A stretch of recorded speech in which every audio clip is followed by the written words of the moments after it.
Make sure you try to get my attention. You're in the dark part of the room. You can borrow Dick's bell. I didn't bring my bell today. I was told that was bad. Who said that?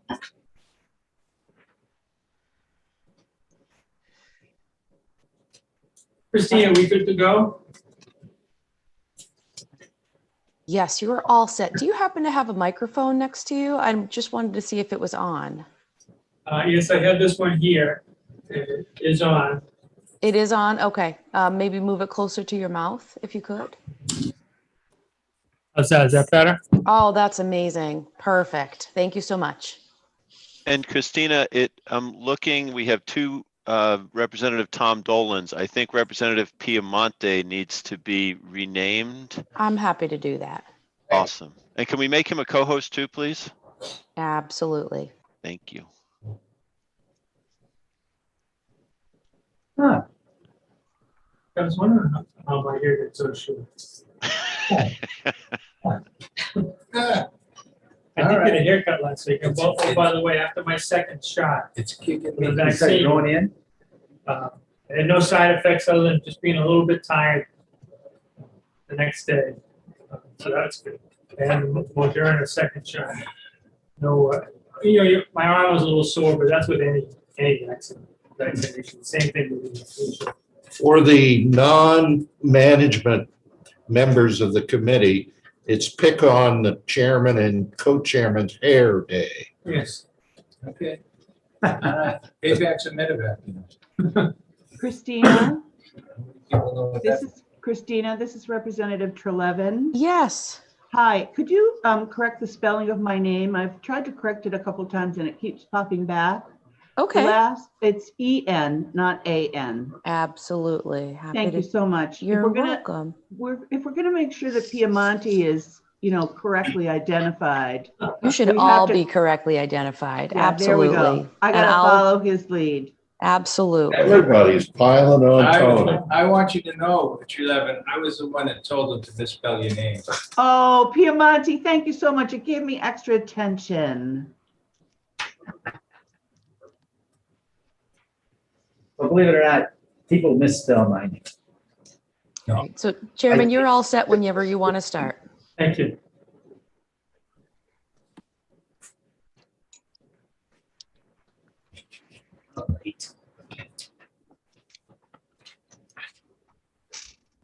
Okay, before I get started, I want to bring up an issue that the ranking member and I have been wrestling over the last few meetings, and neither one of us had it exactly correct.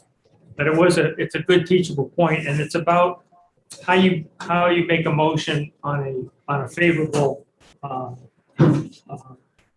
idea that needs an amendment, about how whether you introduce the amendment first or second or whatever. So here's the script of how you do that. So you would raise your hand and then say, Mr. Chair, I'd like to move OTP on House Bill 1000 and offer amendment 029H. And then what happens is then we go to the amendment to make a vote, and then depending on how that vote turns out, then we either make a new motion or we go back to the OTP motion and without the amendment. So that's how that's done. And I'm sure we'll have an opportunity to practice that sometime today or in the future meeting. Thank you. Chairman's script to start the meeting. Please pay attention to this, especially those of you in the public. As chair of the Municipal and County Government Committee, I find that due to the state of emergency declared by the governor as a result of the COVID-19 pandemic, and in accordance with House Rule 67 and the Governor's Emergency Order Number 12, pursuant to Executive Order 2020-04, this public body is authorized to meet electronically. This is a public hearing on bills referred to the committee. An executive session may follow. Please note there is no physical location for members of the public to observe and listen contemporaneously this meeting.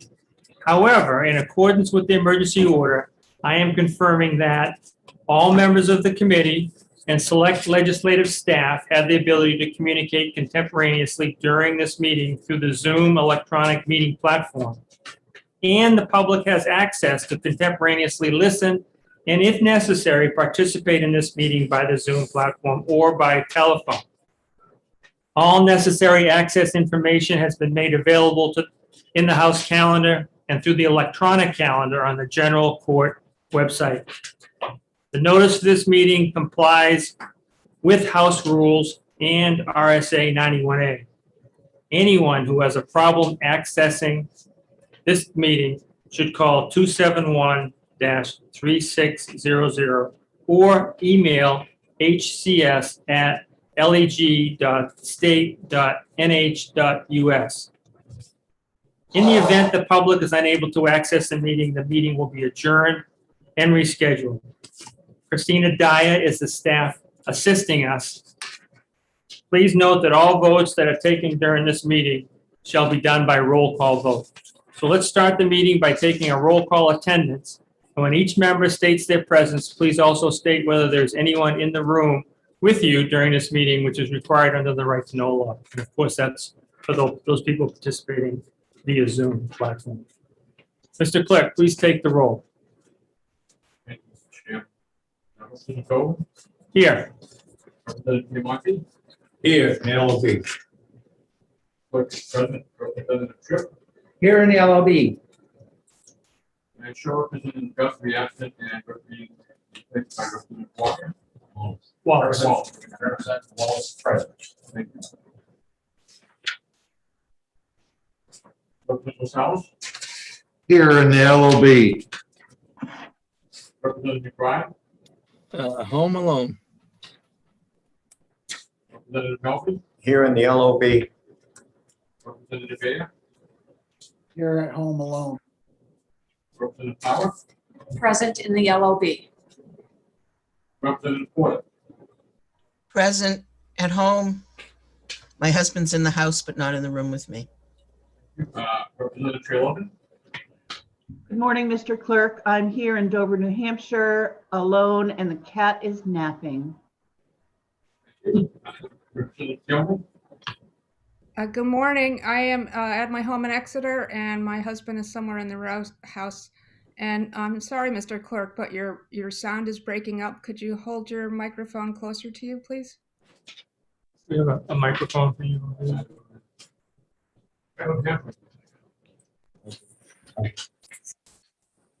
You're probably using the one that's in front of Diane. Representative Majority, Good morning. I am here in Northampton in my home alone in my office. Representative Davis, Good morning, Mr. Chair. I am present, I am home, and I am alone. Representative Mangiapane, Namaste. I'm in my home in Nashua, alone in my family room. Representative Van, I am in my house alone in Peterborough, New Hampshire. My husband is in the house, but not in the room. He's elsewhere. thank you. Representative Clee, Yes, I am here. I can hear the proceedings. I am in my home in Nashua. My husband is in the house, but not in this room. and Representative Gallagher. I'm here in my apartment in Concord, and I'm alone. Thank you. Attendance is all set. Mr. Chair. Good, thank you. If you would all please rise and join me in the pledge. I pledge allegiance To the flag of the United States of America. To the republic which stands one nation, under God, indivisible, with liberty and justice for all. Thank you.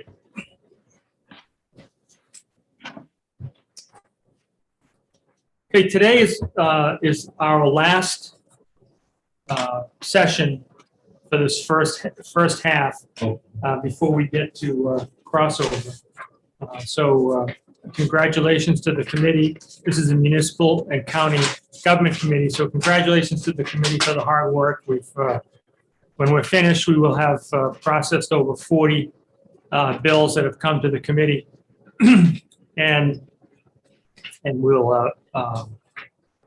But we are scheduled to have a fairly long day today, so I would ask that you not be shy about asking for breaks if you feel like you need them, just to get up, move around and stretch, or take a bio break or whatever.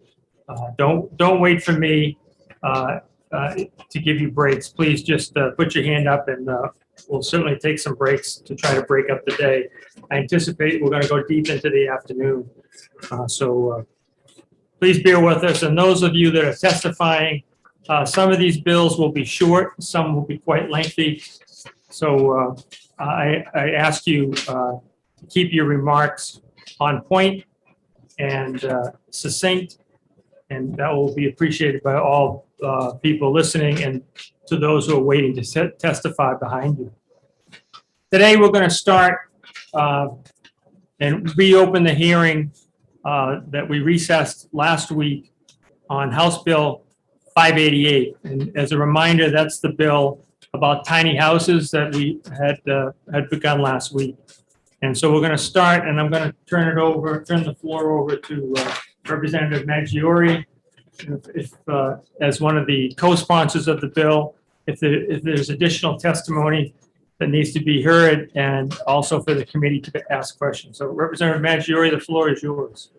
Thank you, Mr. Chair, and thank you, members of municipal and county government. Last week, I appreciate the conversation that we had on House Bill 88, which is relative for the building codes for tiny houses. I want to start off this meeting by saying that an email that I sent out late last week regarding an amendment, which would have been number 2021-0630H. I am not going to be offering that amendment. So please disregard, again, 063H as in Harry. I'm not offering that amendment. There is one amendment to this bill, the amendment that was offered the last time, which is 2021-0510H, and that amendment removed the wheels or all references to tiny homes on wheels from the bill. Since our discussion last week, there have been no additional changes to this bill as it was proposed. So I welcome any questions or comments from committee members from there. So thank you. And be happy to offer an additional summary of the bill if anyone needs it. Would anybody like Representative Maggiore to do a summary? Yes, Representative Tripp.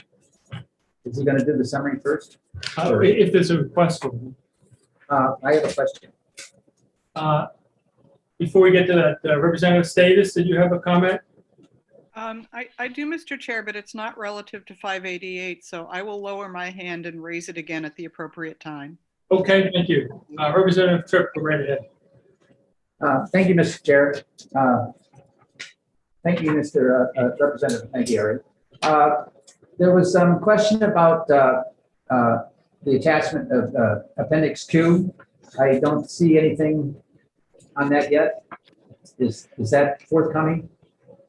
Thank you, Representative Tripp, for the question. Appendix Q is the crux of our entire issue here. And because Appendix Q, for those who may not know, is it sets forth all the regulations for tiny homes, including the primary issue, maybe not the primary, the salient issue, which establishes the size of a tiny home, which is less than 400 square feet. We feel that since this was already adopted in the IRC, the International Residential Code, those are the codes that all building officials will have to go by when these tiny homes need to be inspected. and therefore including it in the bill seemed to, upon further discussion, be redundant. It already exists, and that was the issue at hand. That's why we considered, I should say, that's why I considered the amendment, but I have learned that it is not necessary now to include that amendment. And I hope that answers your question. Yes, follow up, go right ahead. Where would that be available? Appendix Q? Yes. Thank you for the follow-up. Appendix Q is in the IRC, and I apologize. I don't have the reference number to it, but I can get it for you. I can get it and I can send it to the entire committee. Thank you. Sure. Good, thank you. Any other questions for Representative Maggiore or anything about the bill 588? Yes, Representative Gallagher. Yeah, sorry, I just forgot. Could you just remind us real quick what the IRC stands for?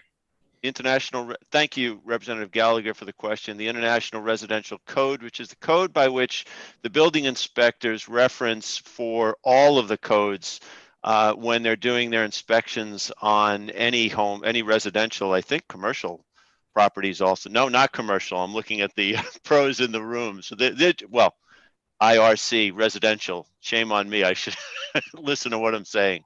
So that's what that is. And if, again, I can send out the specific reference to tiny homes in the IRC plus a link to that for your information if you would like.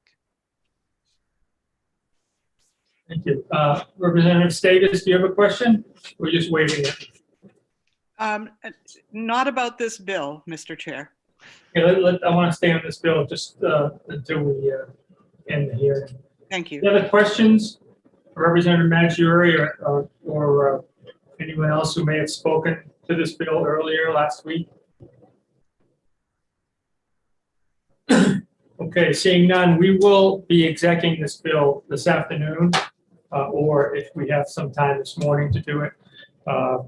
So stay tuned if you're curious about how the executive session will go. So I'm going to close the hearing on House Bill 588. Thank you very much.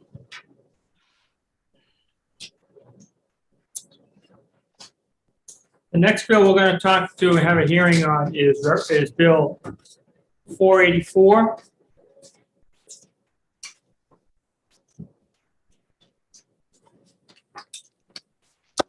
This is a bill about budget committees, and let's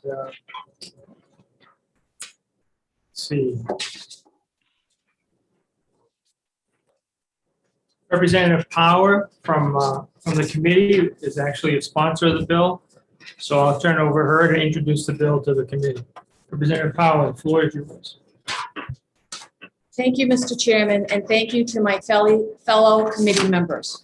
I appreciate the opportunity to introduce to you House Bill 484, relative to Budget Committee recommendations on warrant articles.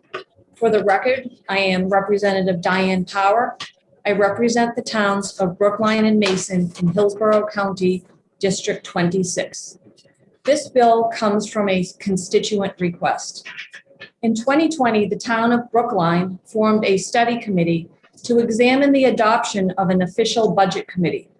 The chair of that committee brought to my attention the following findings. First, budget committees in some municipalities are publishing recommendations on warrant articles that do not include appropriations or expenditures.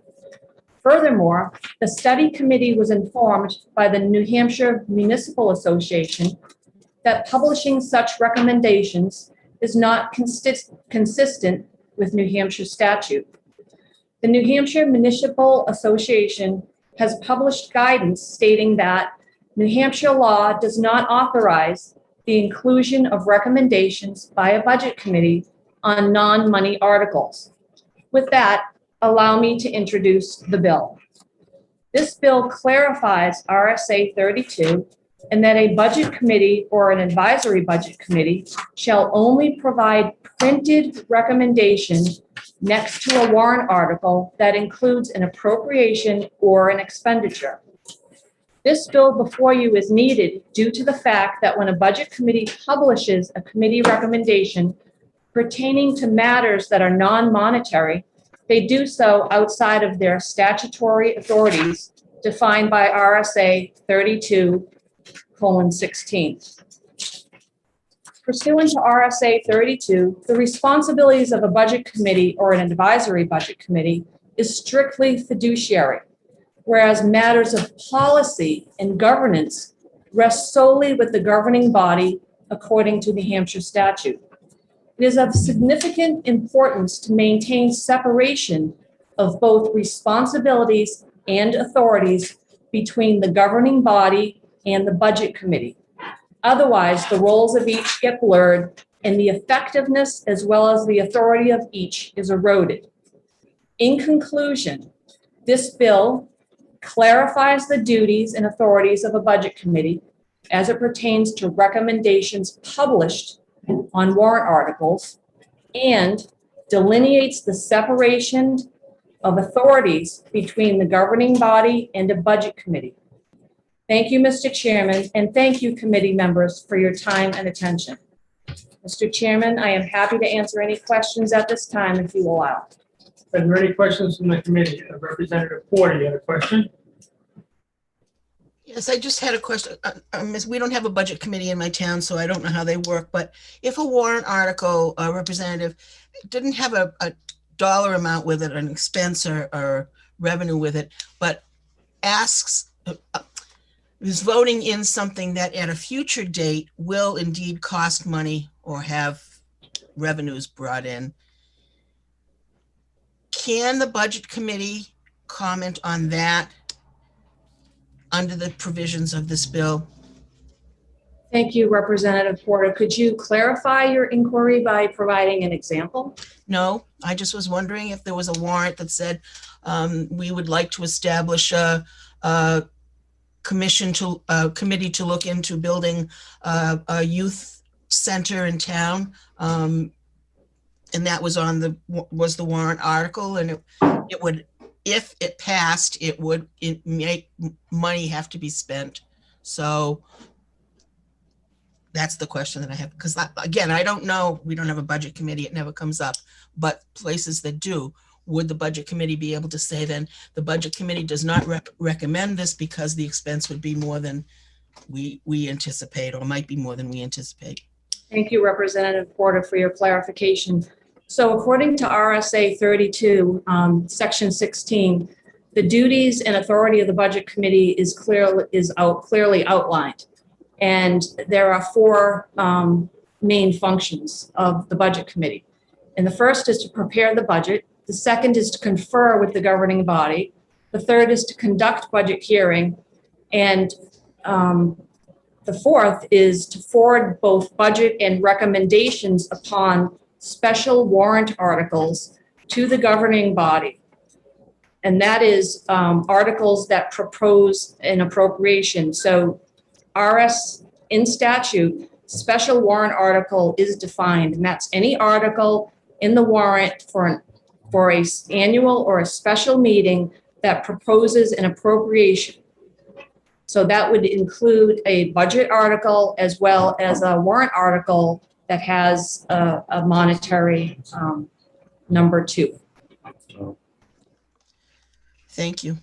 Representative Lascelles? Yes, Representative, for taking my question. I think I know the answer to this, but I'd like to clarify it. In our town, we have a number of warrant articles this year that will be expending money, but they're not from current taxation. They're taken from the rainy day fund, if you will. So there's no tax consequences. Would the budget committee make a recommendation in those cases? So you're referring to the case in which, thank you, Representative LaSalle's for your question. So you're referring to a warrant article in which there is an expenditure? Is that my understanding correct? Yes. So I would say that under this bill, that the answer would be yes, because an expenditure is fiduciary. There is a dollar amount. And furthermore, an expenditure assumes that there was an appropriation at one point in time. Okay, thank you. And this is the chair. I would want to ask a question as a follow-up to Representative Porter's earlier question. If I know in Londonderry, we have, by custom, not by statute, we have a rule that already includes this practice where if there's no money being spent, then the budget committee is silent on the warrant, as is the town council. However, there's nothing that prohibits members of the budget committee or members of the town council to speak individually as members of the public, either for or against a particular warrant article. They just don't speak as a member of the body or on behalf of the body that they serve. So I believe that would still be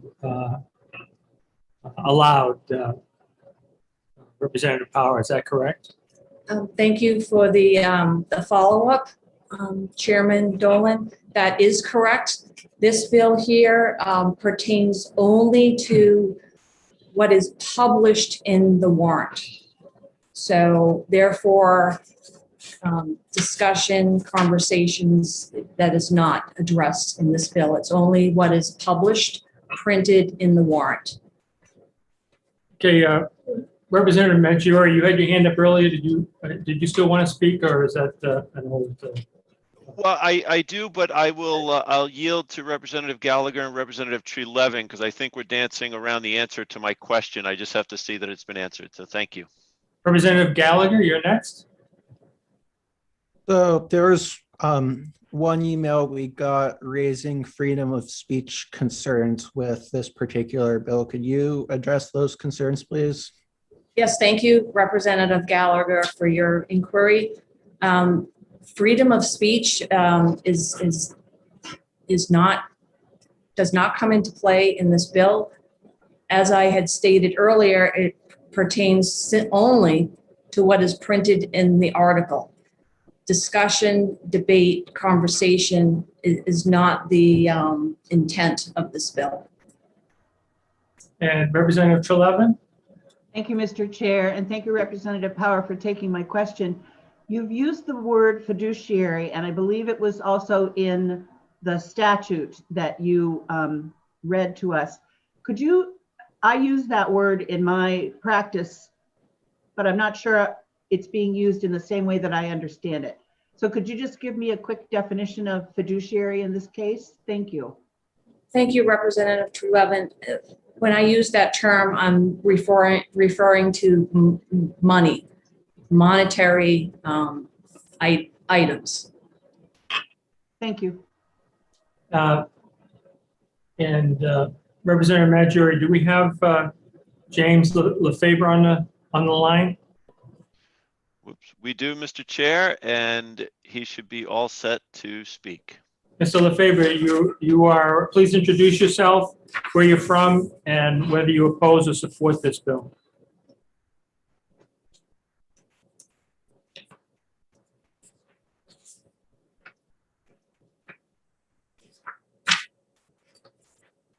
Mr. Lefebvre, are you with us? Okay, while he's getting his communication squared away, let's try Brian Rader. Mr. Rader, could you identify yourself, where you're from, and whether you oppose or support the bill?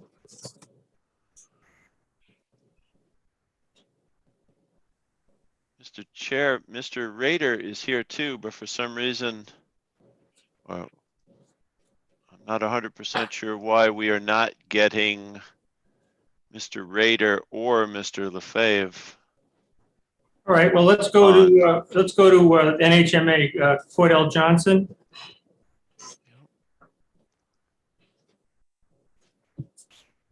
And we seem to be having, I'm going to ask if, Mr. Chair, with your permission, if Christina, our assistant, is on the line to help, because I see all three members here that you have called, and the fourth too. We have four members all here, but for some reason I can't get them chatting with us. Christina, are you on the line to be able to help out?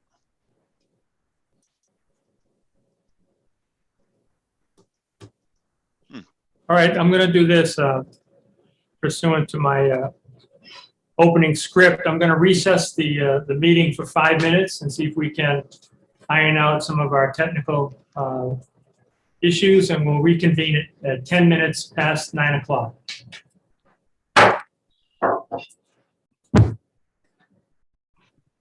So ask follow-up from Representative Maggiore. Christina, if you can hear me, we're having some technical difficulties and we need some help.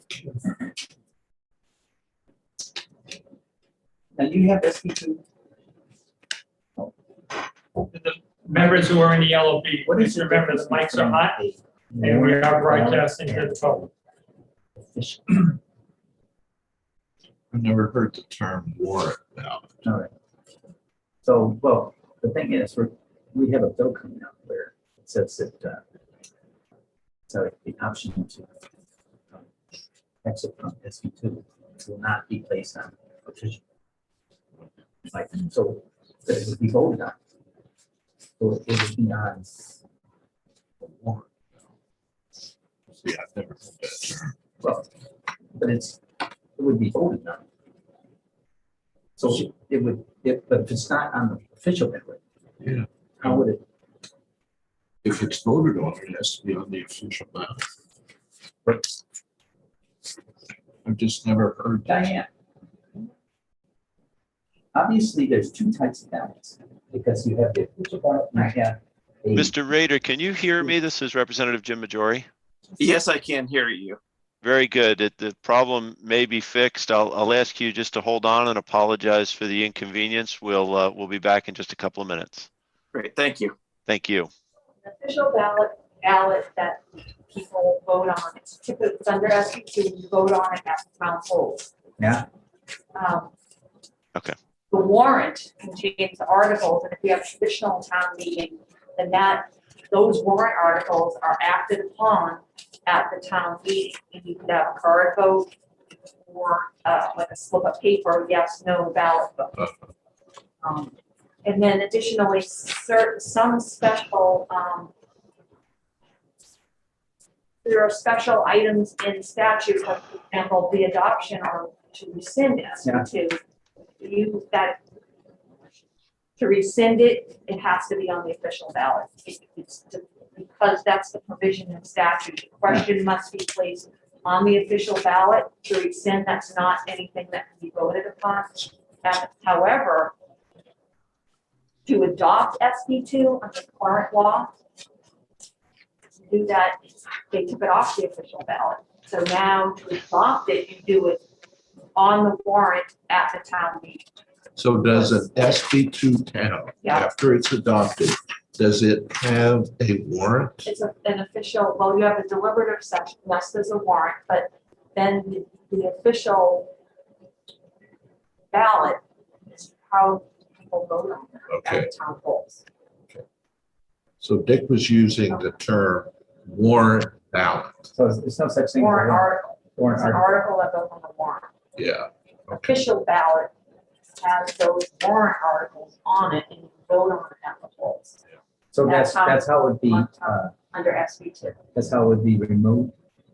It would be That's on the very warrant section. complicated. Before it was on the official ballot, but then in 2019 to adopt, they took it off the official ballot. And See, like, here's a sample ballot from the school. yeah, All right, so this portion would be the official ballot. You had to go down stage. All right, ready to get started again. We are ready, Mr. Chair. And again, I apologize for the problem to you, the members, and the public, but we seem to have fixed it. Okay, we're back in session on House Bill 484. This is on Budget Committee recommendations where there are warrant articles that have no money associated with them. But we leave up. Who has any questions for Representative Power? James LaFave. I'm sorry. James LaFave, are you with us? And he is with us, and I have asked him to unmute and should be all set to go. Mr. LaFave, welcome to the Municipal and County Committee. Please state your where you're from and what's your position on the bill. Thank you very much, Chairman. My name is James LaFave. I'm the current chairman of the Conway Municipal Budget Committee in North Conway, New Hampshire, and I am testifying in opposition to the bill. I sent down a 2-page written summary of my discussion yesterday. I hope you all have received that. Okay, please proceed. Thank you, Chairman. A few years ago, the town of Conway transferred ownership of a town road to a business entity. The town of Conway Municipal Budget Committee of that year, I was the chairman, held that this legal transfer would impact on future budgets, even if it was solely a matter of increase or decrease in the town's road maintenance cost. On that basis, the committee voted to have the Conway Municipal Budget Committee position on this warrant article recorded for the information of the voters, the town's legislative body. The attorney representing the business disputed the Conway Budget Committee's actions, and after concurrence, I'm sorry about the phone going off in the background, folks. Excuse me for a minute, please. Okay.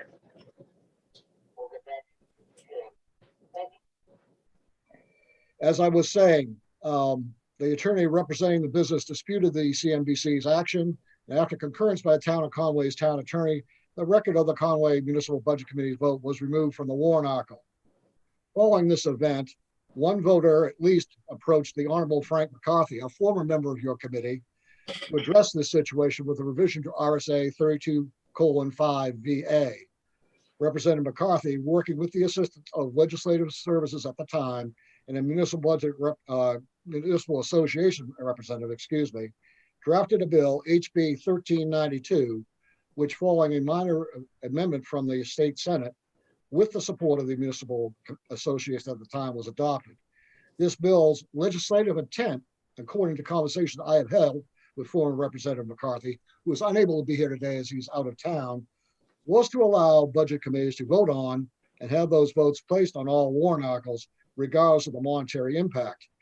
HB 1392 was passed on June 12, 2018, and went into effect on August 11, 2018.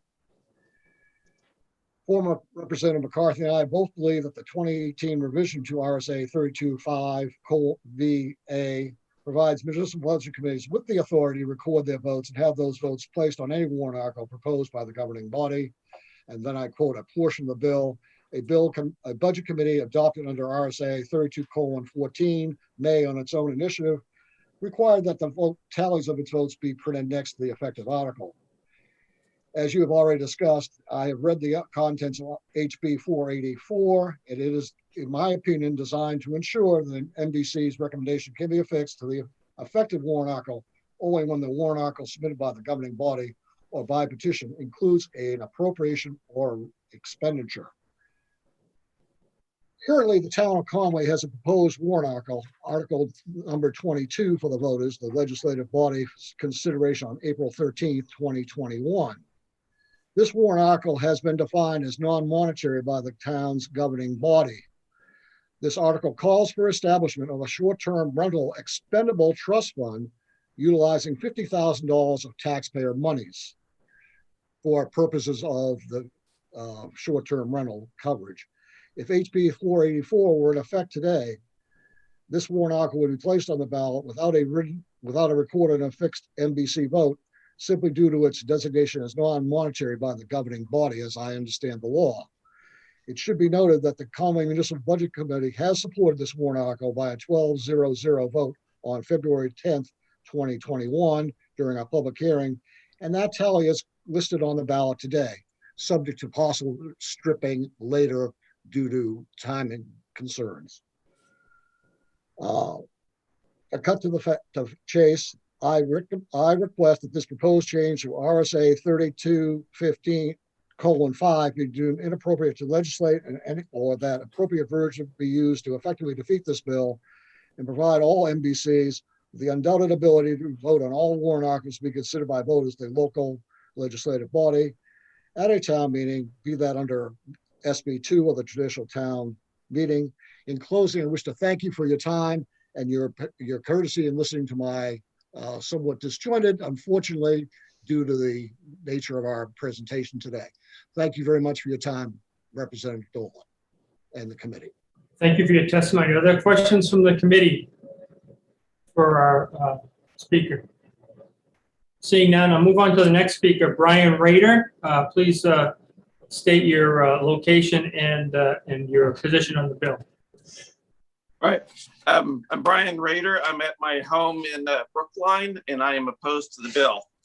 Good morning. I'm Brian Rader. I'm the chairman of the Brookline Finance Committee and a member of the Hollis-Brookline Cooperative School District Budget Committee. I am testifying in opposition to this bill because there are many warrant articles that have significant fiscal impact that do not include an appropriation or a specific expense. For example, in Brookline this year, we have a warrant article to move grades 7 and 8 from the co-op to the town school district. This would require the town to build a new school and to hire more teaching staff. The costs of this are enormous, but the article itself does not have an appropriation or a specific expense. There are several warrant articles that change the way that funds are established and affect the transparency, such as an article to allow the schools to retain 2% of the unassigned fund balance, or an article to change where the cable access funds are deposited. We have articles that make changes to property tax exemptions for the elderly and disabled.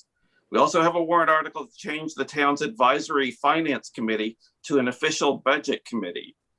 The voters expect the finance and budget committees to take positions on warrant articles that have a fiscal impact or significantly change the way that funds are handled, or that significantly impact our particular committees.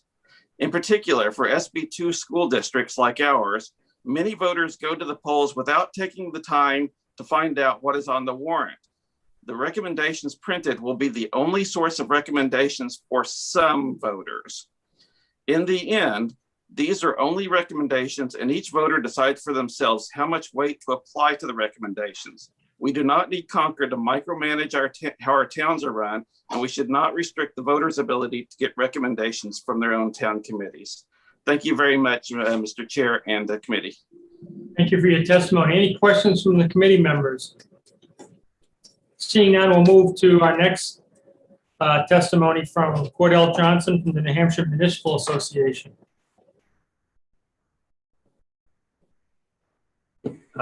Thank you, Mr. Chairman. Again, Cordell Johnston for the New Hampshire Municipal Association. And when we looked at this bill, we thought that this really just restated existing law and tended to agree that there is no, that budget committees should not be submitting recommendations on items that have no monetary impact. I guess listening to the, and so I was inclined to say that we think the bill may not be necessary, but it may, on the other hand, it may not hurt to clarify, if a budget committee is submitting recommendations on, for example, proposed zoning amendments or anything, nothing to do with monetary issues, it may be helpful to clarify that they can't do that. Listening to the prior two speakers, I guess I do see now that it, the bill says you can only submit a recommendation if the article includes an appropriation or expenditure, and there may be articles that don't include an express expenditure but are still going to cost money. So to be honest, I'm not sure where that leaves me. I guess I think it requires some consideration, and if the committee is taking final action on all bills today, perhaps this is something that could be retained for further study, because I do think it is it's an issue that warrants some consideration. Thank you, Mr. Johnson. Any questions from, for the NHMA? No questions. Next speaker will be pronunciation, is it Gehan? Or Gian? Help me with the pronunciation. I had to unmute. Yes, it's Tom Gian. Yeah, Tom, would you please state where you're from and what your level of support is for this bill? Certainly, thank you. My name is Tom Gian. I am from Hollis, New Hampshire, and chair of the Hollis Budget Committee. I am before you this morning to voice my opposition to this bill.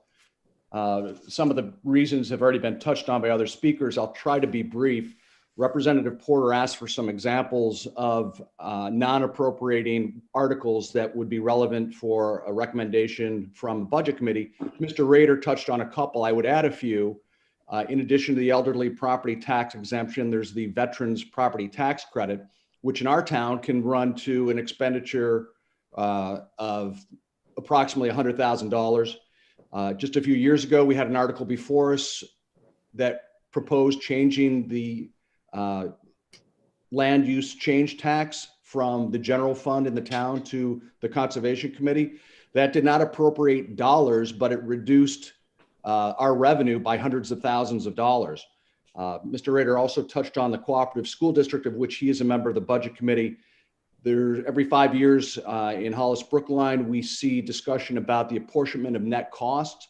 Again, that is not an article that appropriates money, but the result in subsequent years affects appropriations of literally millions of dollars. RSA 32, in terms of setting its purpose for the budget committees, is to assist the public, assist voters in prudent use of public funds. I think it's vital that budget committees remain able to make recommendations on articles that do not expressly appropriate funds, but nonetheless have tremendous financial impacts on our towns. The other point I would make in closing is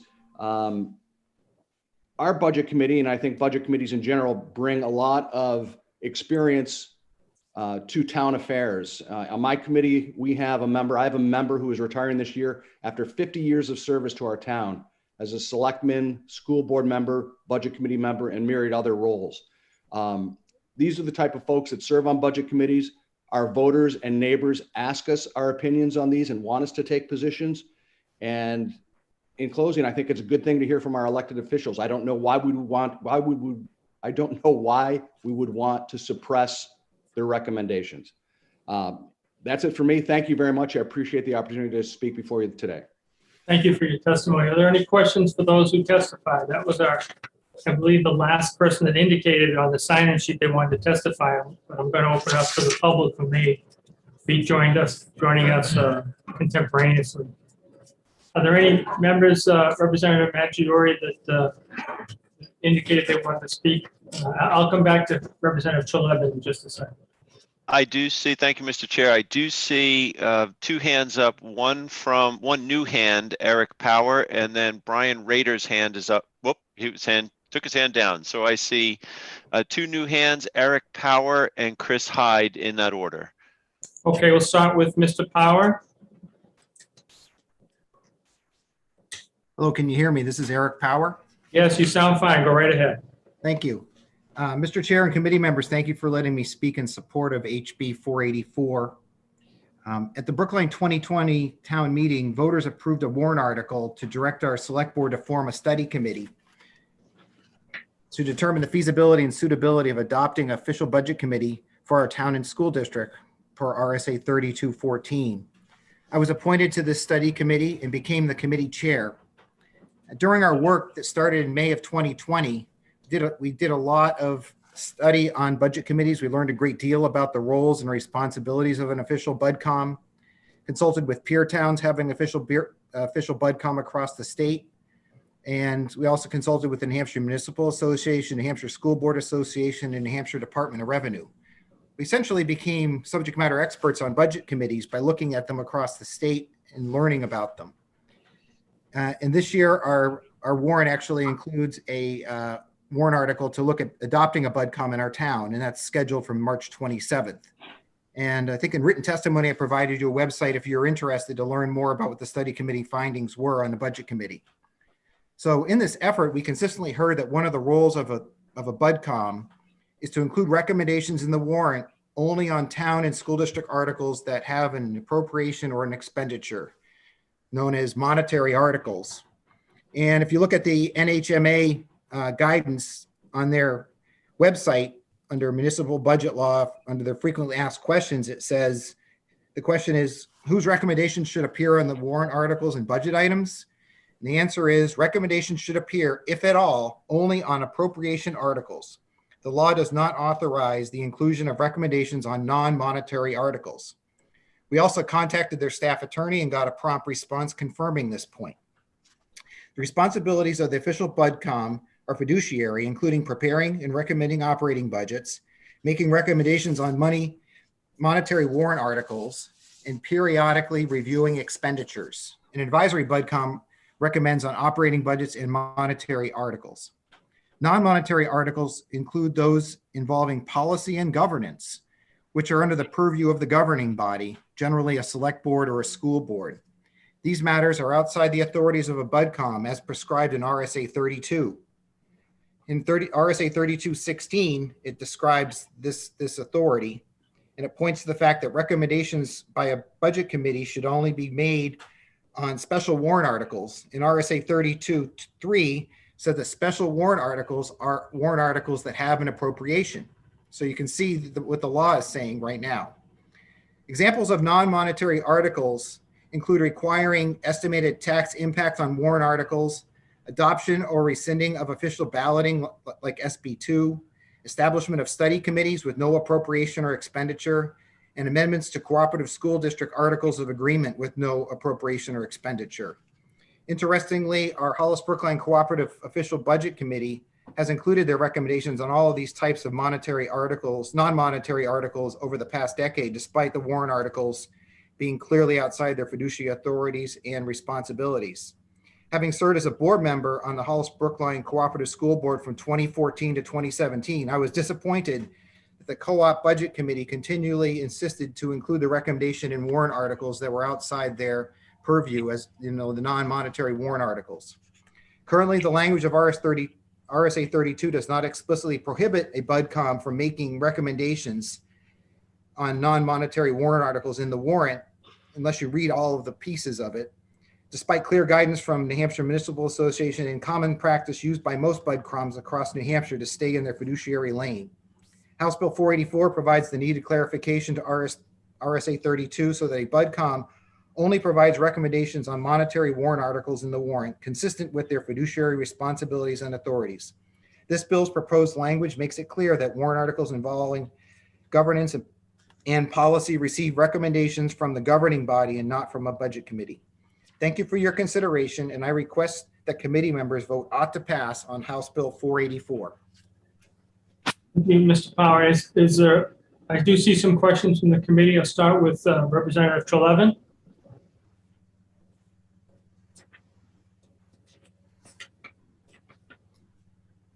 It's still, I can't hear her, I'm sorry. It's okay. I'm sorry. I don't have a question at this time. I'll lower my hand. I have a comment for the committee for later. Thank you. Representative Maggiore. Mr. Chair, but I think Representative Porter was before me. Okay, Representative. My hand always comes up first just because I'm a co-host. It's my fault. Sorry. Thank you, Mr. Chair. Thank you, Representative Maggiore, and thank you, Mr. Power, for considering my question. I'm a little confused now by all this. The RSA that you talked about that said what budget committees can comment on the warrant article. Does that RSA prohibit them from commenting? In the current law, is there specific language that prohibits the budget committee from commenting on items that do not have expense or expenditure or revenues attached? A question for Mr. Power. Yes, thank you. Yes, Representative Porter, good question. The language is not explicit enough. It's in the gray area, in my opinion. That's the purpose of this bill, is to clarify that. if you have different opinions by different attorneys looking at it, and that's why it needs to be clear that that's the case, because that's the practice that most budget committees have been following, but there are cases where it hasn't been followed in the state, and that's what the purpose of this bill is to clarify where the budget committee should be making recommendations and where they shouldn't. That's my opinion of it. Okay, next we'll go to Representative Maggiore and then Representative Tripp. Thank you, Mr. Chair, and thank you, Mr. Power, for taking my question. I have an SB2 town here in Northampton. I served on the budget committee, so I have a little bit of experience. And I will say that our budget committee does not put its recommendations on the official ballot. That's just the way that it is. But my question is maybe a follow-up or piggybacking on Representative Porter and several others. If the budget committee is going to invest the time to discuss these issues, and mine does, my budget committee spends an awful lot of time discussing these issues, asking questions, what is the harm with providing, if it's in statute, at least the possibility for them to include their vote on this by saying, because right now, as we read it, it says only when the warrant article, which only is shall, which means you don't have the flexibility to say that they may. So I'm just curious why the objection to adding that if they're going to invest the time. And I apologize for being so long-winded. Who are you directing that question to, Mr. Power? Mr. Power, yes. Thank you, Mr. Chair. Yes, this is a challenging question. So there is going to be a line between what the budget committee should be weighing in on and what they shouldn't.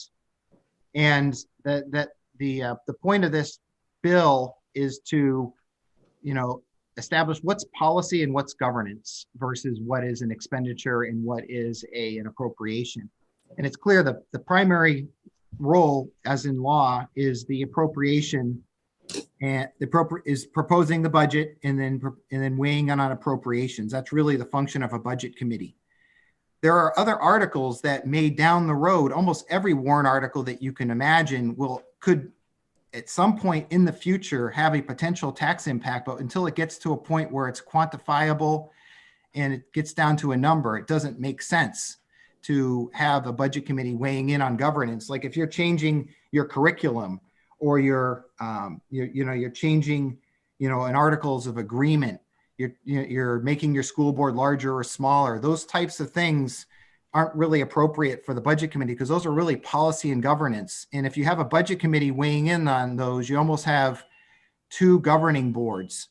And so this is trying to respect that the governing board has certain governance and policy issues that they're supposed to weigh in on, and the budget committee has their lane that they need to stay in fiduciarily. And that's the reason for this bill, is to kind of delineate where a budget committee is appropriately commenting and where they should not be commenting. Thank you, Ed. We have a question from Representative Tripp. Thank you, Mr. Chair. Thank you, Mr. Power, for taking my question. It seems that this is an SB2 issue, or well, it could be an SB2 issue, but I'll use SB2 as an example. This is the first session, the deliberative session, where things like increasing the size of the school board or possible things that will happen in the future that might cost money be discussed by the citizens of the governing entity, rather than people having to rely on recommendations of the budget committee? Yes, that is Representative Tripp. Yes, thank you for the question on that. Yes, I mean, we have SB2 in Brookline for our school district, but we have traditional meetings for our town and for our co-op school district. So we experience all of the different variants. And yes, at an SB2, you definitely have the discussion during the deliberative session. You have a discussion during your budget hearing. So there's a lot of opportunity to learn about the warrant articles, all of the warrant articles. And so the budget committee can provide their opinion. There's no freedom of speech problem here because they can definitely provide their individual opinions, and that's often asked at a deliberative session or a traditional meeting. But what gets printed in the warrant is important to follow the law, and the law is a little bit ambiguous right now, and that's the purpose of clarifying it to ensure that everyone knows what should be going in and what shouldn't be going in. And so voters can and do get educated at deliberative sessions and at traditional meetings before they vote. Thank you. Representative Davis, do you have a question? Yes, thank you, Mr. Chair, and thank you. This is a question for Mr. Power. There seems to be a tremendous amount of difference between something that's inappropriate to be discussed or appropriate to be discussed and something that is prohibited by law from being discussed. And I don't see how that is not a freedom of speech issue. Once you legislate that someone may not discuss something, you're infringing upon that person's freedom of speech and expression. Can you explain to me how you are not doing that with this legislation? Yes, Representative Davis. Yes, this bill does not prohibit any discussion. This bill simply just makes the official, it prescribes the format for the official warrant, that the warrant will only contain recommendations for the governing body when it's a policy and governance issue. If the warrant article does not contain a expenditure or does not contain an appropriation, then the budget committee would not put a recommendation on the printed warrant. That does not prohibit anybody from speaking about it at the meeting, at the SB2 deliberative session, at the traditional town meeting. That's all still possible and is encouraged to the level that it makes sense. But it just keeps that, it ensures that the budget committee isn't printing a recommendation on articles that don't involve an appropriation and expenditure on the official warrant. Thank you. Representative Gilman. Representative Gilman, if you could unmute. There you go. Thank you, Mr. Chair, and thank you, Mr. Power, for taking my question. My question is, are you concerned about, because an SB2 town has both a town ballot and a school ballot, if there's a warrant article for the town for something large like a $12 million renovation to the park and rec park, and then on the school ballot article for repairing the roof on the middle school, that's also for $12 million. Is the concern here that both will be considered for the tax rate of the town, and one will be competing with the other and rejected because of that competition? Representative Gilman, to clarify on this, both of those warrant articles are appropriations. They're proposing $12 million. So the budget committee, if there was one, would be able to weigh in on both of those, and they would provide their recommendations because they're involving an expenditure or an appropriation. That's what this bill is stating. So it's really, when there's not an appropriation and there's not an expenditure, it's not the role of the budget committee to weigh in. And so for those two examples, the budget committee would weigh in because they are spending money. Representative Maggiore, my recollections, we have one more additional member of the public that wishes to speak. Very good recollection, Mr. Chair, Mr. Chris Hyde. And I see no other hands up. And if you're ready, I can ask Mr. Hyde to unmute. Yes, Mr. Hyde, if you could please state your location and your position on the bill. Sure. My name, can you hear? I presume you can hear me now. My name is Chris Hyde. I am a resident of Hollis. I am a current member of the Hollis Budget Committee. Prior to Mr. Guillen, I was chair of the Hollis Budget Committee as well. I've served on that board for a number of years. I speak in opposition to this bill. We have heard from literally hundreds of our constituents in our town about the desire and need to have input on a variety of different things that come before the voters which do not associate in the article as presented a monetary number to appropriate or expend in that particular year. Some of them are from petition warrant articles that frankly are probably malformed, but others, for instance, things like articles of agreement, which have been raised here before, have been and continue to come up occasionally, that will indeed necessitate a change in revenue, expenditures, and taxation. For instance, changing the composition, for instance, of a class structure at a co-op level will wind up changing the need to provide funding to do that. It may not be included in the instance of that, but it can be well anticipated that there'll be an impact coming forward.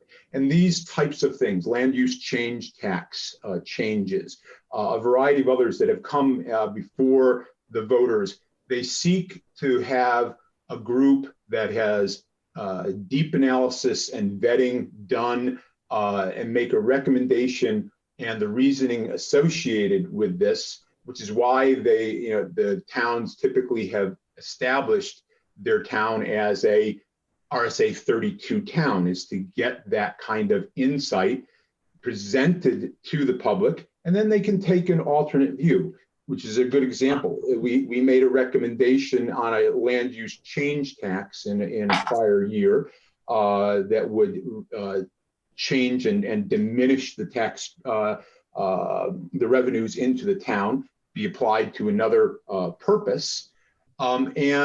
The town decided, after hearing it, and welcomed and was appreciative of the input from the budget committee, but wound up going in a different direction. And that's fine, but they wanted to hear and know, after the vetting that was taking place by the budget committee with time and deep analysis and ability to ask the questions throughout the course of formation of a budget, that they had this vetting process. And so I speak against this article because all it's really asking to do is to take away an ability to weigh in on appropriate articles that will have a impact, maybe not immediately, maybe not properly conceived, but don't raise a dollar amount in the article, but will definitely have an impact going forward. So I'm opposed to this, and I hope you will defeat this and send it back for study. Thank you. Well, thank you for your testimony. We had a question for you from Representative Mangiapudi. Sure. Thank you, Mr. Chair. Thank you, Mr. Hyde, for taking my question. So from your testimony, correct me if I'm wrong, this will fundamentally change how your town budget, school committee, budget committee kind of changes or will be limited. Your constituents' voice will be restricted. Am I correct? Yeah, my view certainly is that with the adoption of 484 as shown, would definitely change the input, the desire from the public, and how the budget committee acts in the wishes for inputs from our constituents. Yes. And Representative Treleaven, you had an issue? I think Representative Tripp had his hand up before me. Representative Tripp? Thank you, Mr. Chair. Thank you for taking my question. I keep hearing the phrase freedom of speech during the discussion, and that removing the budget committee's ability to comment on the ballot will be a freedom of speech issue. In my mind, their being to comment or provide a recommendation is a freedom of speech issue. but it's more of a freedom of speech issue in that there's no ability for the public to rebut that recommendation because they have no ability to make a recommendation on the ballot. I still contend that these things that are being placed on the ballot are something that should be done in either the deliberative session or during the town meeting. What's your opinion on this? Got a question? Is that for me? Yes, Mr. Hyde.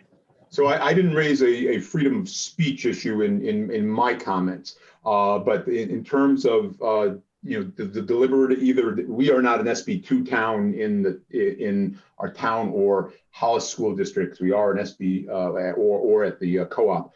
So I don't have experience as an SB2 town, but so all the articles get raised at town meeting, and there is ample opportunity for members of the public to ask, and it's generally is asked of the budget committees in certain issues.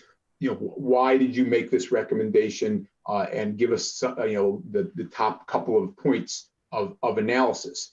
This is the type of thing that is asked for and expected by our voters, to give deeper analysis, take the time to review and form some opinions and recommendations to them. They're free then to make a different call based upon what they've heard and occasionally do, which is all well and good. But it gives the opportunity to make sure that it has received a deeper background and that people know what the future holds. Maybe not in this particular year, but if you change the composition, for instance, of a structure of a school district and in different class sizes, and know that something is coming that will change the need to raise taxes in one entity or another, or build a building to accommodate, or whatever that may be, then those are useful inputs that we have heard time and time again from constituents, that they want analysis done and inputs from the budget committee. Representative Treleaven, did you have a follow-up? I haven't asked a question yet, but yes, I'd love to ask Mr. Hyde a question.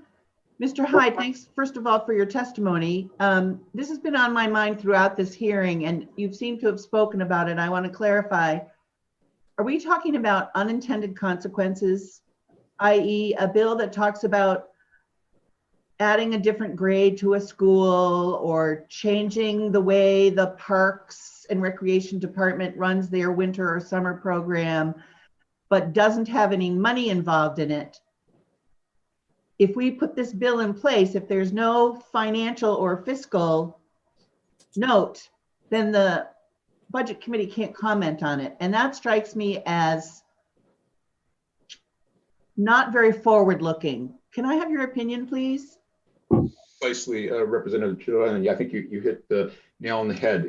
There are a wide variety of different bills, both comes from the governing body, but also from petition warrants that come that seek to do something that will have an impact. And you knowably could understand that there is going to be a need to raise revenues, somehow alter those revenues from one place to the other, and give that input, but there is not an associated dollar amount placed in the article. And for those things, the voters have asked kind of repeatedly to have that kind of insight from there. We've been polled at, when we haven't made those recommendations, sometimes we get polled at the time. However, when we're behind the eight ball and haven't really considered them before then, doing a polling at the point of the annual meeting is not a very efficient structure to give the really good detailed analysis and consideration and provide that input to the voters. And so for those reasons, we are opposed to this, and it's the unintended consequences of what this bill seems to propose. Thank you, Mr. Hyde. And I have one last question before we close the hearing for you, Mr. Hyde. example in Londonderry, where the town that I represent, we have a warrant article this year that's going to say something like, should the town manager issue a letter to the Speaker of the House in Concord to make sure that any redistricting be done in a fair and balanced manner. That would be certainly a warrant article that that this particular legislation would be targeting. That there's really no point for the Budget Committee to take an official position on a warrant article like that. Is that true? Yes, I 100% agree. There's if it doesn't ultimately result in anticipatably result in a expenditure or appropriation need, a need to alter the taxation of the residents, there is no reason to do that, and certainly a redistricting or otherwise for representation and voting, or many others that come before, would have no reason for the Budget Committee to weigh in. Thank you. And with that, I'm going to close the hearing on House Bill 484. Okay, next, we're going to entertain House Bill 411, which is to establish a study commission on the equalization rate for calculation of property tax abatements.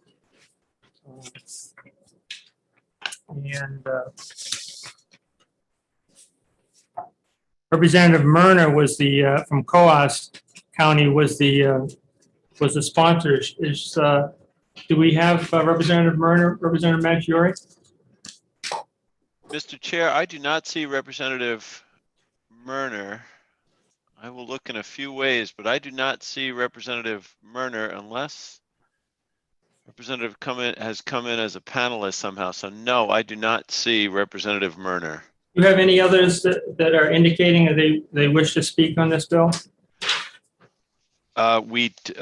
Yes, I do see the members who are listed here, but well, you've already opened the hearing. So yes, I do see Sherelle Lucas and George Sansucci both in our list. Okay. Let's start with Ms. Lucas. Please state where you're from and your position on the bill. Mr. Chair, someone needs to introduce the bill before we can start hearing it. Good point. Ms. Lucas, do you feel comfortable introducing the bill, or Mr. Sansucci, would you feel more comfortable? Mr. Chair, it has to be a representative or a representative to introduce the bill. Mr. Chair, I'd be happy to introduce the bill if you'd like. All right, go right ahead. Representatives, thank you for the opportunity to introduce House Bill 411. I am Representative Jim Maggiore, representing the town of Northampton, Rockingham District 22. House Bill 411 is an act establishing a commission to study the equalization rate used for the calculation of a property tax abatement by the New Hampshire Board of Tax and Land Appeals to the Superior Court and all cities, towns, and counties. Thank you. And in the absence of Representative Myrna, I'll ask Ms. Lucas to offer the first testimony. Yes, hi, good morning. Are you able to hear me? Yes, go right ahead. You sound fine. Great, thank you. In lieu of, if I could defer the first testimony to be provided by Mr. George Sansucci, I myself have signed on just in lieu of any technical difficulty as a standby. So I'll defer all testimony to Mr. George Sansucci. Okay, Mr. Sansucci, would you like to offer testimony? Please identify where you're from and your position on the bill. Yes, can you hear me? Yes, go right ahead. Thank you very much. Thank you, Mr. Chairman, and thank you, Rep. Maggiore, for introducing the bill for Mr. Myrna, who's over at Ways and Means. My name is George Sansucci. I am from Lancaster, New Hampshire, and I have worked with Troy Myrna on the technical elements of this bill, and wish to very briefly, we did supply a letter in his behalf on the technical elements of the bill, but very briefly, the request of the bill is to create a study commission to look at the unintended consequence or differential between how an abatement is paid based on the equalization rate that's used to set the value of a property and the equalization rate that is used to calculate the actual abatement in the event of an appeal. This particular issue is easy to explain in one sentence what needs to be accomplished, but actually becomes very difficult in the technicalities of how it operates. And there are a number of different solutions to fixing this problem. It's a bilateral, it's a bipartisan unintended consequence of how we do equalization in New Hampshire. The general consensus amongst the various assessors that I've talked to and with Rep. Myrna is that it would be best handled in a study commission to bring a consensus as to how to correct this problem. My letter does point out that it surfaced in spades, so to speak, at the last big public service trial of 95 communities, where several $100 million worth of unintended value shift occurred in that trial, resulting in approximately $6 million worth of abatements that related to the equalization issue and not the value of the property that was under appeal, the appeal portion. And that has raised the visibility of this matter substantially. I represent approximately 70 communities and talking to you today as their special purpose assessor. It is not just related to utility properties. It is something that is magnified for any large property, whether it is a large shopping center, the new construction at Tuscan Village in Salem, or a major industrial property, etc. We do believe that we understand that you do not want to create any bills that require committee activities at this time because of COVID. So we are asking in behalf of Rep. Myrna to retain this bill going forward for later on this year and next year. This is an issue that's been around for a period of time. And what we have demonstrated through House Bill 700 that a consensus on some of these tough equalization and assessment issues can be reached. So we would respectfully ask if the committee would consider retaining this bill until later on this year. With that, I'm available to answer any questions. And if I cannot, I can certainly get information to anybody within a very short time through Sherelle Lucas. Thank you very much for your consideration, and I'm open for questions, Mr. Chairman. Thank you. Representative Porter, you had a comment? Oh, it's an old indication. Sorry. No, Mr. Chair, I don't know why my hand is up. I'm sorry. Any questions for Mr. Sansucci from the committee? Seeing none, do we have additional commentary from anybody that's online or any member of the public? We do not, Mr. Chair, that I can see. Okay. Okay, I'm going to, oh, Representative Davis has her hand up. Go right ahead.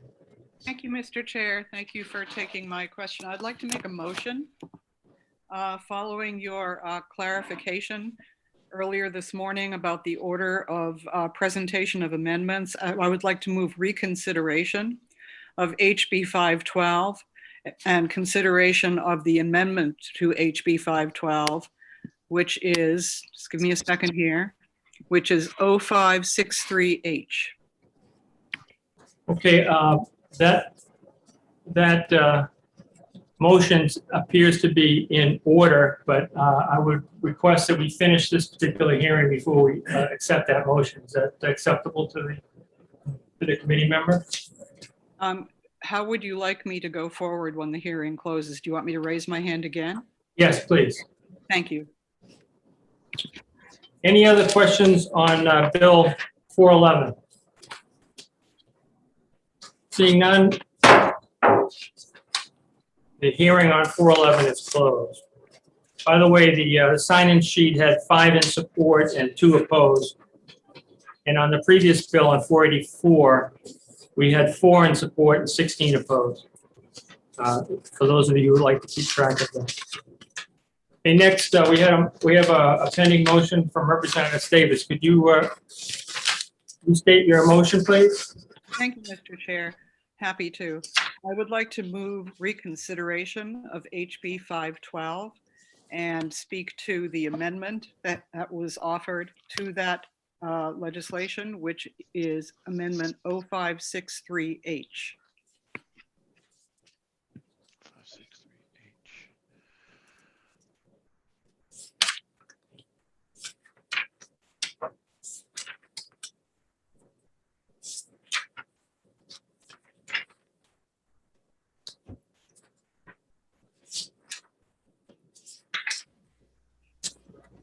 Chairman Dolan, I do believe that that motion needs to be done during an executive session if it's already been heard. Yes.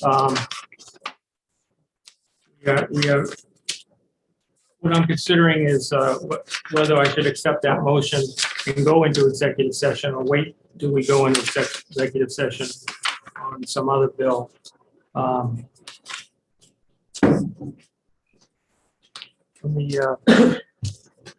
Let me take a recess for 5 minutes before I accept your motion or decline your motion, just to get some clarification on process. Thank you very much, Mr. Chair. Appreciate it. So we will adjourn until 10 past 10. Recess. I'm sorry, that's a recess till 10 past 10. Do we have the amendment?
Does anybody have the amendment?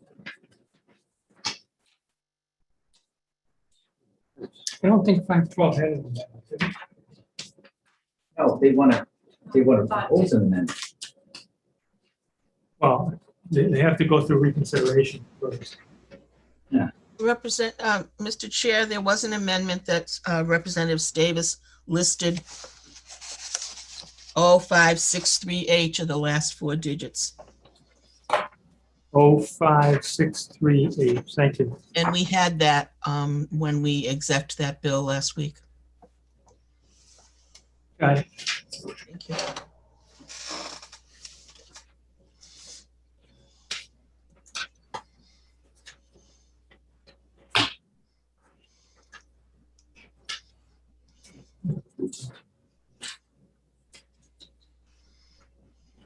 And Christina has emailed it to us as well. Good. Is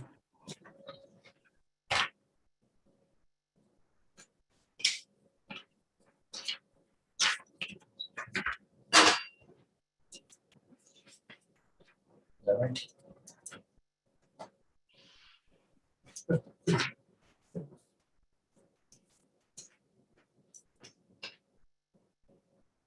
Thank you, Representative Porter. You're welcome.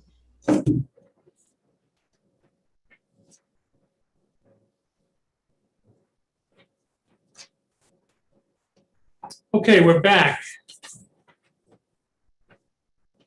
So we're going to resume our session. We're in the midst of public hearings, and we've had a request by a committee member, to go into executive session to reconsider a bill from the other day.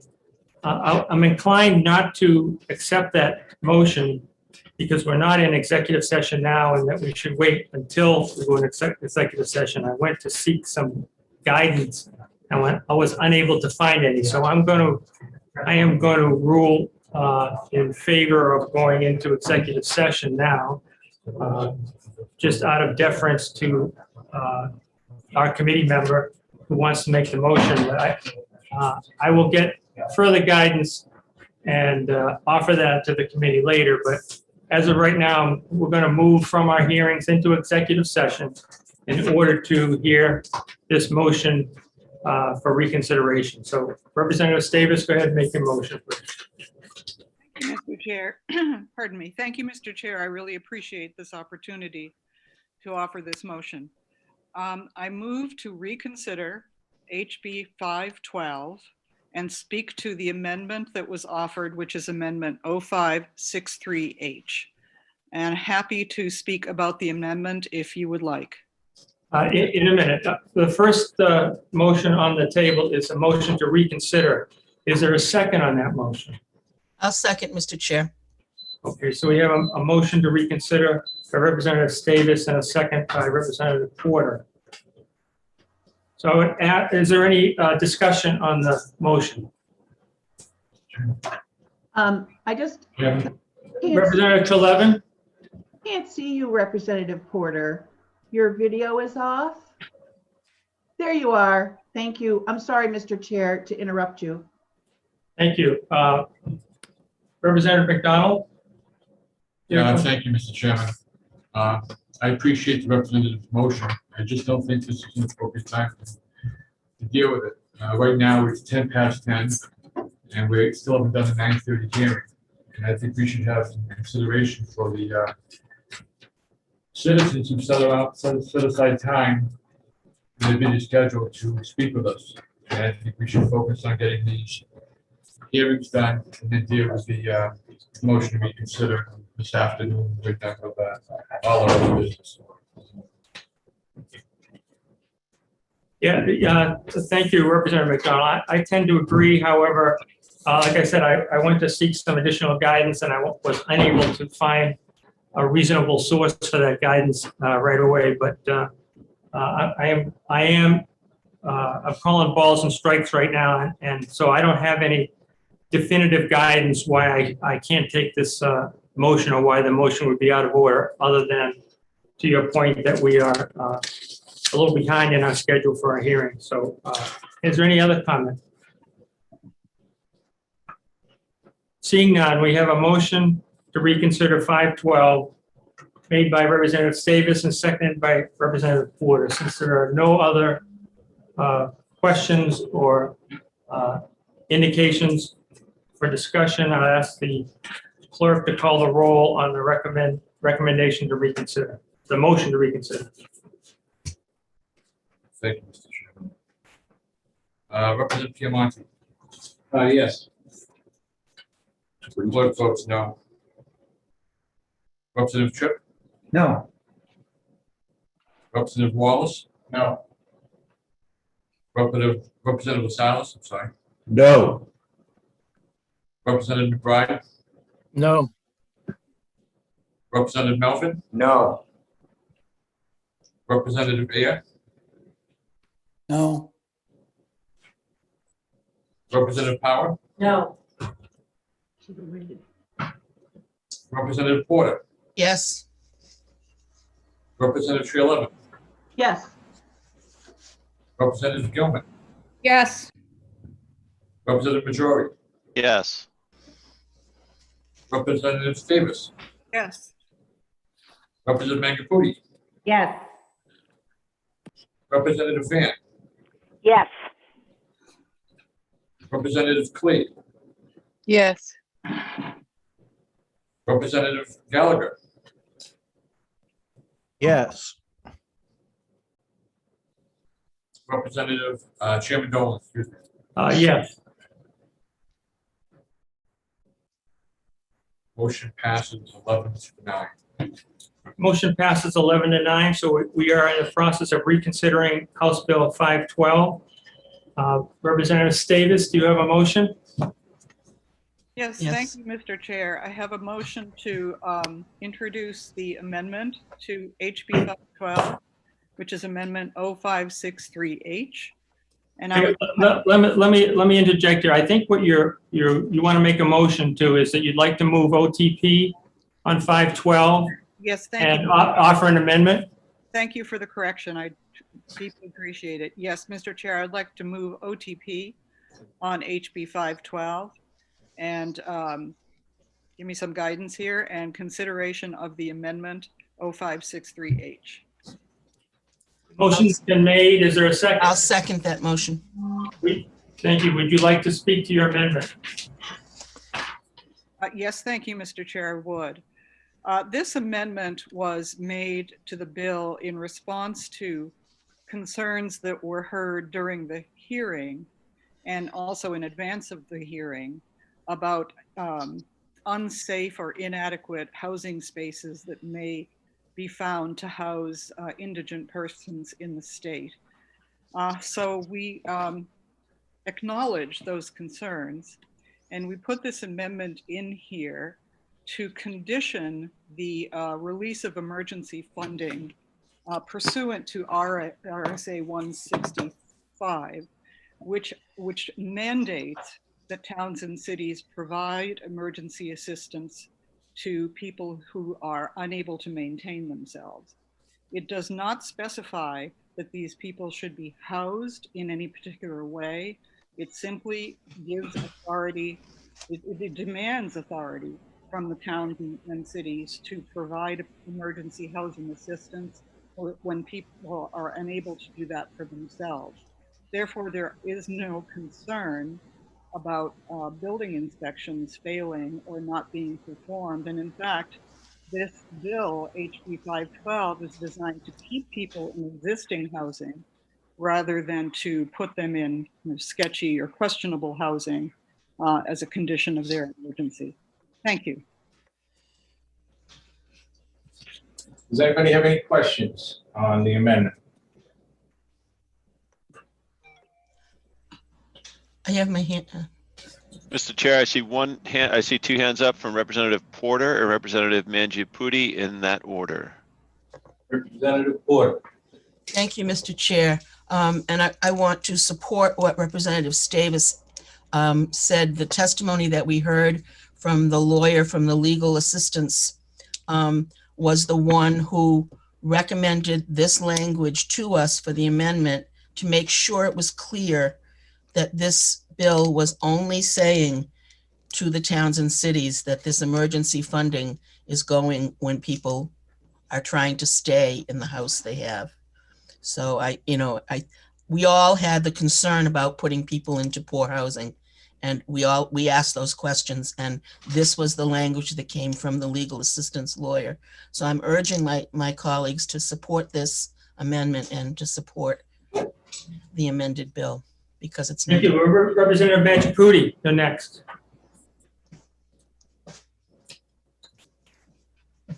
Thank you, Mr. Chair. Sorry, I had a glitch here. Thank you, Representative Stavis.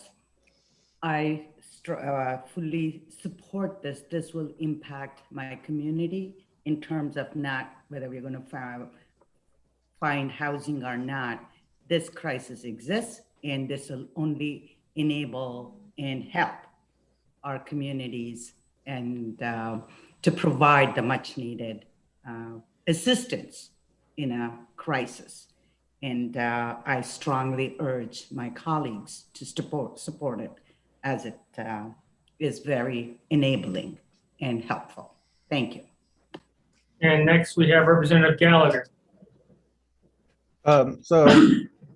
Just to question for Representative Davis, just to clarify, the only words that the amendment adds are pursuant to RSA 165, correct? That's correct. Okay, thank you. And next we have Representative Davis. Yes, I just wanted to add, thank you, Mr. Chair. I just wanted to add that this bill does not create any new emergency housing assistance funds. It simply prohibits towns and cities from conditioning current emergency housing funds on the completion of a building inspection, which many people in emergency housing situations are not in the position, do not have the authority or the resources to carry out. Thank you. Representative Treleaven. Thank you, Mr. Chair. My comment is I've been thinking a lot about Representative Ayer's commentary when we first heard this bill, and he described what his town does when someone is in an emergency housing situation, and he was pretty appalled that other towns just didn't do this automatically. And I feel like this is a vehicle that will allow other towns to do automatically what they're supposed to be doing, and will provide all of our all members of our community a level of safety that, even though it's in an RSA, is not being followed by all our towns. So, and again, Representative Ayer, your commentary about how your town handled it, and you were incredulous, like, what do you mean they don't help them? What do you mean they don't go to the welfare office? What do you mean they don't get help? In my town, they always do. And I want every town to be able to say that. Thank you. Thank you. Representative Tripp. Thank you, Mr. Chairman. I'm looking at RSA 165, and if you go to RSA 165:1, the local responsibility section, it says the guidelines shall include but not be limited to the process for application for general assistance, et cetera, et cetera, et cetera. Will this amendment relieve the local town from following their guidelines for granting local assistance? I think that's for Representative Davis. Yes. Thank you, Mr. Chair, and thank you very much, Representative Tripp. That's an excellent question. No, this bill will not stand in the way of any town or city preventing emergency assistance from being distributed based on their current requirements under state law. Okay. So follow up. You have a follow-up? Go ahead. So if their basic guidelines say that there's an inspection, does that mean that they can't do the inspection? Yes. Representative Davis. Sorry, is that a question for me? Yes.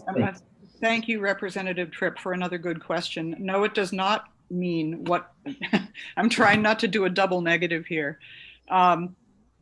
It does not stand in the way of any town or city's enforcement of its current obligations under RSA 165. Thank you. Thank you. Representative Davis, did you have another comment or you just answering? Thank you. I see no additional comments or questions. So we have a motion on the floor to OTP 512 under reconsideration here as amended. Do we have a second? I shall Second that. Representative Porter? Yeah. Mr. Chair, I think we have to vote on the amendment first. Yes. Yes, okay.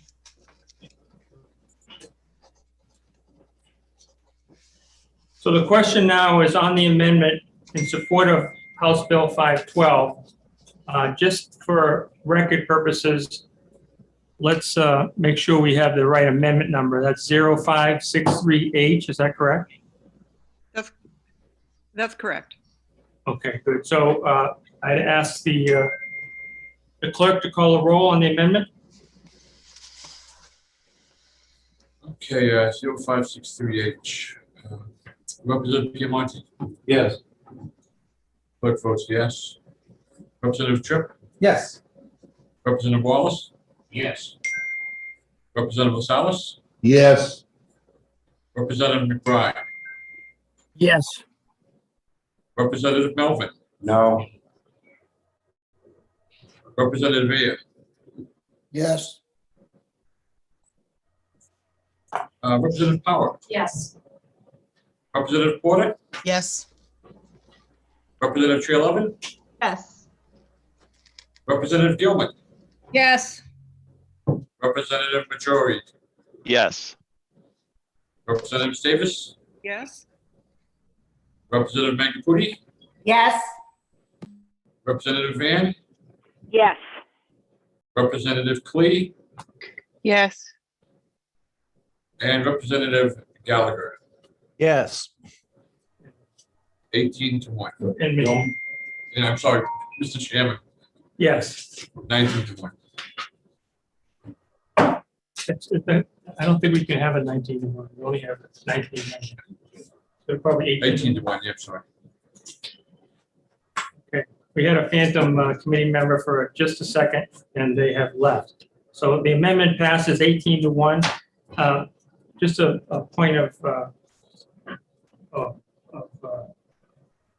local housekeeping here. I just got word that there's a heating problem in the LOB. I can't turn the heat off. That's why it's getting a little warm in here. So we've been advised that they're working on it, but we're free to open the windows and get as much fresh air as we like. All right, so we have before us House Bill 512 under reconsideration with a motion to pass okay to proceed as amended. Is there any further discussion from the committee before we take the vote? I just need a first and second. I have Davis and Porter. Still say, okay. Well, Representative Davis now needs to move ought to pass as amended. Mr. Chair, may I do so? Yes, go right ahead. Thank you, Mr. Chair. Mr. Chair, I move ought to pass as amended HB 512. Thank you. Is there a second? I'll second that. Okay. Any discussion before we go to a vote? Seeing none, I ask the clerk to call the roll.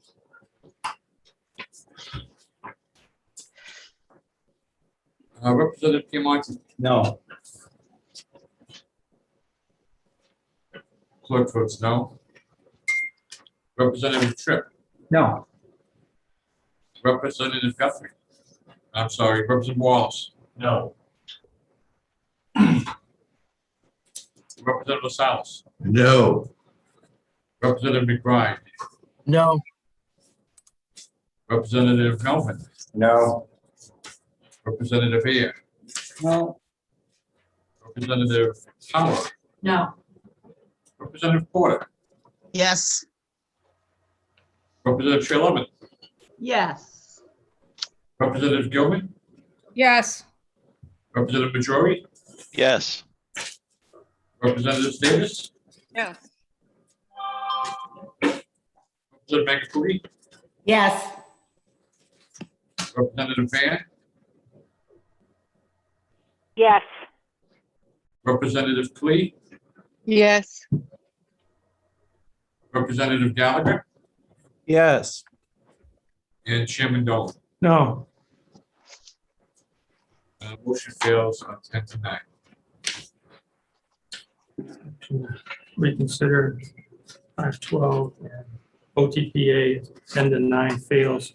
So my understanding is we're now back to the original bill 512 unamended. Is there a motion? Is there a different motion that is in your mind? I'll make Yes, Representative Lascelles? Yes, Mr. Chairman, I'll move that House Bill 512 move it be voted inexpedient to legislate. Okay, is there a second on 512? Second. Representative Tripp seconds. Lascelles and Tripp. Is there discussion before we go to vote? Seeing none, I ask the clerk to call the roll. Okay, ITL on 512. Representative Piamonte. Yes. Clerk votes yes. Representative Tripp, Yes. Representative Waltz, Yes. Representative Lascelles, Yes. Representative McBride, Yes. Representative Melvin, Yes. Representative Ayer, Yes. Representative Power, Yes. Representative Porter, No. Representative Trelevin, No. Representative Gilman, No. Representative Majori, No. Representative Davis, No. Representative Magafuli, No. Representative Van, No. Representative Klee, No. Representative Gallagher, No. Chairman Dolan. Yes. ITL passes 10-9. Okay, thank you. All right, that closes the executive session for a reconsideration of House Bill 512. We're going to go back into the hearing mode. May I ask you a question? Yes.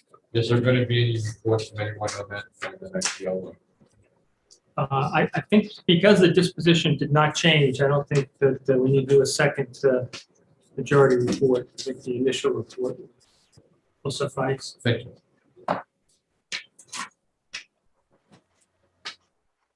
Our next bill to discuss or to have a hearing on is going to be House Bill 392, which is relative to the membership of local land use boards. And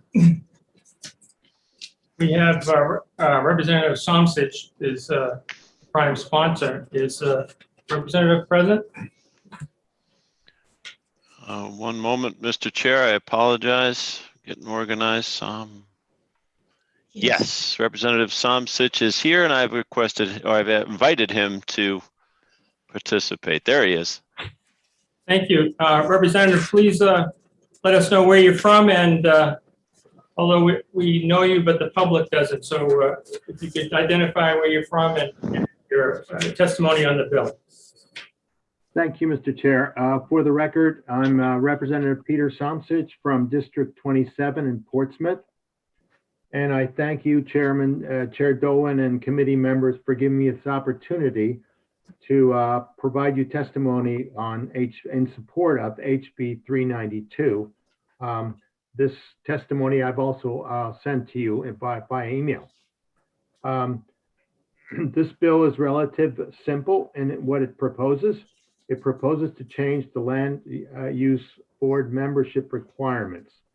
The bill makes changes to the requirements for serving on a local land use board by requiring that all voting members, including ex officio members, shall be residents of the respective municipality.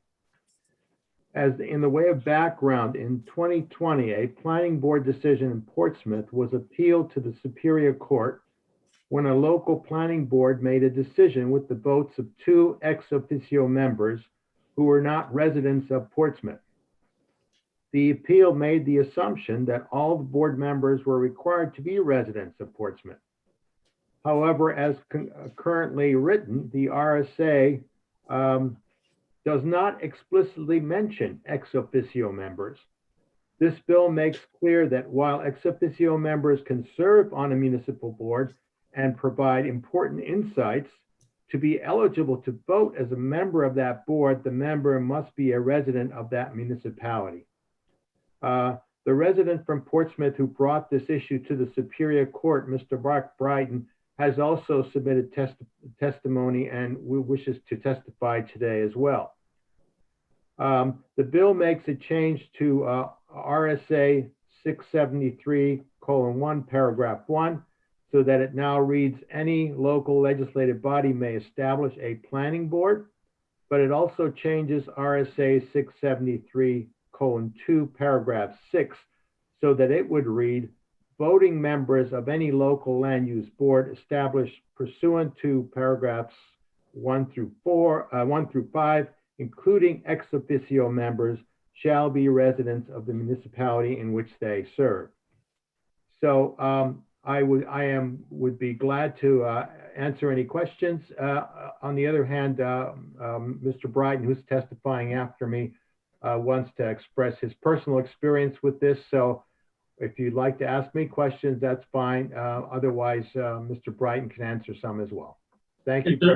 Are there any questions for Representative Somsich? Yes, Representative Power. Thank you, Mr. Chair, and thank you, Representative Somsich, for taking my question. So, to be clear, in the current statute, RSA 67:1, in the bill printout on line 3, members do not include ex officio members, just by default or definition of a member of a planning board. Is that correct? My understanding is, and the Superior Court, I think, underscored this, is that it is not specifically mentioned that ex officio members cannot be members of that board, so they assume they can be such members, yes. But they are not explicitly mentioned. Okay, are there any other questions? Representative Piemonte. Yes, thank you, Mr. Chair, and thank you, Representative Summers, for taking my question. Can you explain the need for this? The ex officio people that are placed on the boards generally don't have, especially on planning boards, do not have a vote. Well, in contradiction to what you just said, the Superior Court basically said they are allowed to vote if they're members of that board. Since ex officio members are not singled out specifically, if they are members of that board, at least in Portsmouth, they are allowed to vote, yes. Yes, go ahead. Thank you.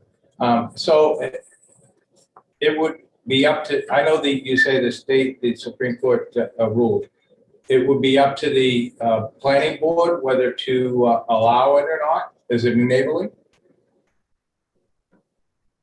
Well, I'm not sure exactly. I think the Superior Court's decision was to say that the RSA does not specifically exclude them. So if they're not excluded from being members and voting, they are allowed to vote and serve, no matter how they are appointed. Thank you. Any other questions? Representative Tripp. Thank you, Mr. Chair. Thank you for taking my question.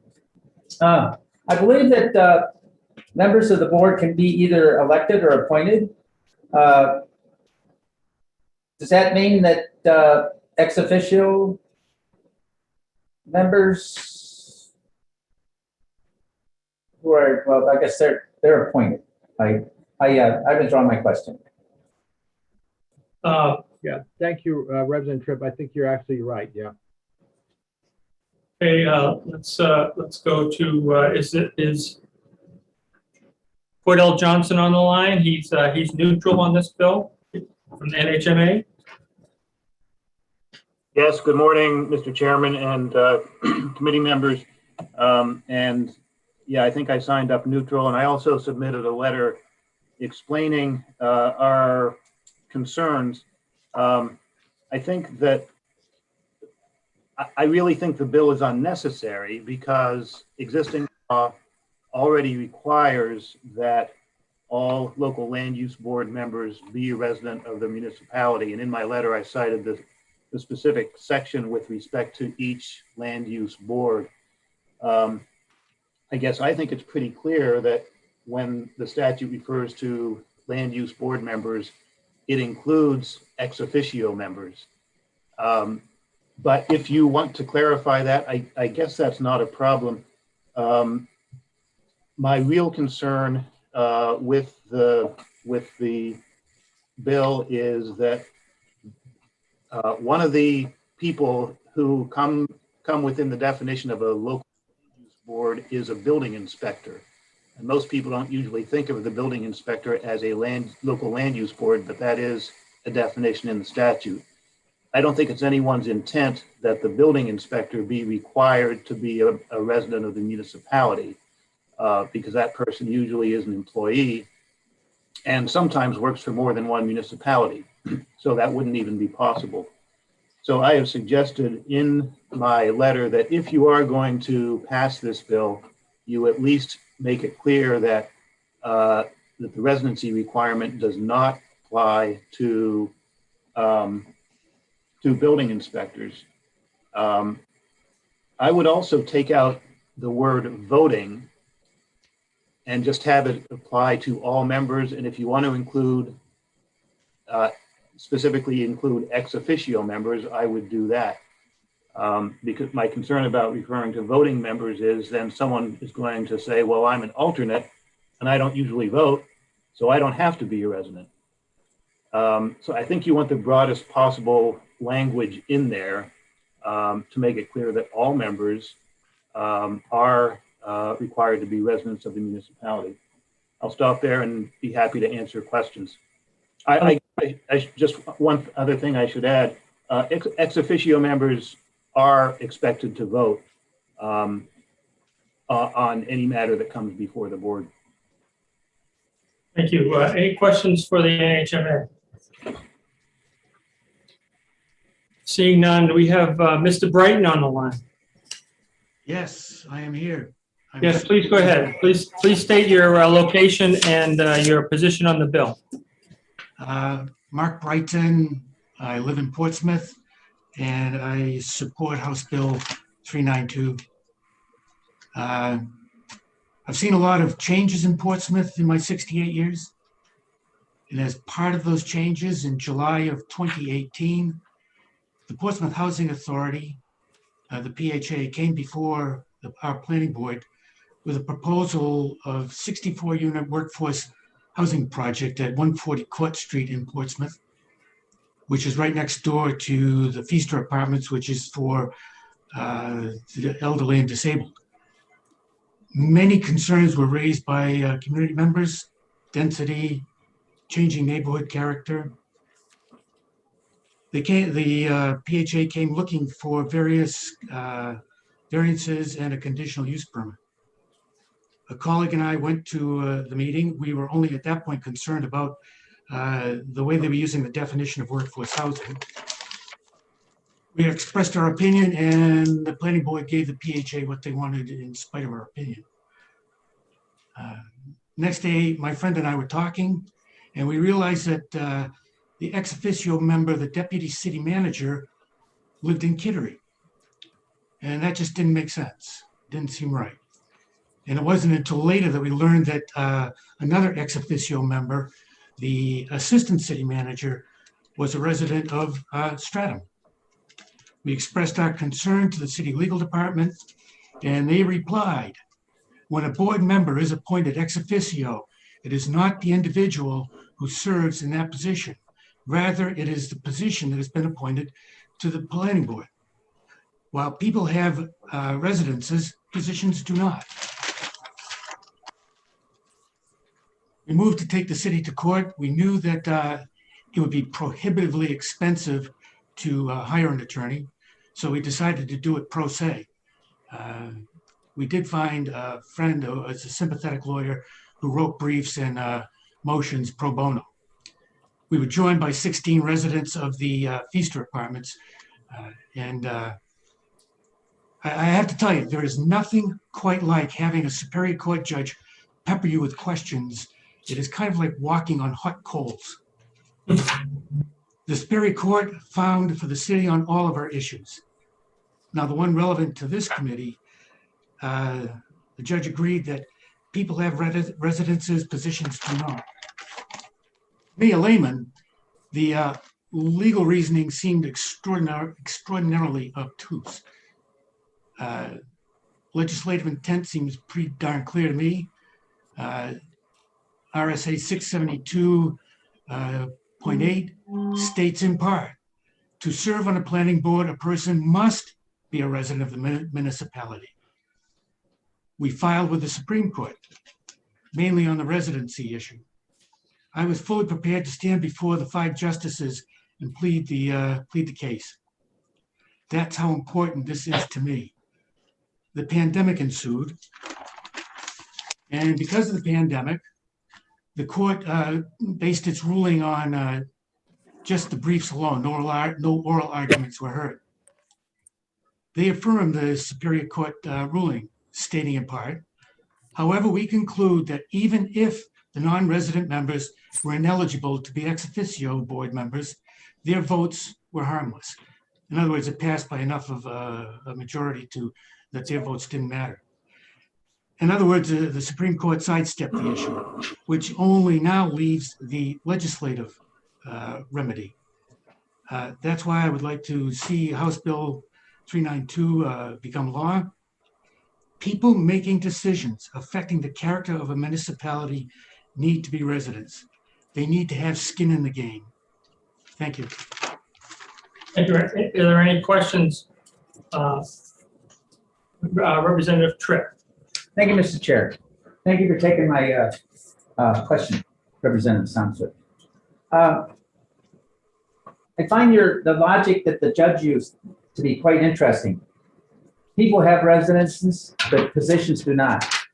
Well, following that logic, how would this bill correct the ex officio problem, since it's still a position and they still don't have a residence?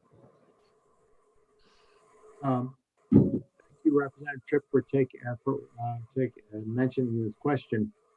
You raise a really excellent point, and as you could hear from Mr. Brighton, the courts kind of sidestepped that issue. But hypothetically, if a position is an appointment, then somebody living in Florida could serve on a planning board in Portsmouth and be a voting member, even though they are kind of disconnected from their neighborhood. And I agree with Mr. Cordelli's suggestion that if you do consider this bill to be worthy of passing, definitely building inspectors should be exempted from this rule, because that's a different entity altogether. However, in order for us to clarify whether ex officio members are voting members, really, the only way to do that would be to specifically say that while they can serve on these boards and give advice to the board, if they're not residents of that municipality, they should not be voting, because they might have less knowledge and less information than someone who lives in town. So that is kind of our feeling about this. Thank you. Any further questions from the committee? Any questions from the public? Representative Maggiore, do you see anyone from the public? I do not see any hands up from the public. I do see one hand up from Representative Trelevin. Representative Trelevin, please ask your question. Thank you, Mr. Chair. This is for Mr. Brighton.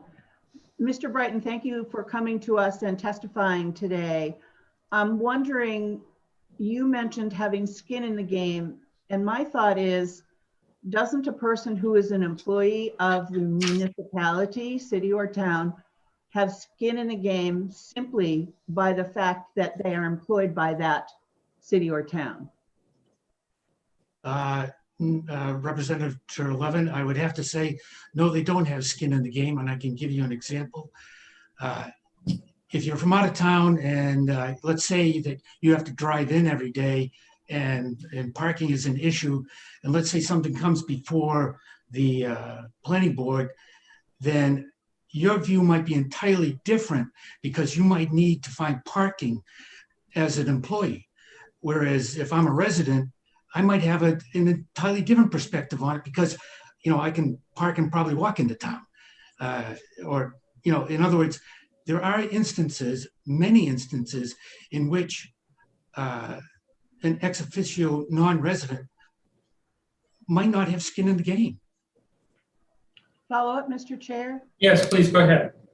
Thank you, Mr. Brighton. I appreciate your point of view, yet I would think that someone who is employed by a municipality has some understanding of that municipality, its workings, and has some loyalties and concerns in regards to the I'm sorry, I can't talk this morning. Municipality itself, over and above their own personal points of view. One would hope so, but we're talking about human beings, and we have people in town who are the planning board department head lives in Newburyport. You know, her perspective of what is good for Portsmouth might not line up with a resident's just by virtue of being human. It can be that simple. I thank you for your response, Mr. Brighton. Thank you. Representative Power? Thank you, Mr. Chair. I'm not sure who this question should be directed towards, but my question is, does this bill create two types of ex officio members? That is a non-voting ex officio member as well as a voting ex officio member based on residency? Mr. Chairman, can I take that question? Yeah, who's that speaking? Representative Somsich? Yeah, go right ahead. Thank you, Representative Power, for that question, which is very astute. I think it doesn't necessarily do that because if in fact you pass this bill and the municipality knows that only ex officio members who live in town can be voting members, they will most likely appoint people as ex officio members to that board who live in town, which would be a good thing, we think. A follow-up, go ahead, please. Thank you, Mr. Chair. Thank you, Representative Somsich, for your response.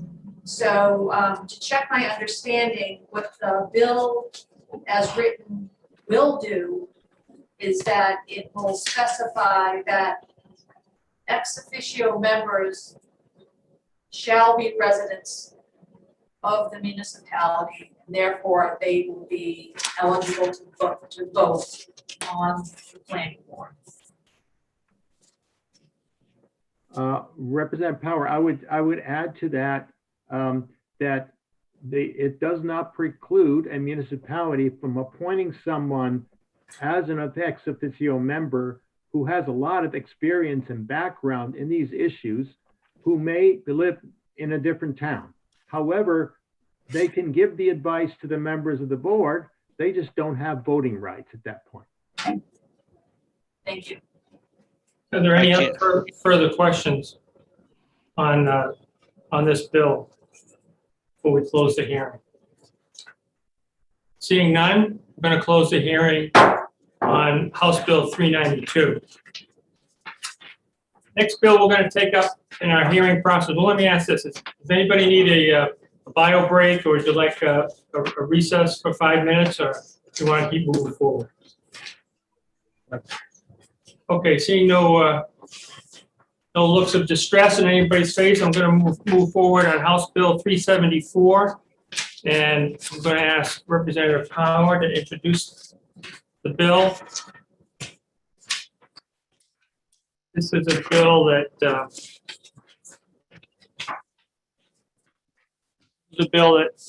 is relative to the official ballot referendum form of town meetings, which is more commonly known as SB2. Go ahead, Representative Power. Thank you, Mr. Chairman, and thank you to my fellow committee members. I appreciate the opportunity to introduce to you House Bill 374 relative to the adoption of SB2. For the record, I am Representative Diane Power. I represent the towns of Brookline and Mason in Hillsborough County District 26. First, I would like to provide some background. Again, this bill comes from a request by a number of constituents. In 2019, the method to adopt SB2 was changed by removing the question from the official ballot and instead placing the question on the warrant to be voted upon at the annual meeting. Sponsors of the previous House bill asserted that voters should not be allowed to vote on SB2 at the town polls because they might be uninformed voters. With that, allow me to introduce the bill. This bill restores the original method of adopting SB2 by placing the question on the official ballot, and it allows all-day voting at town polls on town election day or by absentee ballot. This bill before you is needed to address a number of issues resulting from the recent statutory changes. First, the traditional meeting is not the only time and place to hear about SB2. This bill recognizes the ample opportunities for one to be informed on SB2, which are already prescribed by law. Initially, when the question to adopt SB2 is brought forward, the governing body discusses it at a regular meeting at which public input is included. Once on the warrant, there is a hearing on the SB2 question as required by law. Moreover, in multi-town districts, a hearing must be held in each town on separate days.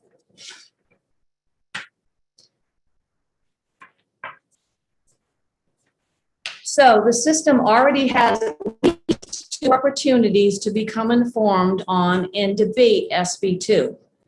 Furthermore, by putting the question to adopt SB2 on the official ballot, voters have more time to consider the pros and cons of SB2 than they would otherwise have at the traditional town meeting. Second, and most importantly, this bill eliminates the control of a minority present at an annual meeting to decide whether or not to adopt the SB2 system. By placing the question to adopt SB2 back onto the official ballot and allowing for an all-day vote, voter participation is increased. This also protects against disenfranchising voters, like the elderly, disabled, deployed military, business travelers, shift workers, and families with childcare needs who cannot attend the traditional meeting to vote on SB2.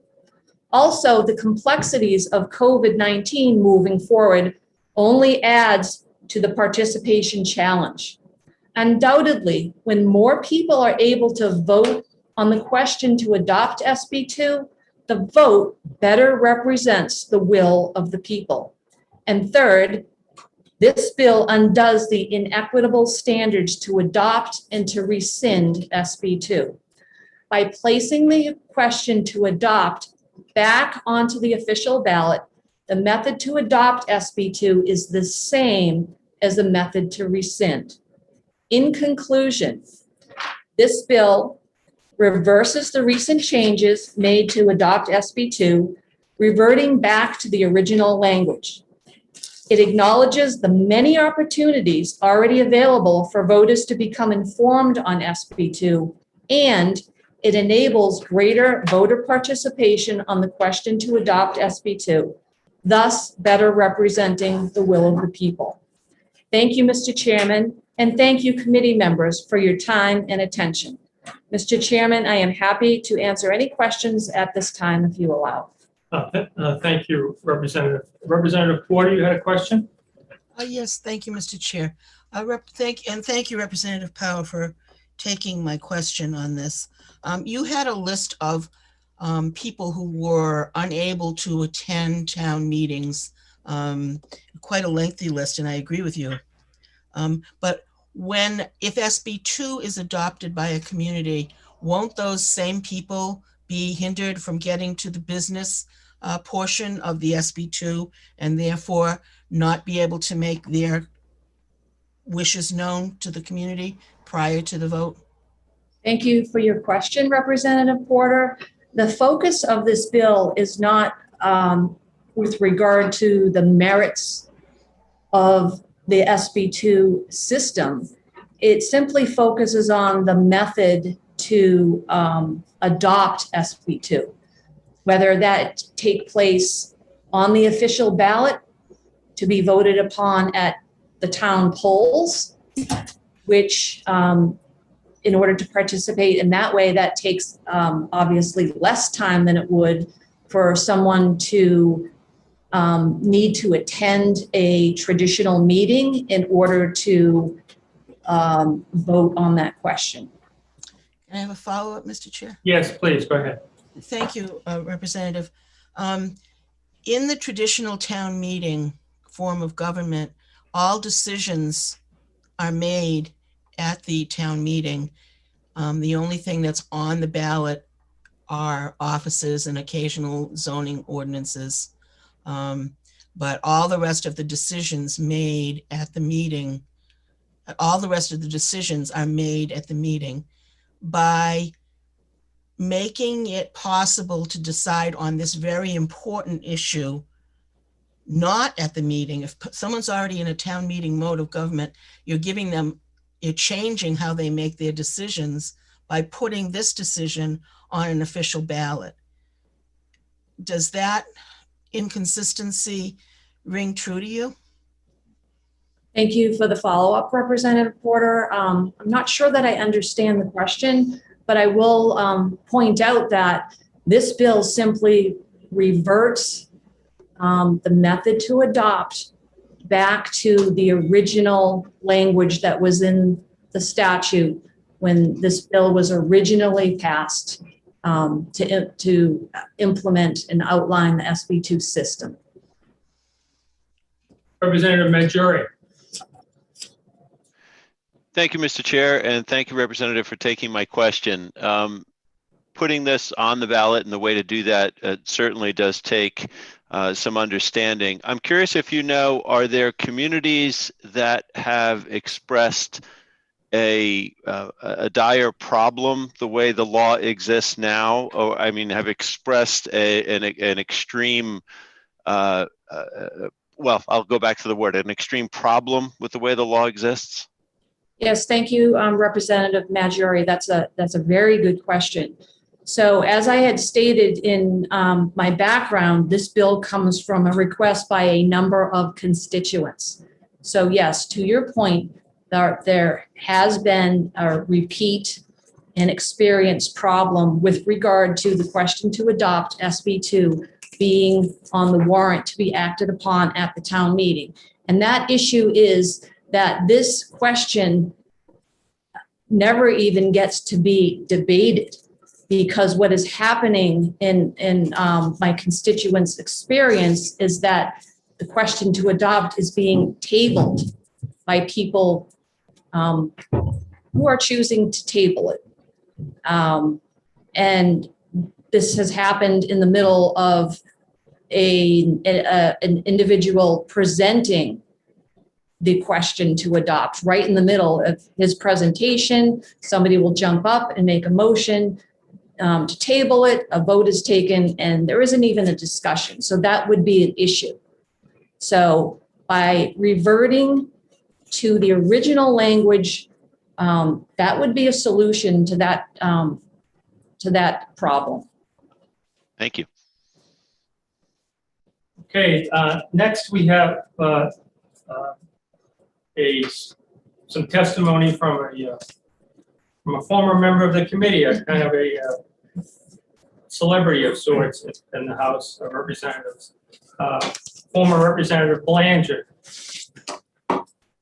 Welcome back. Thank you, sir.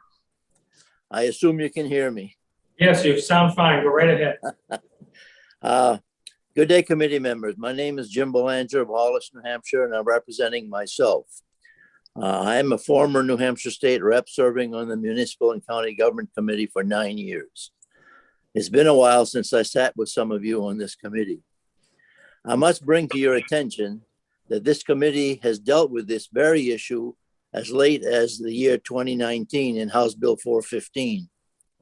At that time, we recognized that voting to adopt SB2 in a regular deliberative town meeting should be done according to the town meeting process, as required of all other warrant articles.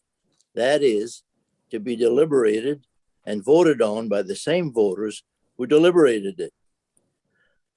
The method that was currently in the RSAs was flawed in that it departed from the traditional town meeting format and used a format that is in place after the SB2 process is adopted.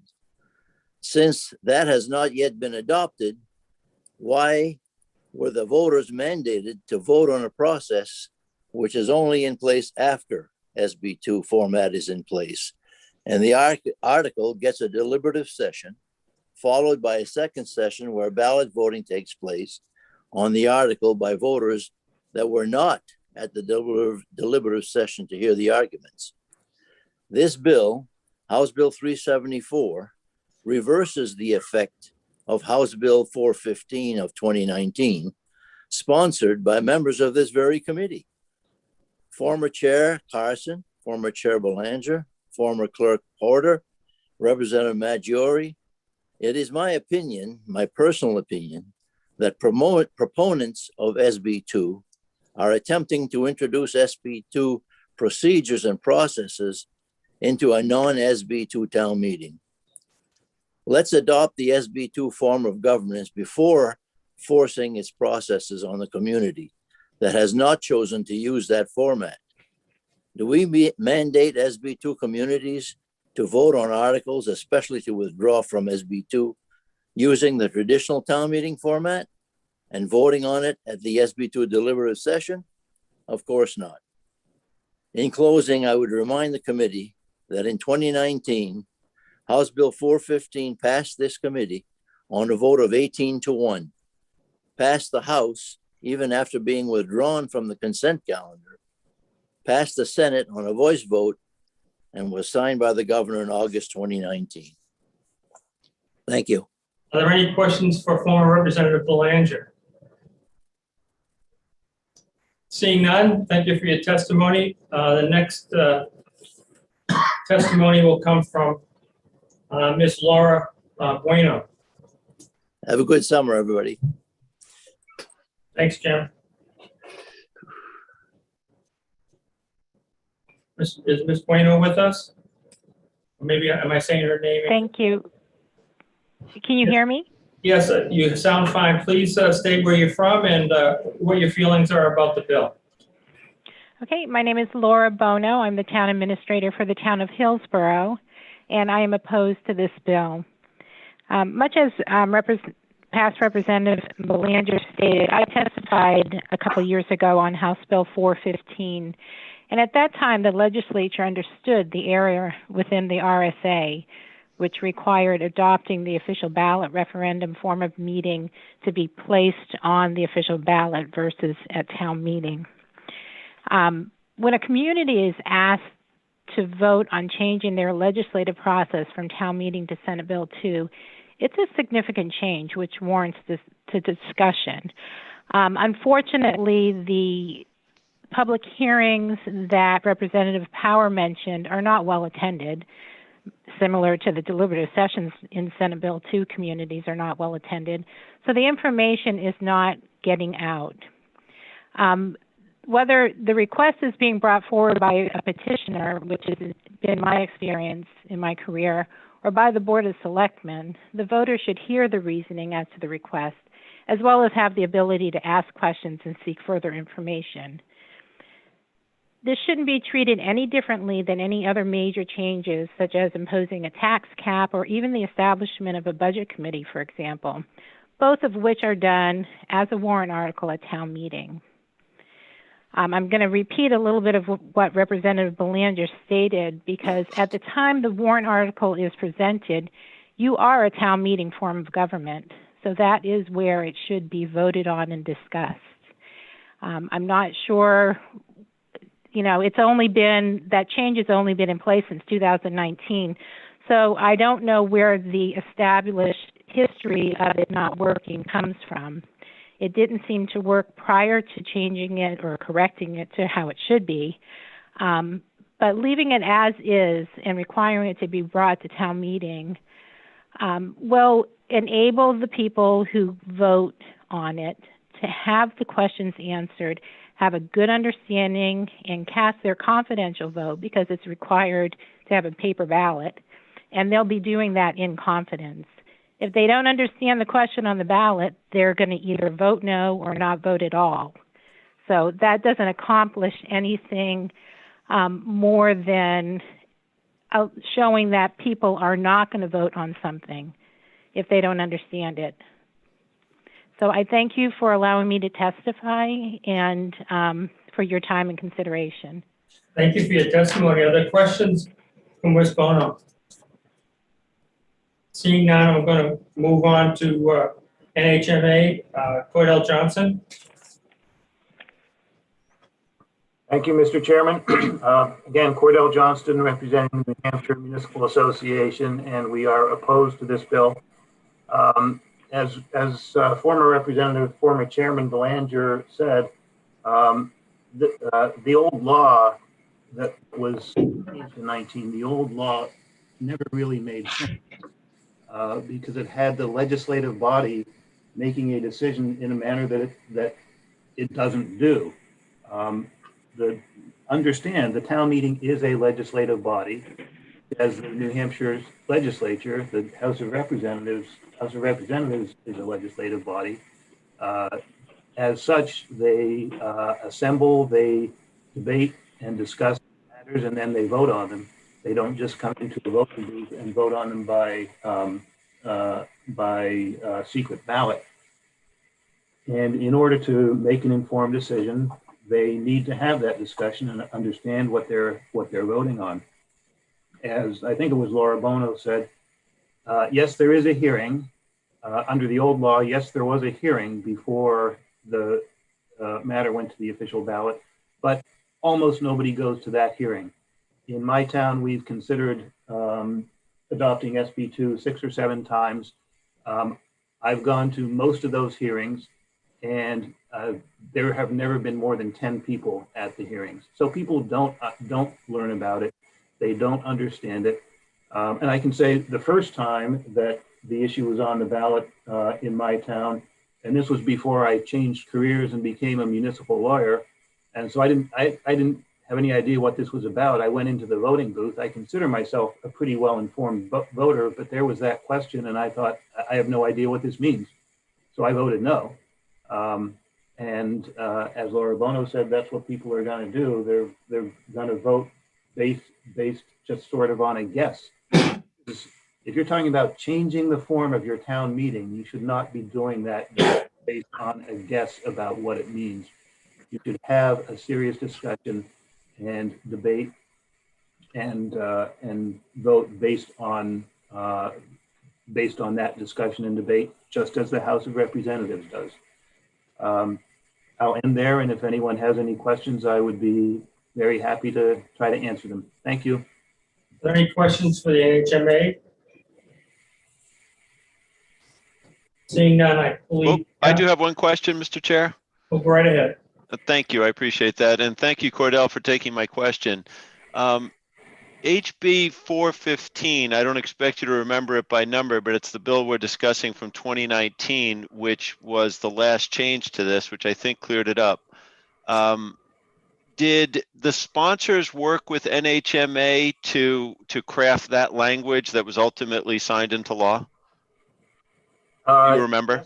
Yes, they did. I'm a little insulted that you thought I wouldn't remember the phone number. All right, I'll take my lumps on that one.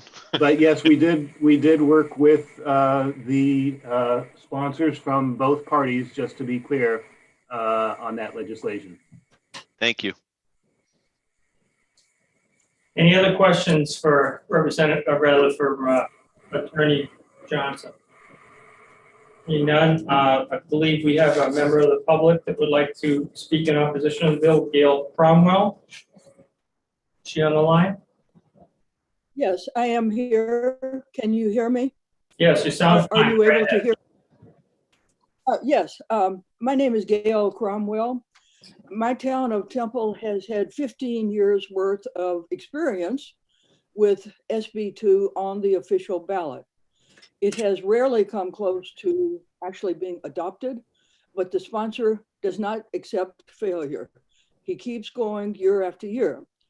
However, what I would like to say is probably more important, which is that SB2 is one of the most important decisions that a town can make. And I would have to tell you that 162 towns still have traditional town meeting. Only 70 towns have adopted SB2, and they tend to be the larger towns. In the question I think that is really important is, what is the best place to actually discuss whether a town is going to adopt SB2 or not? I was a selectman for 6 years. I ran a number of those hearings that were required. I will tell you, no one goes to those hearings. The most common place where SB2 is debated and discussed is on Facebook. Now, I don't know how experienced you all are with Facebook, but it is not a source for accurate information. In our case, it became very abusive of people, viewpoints. It became downright ugly. There was no way for anyone to make a statement that we should not or should adopt SB2 in any rational way. So the conclusion that I have been very glad to be happy with was the adoption in 2019 of the present situation. We're still required to have a hearing. One of the early proponents of this legislation said that you would only go to town meeting. That's not true. The current legislation says you still have to have a hearing, and we have scheduled a hearing for this year before town meeting. Then at town meeting, we hope that we can actually discuss the merits of SB2 or the demerits of it in a rational way. I think that is what we all hope for, is to be able to have some sort of rational discussion so that people actually understand what they are doing. Because when in the previous situation, people did not know what they were doing. So I appreciate your time in taking up this, and I do hope that you will vote against this bill. Thank you very much. I'd be glad to answer any questions. Thank you, Ms. Cromwell. Are there any questions for Ms. Cromwell? Seeing that other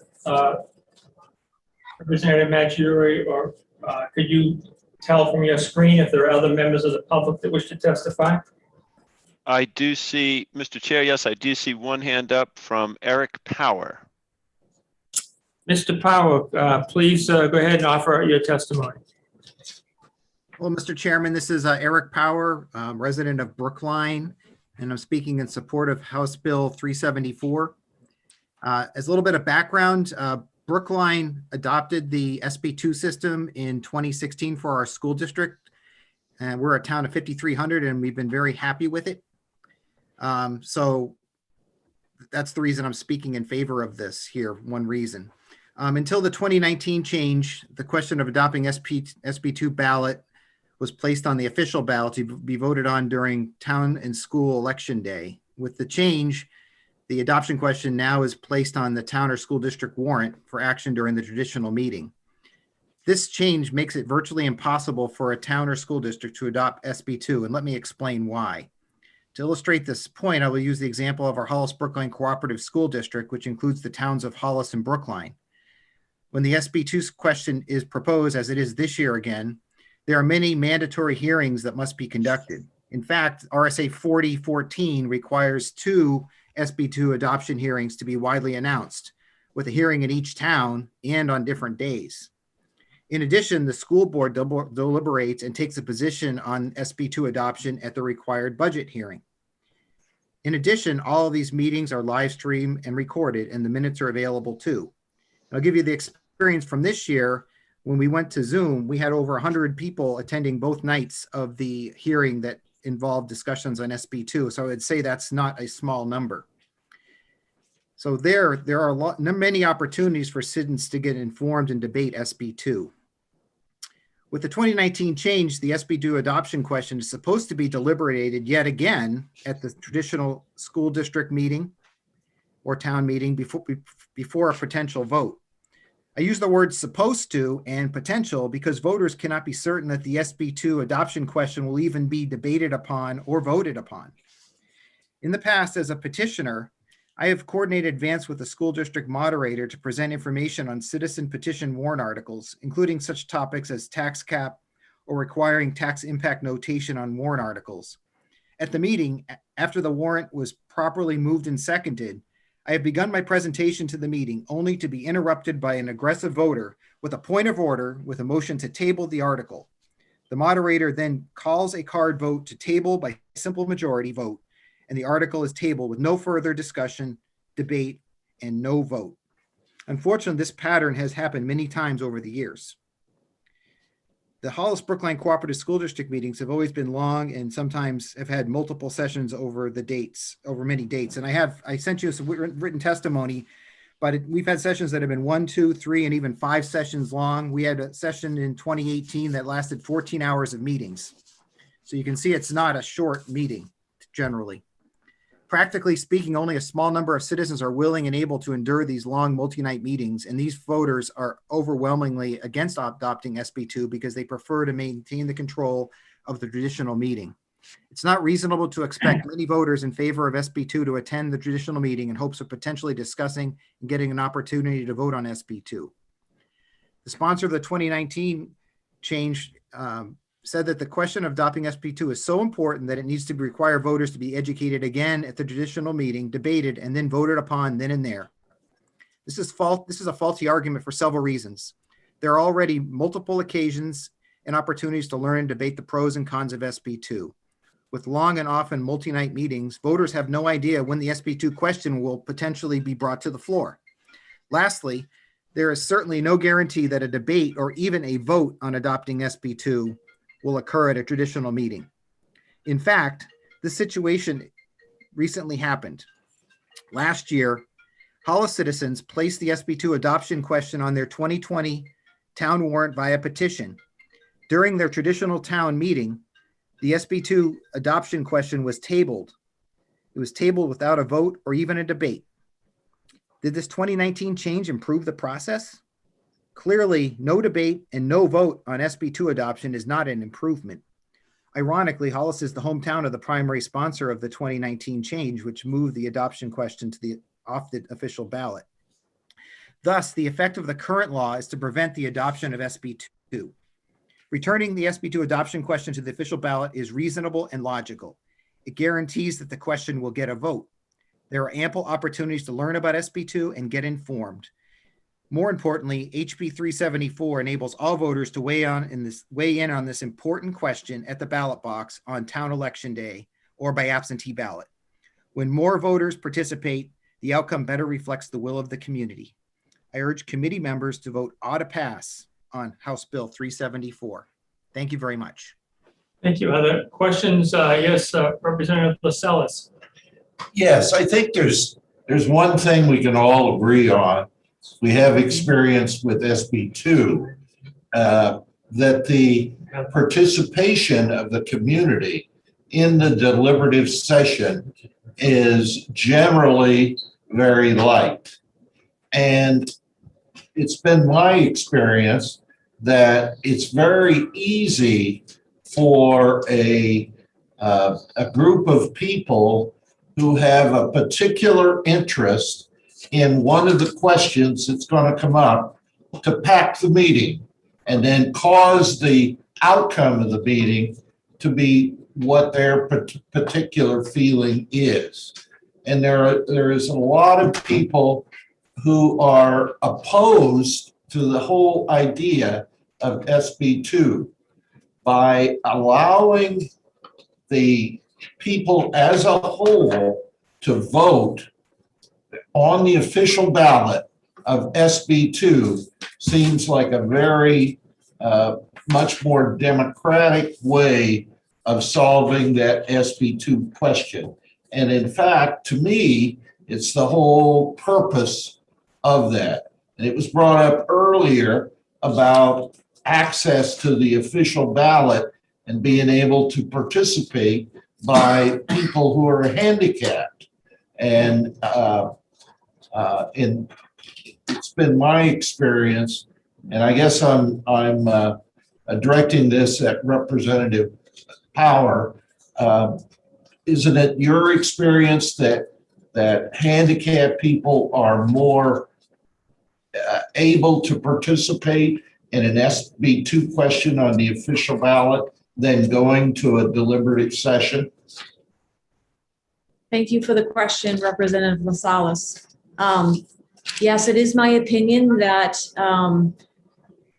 people who have difficulty getting to a traditional meeting and attending very long traditional meetings, it is much more accessible for them to participate in the town as a member of the legislative body, to be able to cast their votes on the official ballot on town election day. Okay, any other questions from the committee? And there are three, Mr. Chair, from Representative Porter, myself, and Representative Gilman. I'm not sure who was first, but we'll start with Representative Gilman.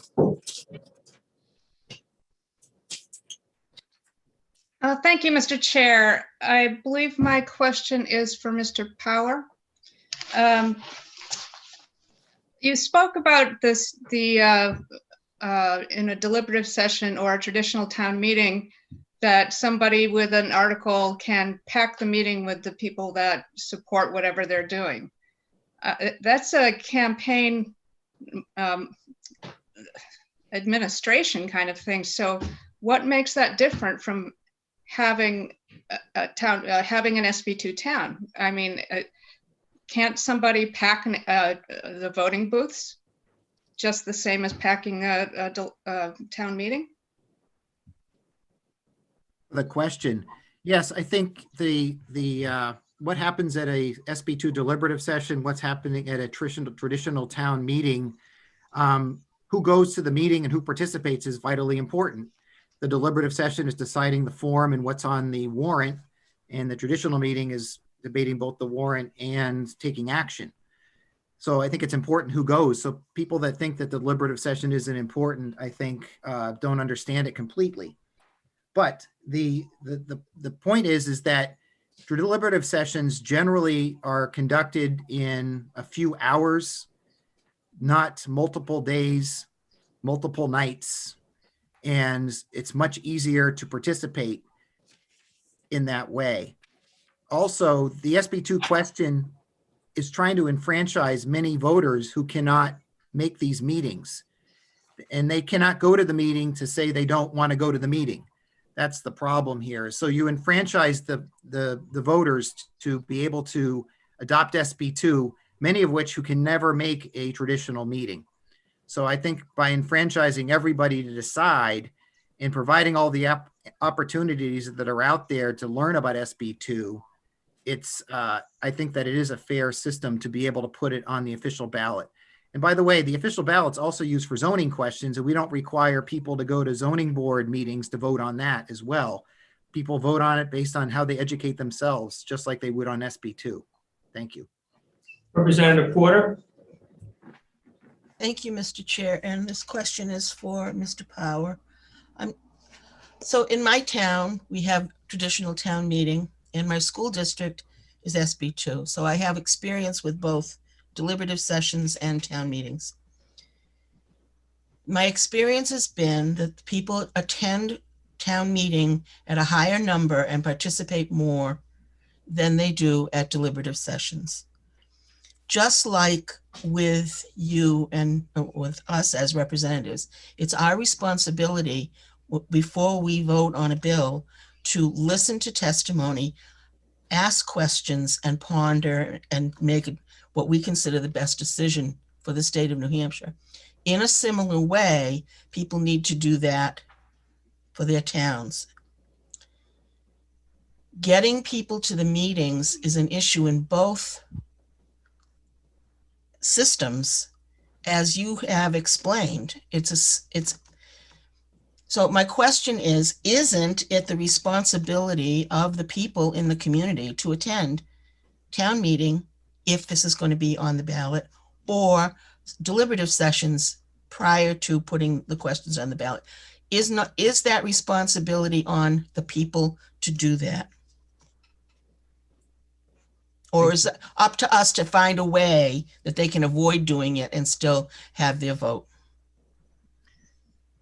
Well, thank you for the question. So there's the question of adopting SB2 is a challenging one because, you know, there's many people that can simply not make a traditional meeting, and you've heard some of the people that cannot do that. But they would very much want to participate in the democracy we have.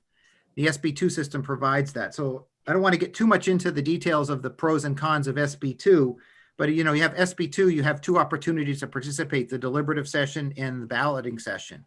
And undoubtedly, the balloting session always has the largest number of participants because people are voting on election day or by absentee ballot. And that's been our experience.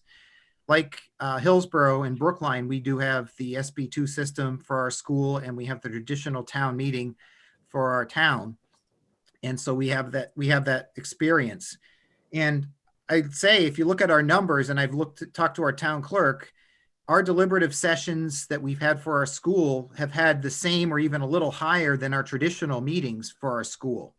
So we have not seen that drop off. We've had very much the same amount of interest in our school district deliberative sessions as we did in our traditional meetings. But I think getting back to your question, it is the responsibility of everyone to participate. But like I say, people cannot always go to the town meeting, or a school district meeting, to vote to adopt SB2. And unfortunately, there's no guarantee you even have a vote or when the vote occurs. And that has already happened in Hollis, in our neighboring town. I've talked to my friends in Hollis. They have told me that they were very frustrated by they waited at the meeting to vote, and then they didn't even get to vote on it because it was tabled. It wasn't even debated. So that doesn't seem to be an improvement. And I think that that's probably where we're heading this year for our co-op meeting, where we've debated SB2 4 times already this year, and now we're going to debate it again at the meeting. So I think it makes a lot of sense to put it on the official ballot so that you have the debate, but you also have a vote. And I think that that's important, that just like in the House of Representatives, everything gets a vote. Thank you. Representative Maggiore. Thank you, Mr. Chair, and thank you, Mr. Power, for taking my question, which I think you answered a little bit with your last statement. But since 415 went into effect, there's been one local town election, I believe, which was in 2020. I'm not discounting any issues that may be happening in Hollis or Brookline. Do you have any evidence, though, of other communities where during the time where 415 has been in effect that there have been any issues or any standing complaints? The 2020 meeting for the co-op did get a vote on SB2, and that's the only reason it happened for sure is because we have a traditional meeting, but we had the drive-through voting there, but it would be likely not voted upon, in my opinion. We'll see what happens this year. I do have one person I spoke to that's in Bow that they wish that they would have, they have SB2 on the ballot this year, and they want to, they wished it was on the official ballot. It's on their warrant this year. But there's, like I said, it's only been in effect this is the second year of it. And last year was a little interesting in terms of all the town meetings. So it was kind of hard to judge. But I think right now you're never going to see another town adopt SB2 until it gets put back on the official ballot for all the reasons I stated in terms of the town meeting attendance. Thank you. Thank you. I don't see any additional questions. Do we have any additional comments or testimony from the public? Looks like we do not. I do not see any, Mr. Chair. All right, I'm going to close the hearing. Before I close the hearing, I just want to report the sign-in sheet. We had 24 people sign in, 1 in support, 23 opposed, 0 neutral. And so with that, I'm going to close the hearing on House Bill 374. As a point of administration, as you look at the clock right now, it's a little past 11:30. We are going to take a break for a half hour at 12:30 for lunch. So I anticipate that we'll probably still be in the hearing mode at that point. So we'll recess whatever hearing we're in and then go to lunch at that point and come back. The next bill before us is House Bill 341.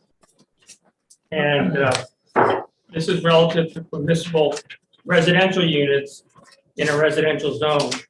On the sign-in sheet, we had 66 in support, 11 opposed, and 1 neutral. And Representative Van, as a sponsor, would you like to introduce the bill? Yes, Mr. Chairman, I would like to introduce the bill. Please go ahead. Ready to go? Go ahead. Okay. House Bill 341 is a bill that seeks to address a problem that we are seeing all across the state of New Hampshire. We are in a housing crisis. I don't think anyone denies that. According to the latest numbers from the New Hampshire Housing Finance Authority, we're about 20,000 housing units short. And the problem is that one of the problems that we're facing is that our existing housing stock doesn't match very well with who needs to live in it. Right now, about 75% of all households are either single people, couples, or 2 unrelated people living together. Right now in New Hampshire, a lot of our housing stock is big houses that do not work very well for the people who would like to live in New Hampshire, and quite frankly, often don't work very well for the people who own them. So what I've tried to do with this bill is enable the construction or rehabilitation of housing for more units. So why am I doing this? Right now, 78% of Manchester is zoned single family residential. 78% of its residential area is zoned single family. Those neighborhoods are not all single family. They contain pre-existing small multifamily units. This bill would allow us to do that everywhere. And, you know, one of the questions, of course, is why do we need to do this at the state level? Preemptive zoning is not always a good idea. Often it's not a good idea at all. But in this case, I think that making a statewide decision is really important. There's no incentive for any individual jurisdiction to vote for more density, even tiny historically appropriate density of 4 units. We need to do this as a state because otherwise it's not going to happen. We have seen that. One of the questions that people ask is, well, why 4? The reason that I recommend 4 is because 4 units can be financed very simply with a simple homeowner loan by the VA, the FHA, Freddie Mac, and Fannie Mae will all write a simple homeowner's rule for up to 4 units. So 4 units is house sized. It's easy to finance.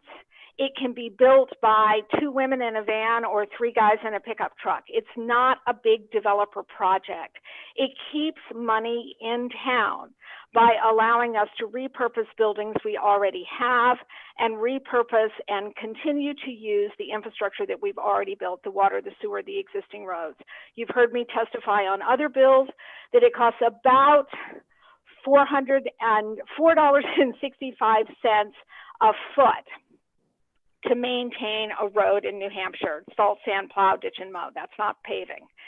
We need to use the roads we already have instead of taking on from developers new roads.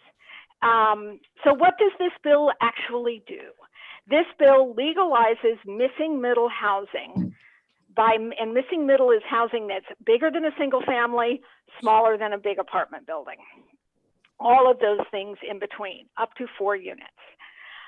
Making up to 4 units permissible by right on any residentially zoned lot with municipal water and sewer. Most of our favorite neighborhoods look like this already. We need to be able to create more of them instead of preventing their creation. This bill helps people who are looking for housing. It helps people who are living in big houses that they'd like to convert into a multifamily. It helps municipalities because it allows us to use our infrastructure efficiently, and it helps small builders locally with projects that they can do themselves. This bill does not change any of the rules established by any jurisdiction about lot coverage, parking requirements, necessity to conform to the International Building Code. I understand that the fire marshals were concerned that we were saying that a fourplex is the same as a single family house. No, we're not. This is a land use code. It doesn't have anything to do with the International Building Code.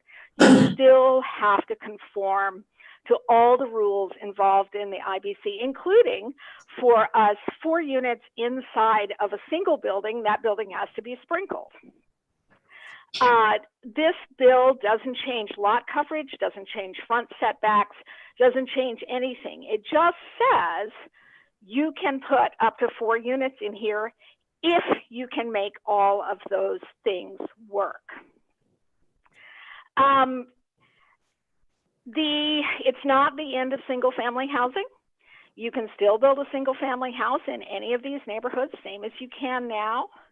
The economic impact is amazing because this is a way of adding almost invisible density, historically appropriate density to our existing neighborhoods. And that's where people want to live. We haven't built any more of the neighborhoods that people really want. I mean, people talk all the time about, oh my God, Portsmouth is so expensive. Portsmouth is expensive because it's very hard to build anything there. And speaking of Portsmouth in particular, and this is true for most places in New Hampshire, I have a good friend who lives on Richard Street in Portsmouth, and he did his master's work in landscape architecture by looking at his own neighborhood, about a 4-block area. And he discovered more than 100 places where another unit could be added invisibly if you could have more units on a single lot. So it's a really crucial bill for us for so many reasons. It addresses the mismatch between our housing stock and where and who wants to live here. It addresses the issues of municipal expenditures. It addresses the issues of having enough housing for the business people who want to live here. So that's the story on 341. I'm happy to take questions. Thank you, Representative Van, for your testimony. And just to acknowledge that we're somewhat behind in our hearing process, and we have at least 10 people who wish to testify on this particular bill. So I'm going to ask those that are queued up to testify, try to hold your comments to approximately 2 minutes so that we can move through and hear everybody's point of view, and also those on the committee to be brief and succinct in the types of questions you're asking. So next, I have a question from Representative Gallagher. All right, so you said that this bill won't end single-family housing. As someone who thinks that single-family zoning should actually be ended, what would you say to someone who thinks that this bill doesn't go far enough? Actually, this bill does end single-family housing zoning. It says you can't have a zone that is only single-family, but you can still build a single-family house in any of these neighborhoods. It's just not the only thing you can build. Okay, thank you. And Representative Mangiaputi is next. Thank you, Mr. Chair. Thank you, Representative Van, for taking my question. I'm thinking about the concept of aging in place. So if I have a single family home and my kids have left, I want to age in place. Wouldn't this help with staying in the same community, but building that community around me that would help aging in place and keep the vibrancy? Yes, absolutely, because it allows you to make your house smaller and at the same time provide housing for someone else. Okay, next we have Representative Trelevin. Thank you, Mr. Chair, and thanks, Representative Van, for taking my question.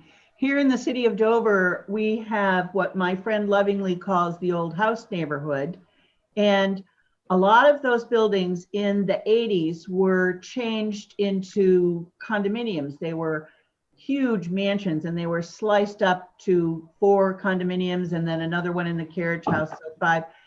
In your research for this bill or anything else, have you noticed that that's not happening these days?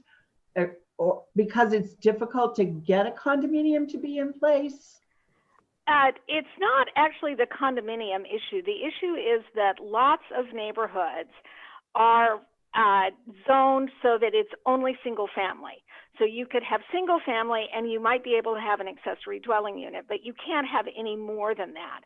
For example, in my town, there are 2 primary residential zones. There's the general residence zone, which allows multifamily, anything over 2. And there's the family district, which only allows 1 or 2.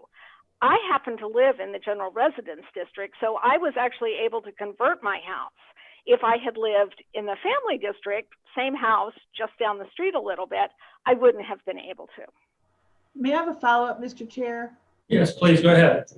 I asked about condominiums specifically is oftentimes people get into that situation and the condominium laws in the state of New Hampshire predicate, how they put that condominium in place, and you pay a monthly fee for maintenance and insurance and all of that. Yet I'm thinking farther along, if I know there are more buildings that if one person owned that building and made it into a 4-unit, they could have, following on Representative Mangiaputi's, they could have income from that building and absolutely get themselves started along that pathway of financial, and also help someone else because they would have tenants versus owners. And we know that our rental market is just horrid. Right. In answer to that, in my other life, I am a faculty member for an organization called the Incremental Development Alliance. And one of the things that we urge people to do is to buy a multifamily as a way of reinvesting in their neighborhood, creating financial wealth for themselves, and providing housing. So yes, that is an important part of this. Thank you, Representative. Representative Gilman, next. Thank you, Mr. Chair, and thank you, Representative, for taking my question. In your presentation, you discuss the historical aspect of growth in a town. Have you found it, and I think this is more a question for the general public to hear your answer. Have you found that most towns begin centered around whatever their main industry is, and then as they, I don't know, grew more wealthy, they bought more land and then grew outside of the city center or town center? And now what you're asking in this bill is let's fill in those empty spots to make it dense again. That's right. That's a really great question, because in fact, a lot of jurisdictions nationally and in New Hampshire are less dense now than they were 100 years ago because of the loss of buildings or because we didn't fill in the way that we had historically. So yes, that's exactly what this is. It says, let's use what we've already got and fill it in a historically appropriate way. Because these are not big buildings. These are house-sized buildings. Thank you. And next we have Representative Stavis.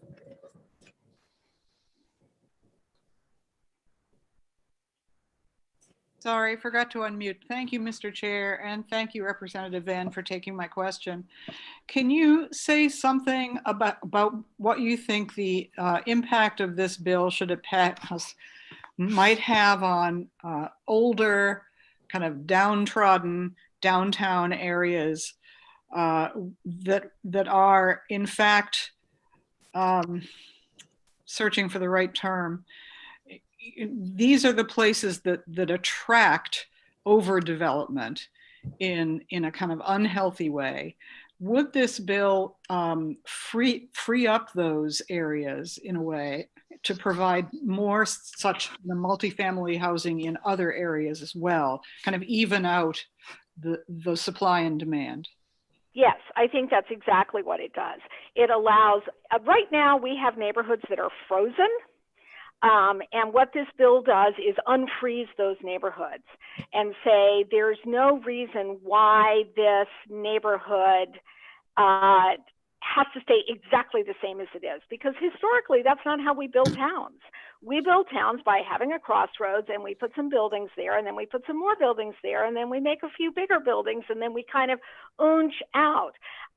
The growth pattern that we've followed for the last 75 years, driven largely by federal housing policy and also federal transportation policy, has been very, very different from the way we historically grew towns. This bill is an effort to return us to a more organic way of growing our towns. Thank you. Next, we have Representative Mangiuri. I waive off, Mr. Chair. Thank you. Okay, thanks. And next we have Representative Tripp. Thank you, Mr. Chair. Thank you, Representative Fenn, for taking my question. There's a section in the bill that I don't quite understand. It says the lot and yard standards, setbacks, parking requirements, and lot coverage shall be more restrictive than those required for a single-family dwelling. That is a, oh, sorry. Go ahead. Is that your question? Well, that's an error. It should say shall not be more restrictive than for a single family house. I thought that had gotten corrected. I apologize. We'll have to correct that. The point of that is that the lot and yard standards, lot coverage, parking requirements, all of that does not go away if you want to put more than one unit there, but it also is not more restrictive than it would be for more than one unit. I hope that helps. So I have a follow-up. So the amount of non-permeable surface stays the same? Yes. So if, for example, if in your single family zone, it says there's a 40% lot coverage maximum, it would remain a 40% lot coverage maximum if you put 4 units there. I have a follow-up. Yes, another follow-up, go ahead. All right, sure. On line 6 of the bill, it says, well, actually 5 and 6. a residential zoning district served by water or sewer, or which can be net connected to water or sewer, all right, does that mean that if that the multiple dwelling lot can still be well and septic? No, you have to be connected to municipal water and sewer in order for this to be useful. You can't do it with well, water, and septic. The reason that language is in there, let me explain why it's there. Sometimes when a town expands water and sewer, it skips a lot because for whatever reason, the person who lived there declined to be involved. If that lot were to be redeveloped for more than one single family house, it would have to be connected to town water and sewer. It can't remain on septic and well. But I don't believe that's what it says. It says or can be connected. It doesn't say shall be connected. It says it must be or can be connected. If you think that we need an amendment, we can certainly look into that. But that's the purpose of this, is that you can't do it unless you are connected to town water and sewer. So if that's unclear, I'm happy to offer an amendment when we get to that point. I will make a note. Thank you. Thank you. Representative Ayer, you have a question? Yes, thank you for taking my question, Mr. Chairman. What I'm concerned about is, again, we're sticking our fingers into the zoning board. Number two, I know what you're trying to do, and I think it's a good idea. But when these one family neighborhoods are designed, you want to put 4 units on a lot and hook up to town water and sewer. And that's great. As long as there was a 4-bedroom house there, because that's how they calculate the size of those pipes that are running in the road to handle that water and sewer. So you might run into a problem where a whole neighborhood wants to change to 4 units. They're going to have to dig up the street and replace water and sewer, which would be a big cost. Right, and that would be up to the town to decide whether they wanted to do that. All of this, I mean, just right as now, if a developer wants to build a development and hook it up to town water and sewer, the developer has to go to the town and make sure that there's capacity, and can be denied if there is not capacity. And that would be true for this as well. It doesn't change that. Okay. Thank you for your question. Representative Maggiore, are you waving off again? No, I'll ask it. I keep putting my hand on and up and down. Thank you, Mr. Chair, and thank you, Representative Van, for taking my question. By any means, with reference to being hooked up to water or sewer, can you help me with that? And the reason I ask that question is Northampton may be very unique in this, that we have an incorporated village set by statute 100 years ago, more than that, which has sewer running through it, but the town isn't hooked up to it. It's only used for facilities at the beach. I've had people in that community say, what does by any means mean with regard to sewer? So maybe it's not relative to us, or maybe we're just so unique, but yeah, I had to ask the question. Okay, so I would answer that if people can't attach to that, then they can't do this. So if your system is set up only for the beach, then it's only for the beach, and the town would have to make a different decision to allow this to happen in your town. Thank you. And next, could we bring up Mr. Parisi from the New Hampshire State Fire Marshal's Office, who would like to speak in opposition to the bill? Can, Mr. Chair, and I've asked him to unmute, and there he is. He should be good to go. Thank you, Mr. Chairman, and thank you to the committee for allowing my testimony. I have submitted a written document for testimony, and I won't read the whole thing. I appreciate Representative Van stating that this does not have anything to do with building or fire codes, and that a building that was converted, a single-family dwelling that was converted into more than 2 dwelling units would still have to comply with the fire and building code. I just have some concern that it may not be interpreted that way. And if there was a way to add a line or an amendment to this bill that would make that clear, we would certainly have no issue with the bill whatsoever. We want to do what we can to help with the housing shortage in the state. So thank you for allowing testimony. Be happy to answer any questions. Any questions for Mr. Parisi? Seeing none, next, I'd like to invite Ms. Christy West, a member of the public, to speak in support of the bill.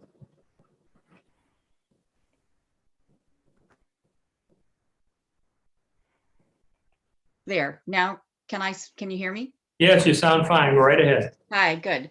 So I live in Mount Vernon. I have a cape, a tiny cape that was built in 1785.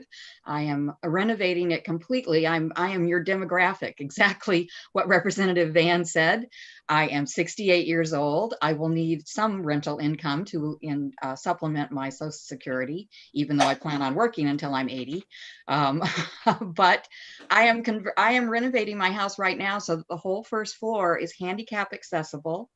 And then there's a small 2-bedroom, 1-bath with a kitchenette upstairs that a small caretaker or a small family could live in, and it would be a unit house by itself. There's also an L addition on my cape that I intend to tear down. I was hoping to make it into an income producing unit, but I didn't think I'd ever be able to get past the zoning committee of my town. What Representative Van said early was, there's no incentive for the town to increase density. I can't agree with that more. I know my zoning board. I know my town. They allow the what do you guys the ADU only because there's that state law that says that you can have a mother-in-law apartment legally now, but they never would have agreed to that. So I want to do two things. I want to provide some handicap housing eventually when my house is given over to whomever. And I want to supplement my income so I can, what did you call it? Aging in place. And that is my forever home, my forever dream. I won't fill up a nursing home. And I just wanted to give you a little picture of, what the public, how valuable this would be to an aging population that's in New Hampshire. And I'm happy to answer any questions, but thank you, Mr. Chairman, for letting me speak. Well, thank you for your outlook and the descriptions. Representative Manchaputi, you have a question for Ms. West? Yeah, thank you. Thank you for, that was my term of aging in place. And I think that as the New Hampshire demographic is changing, me including, would that not help to keep our people in our state like you? Yes. Were you finished? Yeah. Sorry. Absolutely. In fact, I maybe you guys would know better than I do, but when I was originally converting my house thinking it would be handicap accessible for my 94-year-old mother, I found that there was a way for her to stay in my home and could have a caretaker living there. And instead of a nursing home, because we don't have enough spots, then I would be able to get some assistance financially to pay for that. That was where this started 10, 15 years ago. And absolutely, I couldn't afford, and there's not any spots for nursing home. And I'm going to be her age at some point, God willing. And yes, I will be, unless I have a catastrophic medical problem, then I will be able to completely stay there and not cause anybody any trouble, take up any other resources. My one little road. I mean, I live in a small house. What you were talking about, septic and town and things. My house, there used to be 7 people that lived in it. For 10 years, there's only been one, me. And it's perfectly capable of having a garage apartment, who could give me income, a caretaker, 3, 4 people. Everything is built up. The one thing I'm disappointed about is I do have a well and septic, and we don't have town water anywhere close to me. So I'm giving you my story, and I hope someday there will be a bill that includes we who have septics that are adequate. I just had mine refreshed and revived, and it's absolutely been tested and big enough. So anyway, sorry to take up so much time. Other Okay, questions? Next question is from Representative Wallace. I'll wave off. She answered my question at best. Thank you. Next question is from Representative Davis. Mr. Chair, this is a question for Representative Van. Thank you, Representative Van, for taking my question. Is it also the case that the more people who are aging in place, the more taxpayers New Hampshire has? Absolutely. And they're more likely to stay here if they can walk to the store when their kids take their keys away. Thank you. Representative Treleaven. Thank you, Mr. Chair. I don't have a question. I just want to let you know that my New England schoolboy is home for lunch. Okay.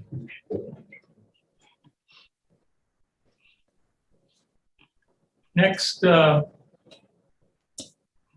we have a member from the public from Peterborough, Melissa French. Is she on the line, Representative Maggiore? Mr. Chair, and should be good to go. Thank you. Please give your testimony and let us know whether you support or oppose this bill. Thank you, Mr. Chair and the committee. I support HB 341. I have also emailed my testimony.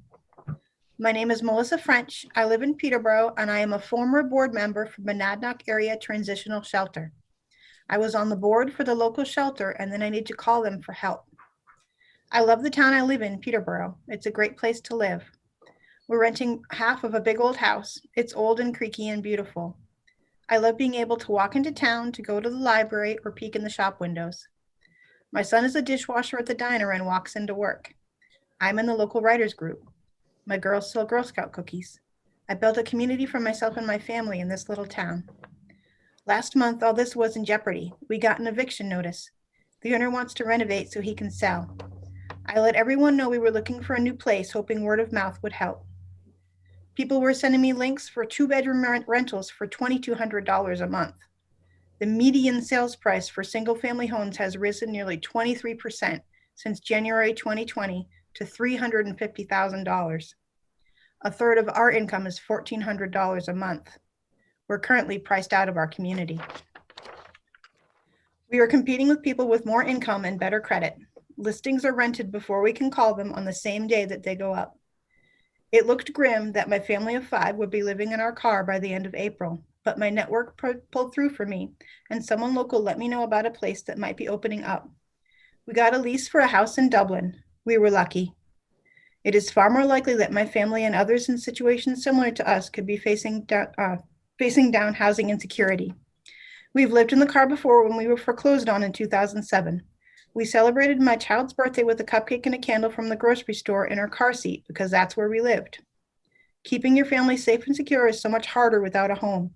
I dread being homeless, but know with our state's current housing situation, it is likely to happen again. I urge you to vote in favor of HB 341. Thank you for giving me the opportunity to speak. I'm happy to answer any questions. Thank you, Ms. French, for your compelling testimony. Are there any questions for Ms. French before we go on to our next speaker? Seeing none, I'm going to ask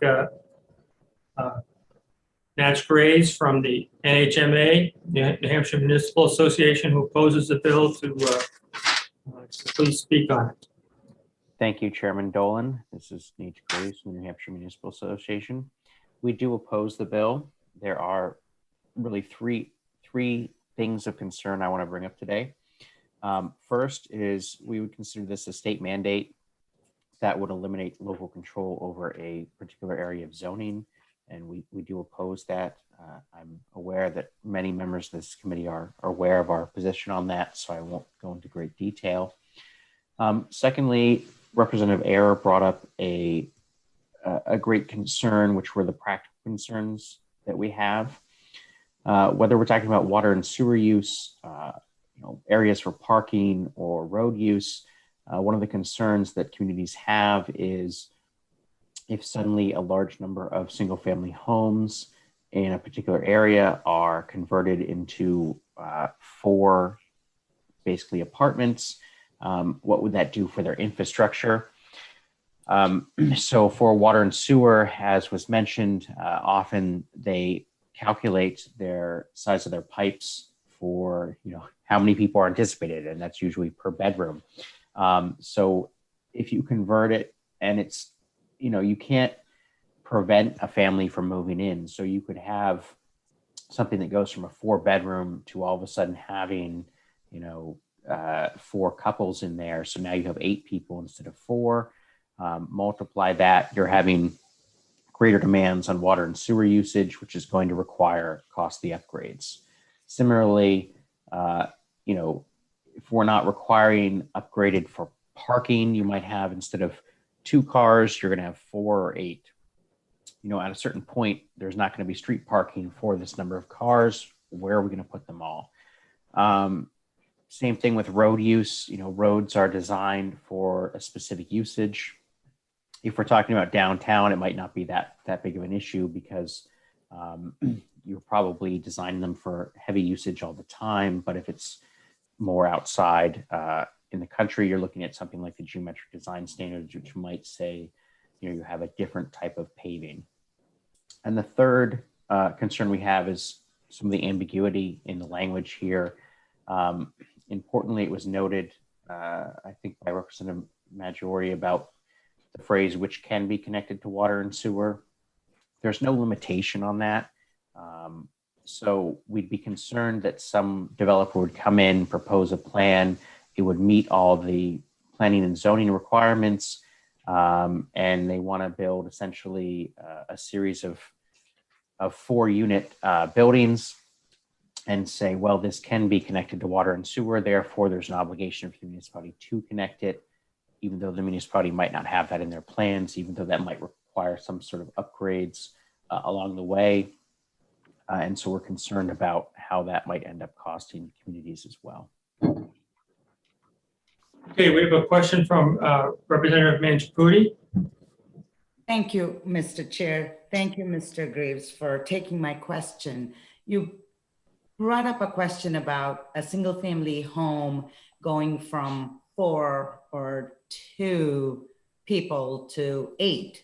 In my case, when I'm talking about the aging in place, if I was a household of 2 plus 4 kids, 6, and then we turn it around and we are just the 2 of us, or, God forbid, I become a single person.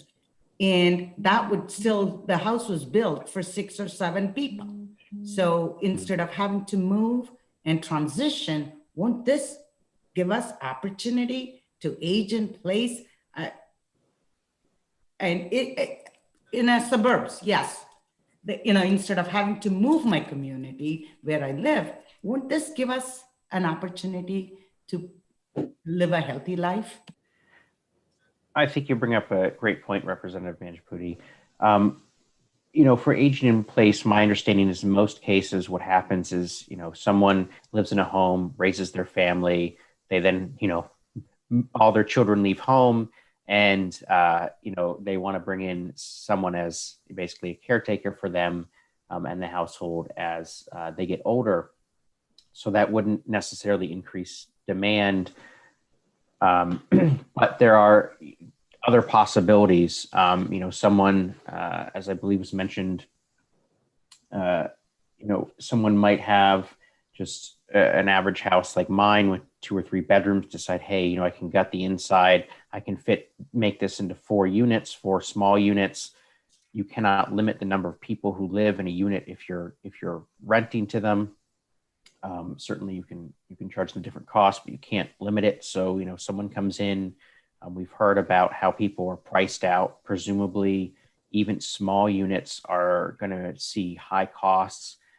They're going to be in demand. So if you're converting my house to, 4 units, who's to say someone might not come in with their family of 5 and move in one of those units. Now we're talking about already 5 people in one of those units. We have 3 more. Again, you have this multiplier effect. So it really depends on what the use is. And unfortunately, that's not something we can control. Representative Trelevin. Thank you, Mr. Chair. And thank you, Nick, for being here today and taking my question. In regards to municipalities paying for hookups of new buildings that are in their single family zones that have been changed to a zone to allow the 4 units. My understanding is the municipality owns the piping at the street.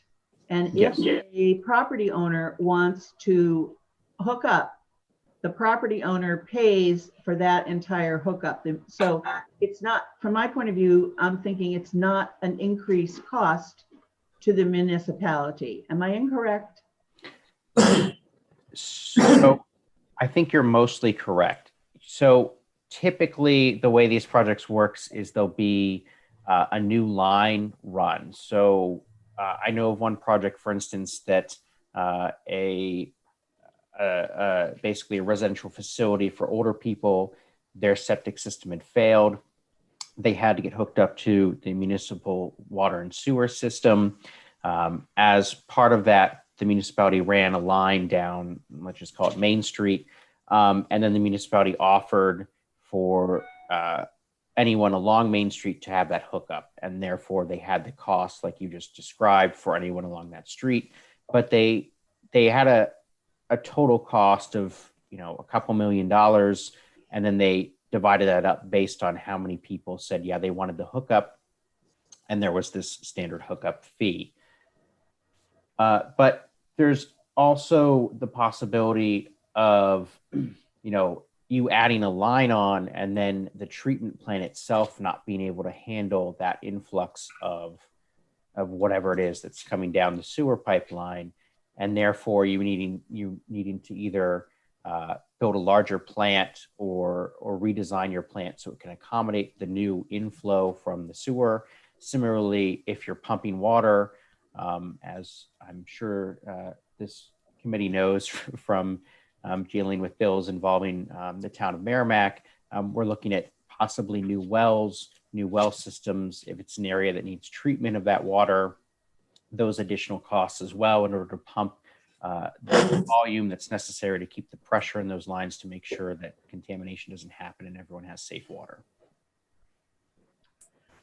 Follow up, Mr. Chair? Yes, please, go ahead. While I appreciate everything you said and where you're coming from, I have to inquire that, never mind, I'm good, thanks. Okay. Take care. The next speaker is Ms. Friedman from Bridgewater. I would ask you to try to hold your comments or your testimony to 2 minutes. Yes, can you hear me? Yes, go right ahead. Yeah, Mr. Chair, I'll keep it brief. Mr. Chair, committee members, my name is Aubrey Friedman. I live in Bridgewater, private citizen, just representing myself. I totally support this bill. As the reasons already mentioned, the housing is, but even before the pandemic, this has been going on for a long time. This has been building up for a long time. And also, let's not forget the jobs too. We need young people here in New Hampshire to, fill the jobs. And frankly, with families and children, and they can't find housing. So, the whole point of this is to open up these restrictions that have been limiting the building of housing. Now, my main point here is, okay, I live in Bridgewater. I'm a little bit of a NIMBY myself in that, we want to keep the small character and all that. That's usually the argument people use. We don't want it to turn into like big cities and stuff with a bunch of apartments and so forth. So I understand that. But frankly, a lot of properties already have covenants limiting what you can do anyway. So there's already going to be a self-limiting mechanism in place all over the state. And it's not like all these multifamily units are going to pop up all at once. Yeah, there'd be a few more here and there. I don't think it'll change the character of the towns. You look at Alexandria and Grafton, which is in the area where I live in, they have no zoning and they just look like regular rural New Hampshire towns like everywhere else, mostly spread out and not a bunch of multi-housing. So it really wouldn't change the character, but it would create a lot more housing if you could have a multi-family here and there, and it would definitely help the situation. And my last point is just, this bill is kind of upholding property rights, which is the big thing for me. Let people do what they want on their own property. Property rights are very important, but your neighbor should not have a say in what you do on your property. And so it only extends to the limit of your property. And it's these planning boards and the zoning boards and the busybody neighbors that are causing the problems. They object, and then you can't do anything to your housing, as all the benefits that have been mentioned. So I would like to see property rights upheld and create all the benefits that, as we've said, just create more housing and where young people can come to the state and actually have a place to live. And that's it. I totally support the bill. Thanks. Thank you. Our next speaker is a lobbyist from the Stay Work and Play New Hampshire organization, Will Stewart, who would like to speak in support of the bill. And you've asked for 2 minutes. You got it. Thank you, Mr. Chairman. I appreciate it. I will keep it to 2 minutes. Mr. Chairman, members of the committee, again, my name is Will Stewart. I'm the executive director of Stay Work Play, and we are a statewide nonprofit whose mission is to attract and retain more young people here in the Granite State. So I'll echo the previous speaker's comments about the need to have more young people here in the state. And for this reason, we're in support of HB 341, which seeks to address the #1 reason that young people might leave the state, and that's not being able to afford to live here. Attracting and retaining more young people is critical to the future of our state. New Hampshire, as you may know, is the second oldest state in the country with one of the lowest unemployment rates. And on top of this, we're the #1 exporter of high school graduates seeking a 4-year degree, with 62% of these young people leaving the state every year. Some of them come back, but many of them don't. So in short, New Hampshire needs all the people we can get in general, and all the young people we can get in particular. Our businesses need workers and customers, as the previous speaker noted. Our towns need volunteer board members. Our nonprofits, churches, and civic clubs all need volunteers to accomplish their vital missions, without which our communities just can't function. About 3 years ago, Stay Work Play commissioned a survey to collect data on why young people stay in and might leave New Hampshire. And the #1 reason we found is that young people might leave is that they just can't afford to live here. Our housing, both on the rental and the home ownership side, is just too expensive. And we heard this again and again over and over last fall and winter as we talked to young people in 9 locations across the state as part of our Policy and Pints series. Housing in New Hampshire is expensive for just about everyone, as we've heard, from those who are approaching or post-retirement to younger people as well. But it's especially expensive for younger people who, being early in their careers, generally make less money than their more experienced counterparts. Young people also face the additional burden of student loan debt. Indeed, New Hampshire has one of the highest average student debt loans in the country. And when you're paying hundreds of dollars a month in student loan payments, it makes it that much harder to afford housing that's already expensive. There aren't any silver bullets when it comes to making housing more affordable in New Hampshire. But here at Stay Work Play, we see HB 341 as one of several specific actions that the legislature can take to help address the state's housing crisis. So with that, I will conclude, and thank you for your consideration. Thank you, Mr. Stewart. Representative Davis, you have a question? Yes, thank you, Mr. Chair. And I'm genuinely not sure to whom to address this question, possibly to Representative Van, but also possibly to Mr. Grays of NHMA. And just speaking from the perspective of Lebanon, New Hampshire, where there are 13,000 people, as a member of the planning board, we are being inundated with mega corporate national development companies coming in wanting to put up 200, 300, 400 unit apartment buildings in our city, which will radically increase the population in a matter of months. And we're struggling to figure out how to supply the infrastructure to deal with these things. And I'm wondering if this bill and the development that it might facilitate could have a mitigating effect on these developments, which I believe are not beneficial to our city and to in generally to cities in New Hampshire. Who'd like to tackle that question? I think Representative Van has a right. You're muted, Representative Van. Give it a shot. Unmute. Unmute.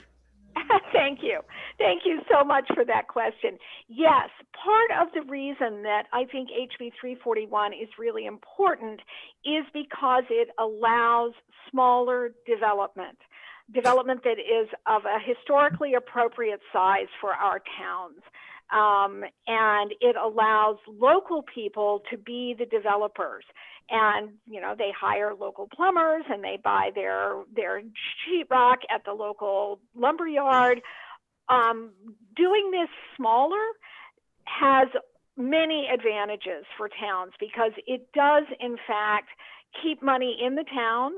It doesn't concentrate the development in one giant development. And it allows neighborhoods to change gradually over time. Thank you. Thank you. Next, we have two folks who want to testify. Both are from out of state. One from Virginia and one from Portland, Oregon. So I'm going to ask you. I'm going to let you speak. I'm going to ask you to control your testimony to 1 minute. And I'll first go to Salem Firth from Arlington, Virginia.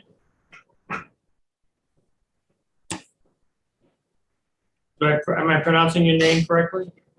Salim. There we go. Salim. Salim, but can you hear me? Yes, go ahead, Salim. Wonderful. Thank you for having me. Much of the testimony I gave this committee earlier on HB 132 applies to this bill as well, which would achieve a similar object, facilitating a modest increase in residential density. Allowing more homes per lot would promote affordability, conserve town resources, have less impact on forest and farmland, and promote property rights. We now have experience with reforms that allow 2 to 4 unit buildings around the country. You can see my written testimony for evidence from Minneapolis, Houston, Oregon, and California that the policy change under consideration is likely to result in marginal rather than revolutionary changes in residential construction. And further in my written testimony, I laid out 3 categories of arguments for when states should preempt and when they shouldn't. Those arguments are about property rights, which towns should not limit without a compelling reason, fairness between those who do and don't live and have representation in a particular town, and solving statewide problems that cannot be addressed without using traditional local policy levers. In my view, single-family zoning is ripe for reconsideration. Please refer to the written testimony and thank you for your time. I'm happy to answer questions now or by email. I appreciate it. Thank you for your testimony. Our last individual to testify describes himself as a lobbyist from Portland, Oregon. Neil Heller. Neil, you've asked for 10 minutes. I can give you 1. That works. 1 minute works. Hi, everybody. I'm Neil Heller of Neighborhood Workshop, performa-based urban planning firm here in Portland, Oregon. I'm testifying today in support of House Bill 341 because a fourplex is a house. It's important to understand that the feds, so the Federal Housing Administration, and your local banks consider anything 1 to 4 units a house, and it can be financed in exactly the same way that a oneplex is, and is owner occupied and a low down payment. It is our local zoning codes that create an artificial limitation on the housing choice available for people and their various life stages and family arrangements. The nuclear family is a thing of the past, and more households are 1 and 2 persons. Nearly 75% of American households are singles living alone, couples with no kids, or roommates. So by this statistic, 10 of the 13 reps that I can see on my screen here fit this description. I was the lead analyst modeling Portland's single dwelling zone update that allowed up to 4 units on a single dwelling parcel. This effort locally was underway prior to Oregon's landmark statewide House Bill 2001 that allows up to 4 units in municipalities across the state. Here locally, even in a major American city, 84% of our residentially zoned land was exclusively single family. This was pushing home prices ever higher and out of reach. House Bill 341 does not mean that developers can't build single family homes, but they can now build other stuff too. And this will match changing market needs. And it's important to understand that changing codes does not cost you anything, but it is the equivalent of writing a $150,000 per unit affordability subsidy check. The modeling work that I performed here locally demonstrated that amortizing land and development costs across more units reduces costs to the end user and come in at workforce income levels of 100 to 120% area median income. So now we anticipate workforce housing to be developed even in this time of high construction. So in addition, we did not stop there. In order to achieve a regulated affordable housing, I proposed an amendment that was adopted to include up to 6 units if some of them are affordable at 60% AMI, providing new affordable homeownership opportunities. So this bonus puts local affordable housing developers on an even footing and able to compete for lots in desirable, high amenity neighborhoods. Prior to this amendment, affordable housing developers were being pushed out to the edges of the city in search of less expensive land. And so again, changing these policies cost the community nothing, but created a framework where new housing options can be delivered to our everyday residents at rates within the standard income levels. These are your firefighters, these are your teachers, and these are your graphic designers. These zoning changes allowed us to stretch our limited affordable housing dollars further or allow us to push the affordability deeper. If all they were allowed to do was develop single family houses, the subsidy required is around $550,000 per unit. And this is obviously an unsustainable approach. Mr. Heller, I'm going to have to ask you to wrap. Yep, I'm going to stop there. Thank you so much. I urge you to pass the House Bill 341 for the working class residents of New Hampshire. And thank you for allowing me to speak, and thank you for your time. Thank you. With that, I'm going to close the hearing on that House bill and 341, and we're going to take a break, a half-hour break for lunch. And those of you who are waiting patiently for testimony on House Bill 266, we will begin that at 1 o'clock. And thank you for being patient.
Yes, T-Ball, good boy.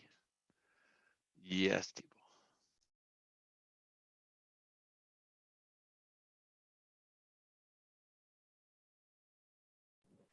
Okay, you're coming back on. Okay, who's that? I'm just trying to. So will we start it right now? Okay, we're back on over here? Yeah. Okay, the mic's alive. Can I run? Hmm? Do we have a couple minutes or no? Want to go to the ladies' room? Oh, wait. You're that in, right? You're that in. I can have some other house. Shoot, but I can shoot. No. Right down. You gotta practice that stuff. It's got you right. It's brought to our use it, right?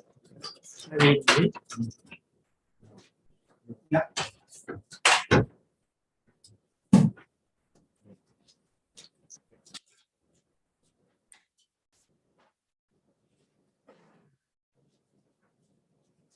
No.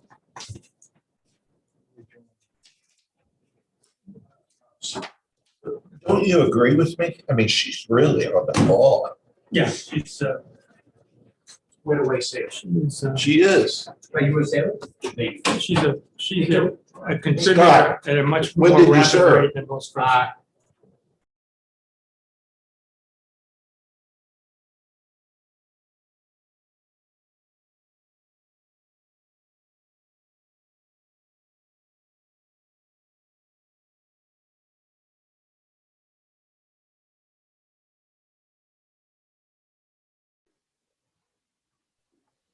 Mr. Chair? Mr. Chair? You're off.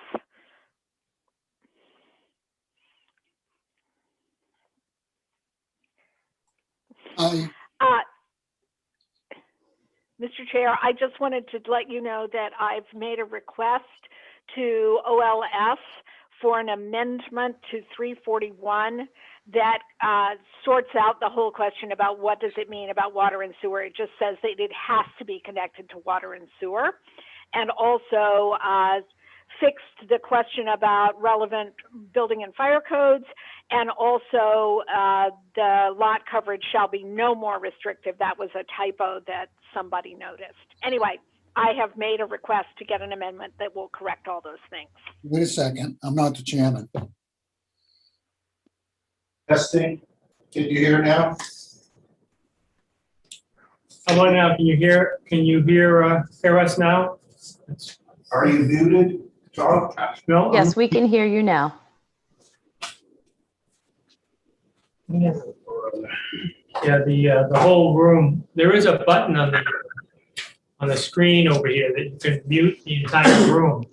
And that's what we've been trying to do when we go to lunch and take breaks. Because the mics stay hot and it can be embarrassing for people who forget that.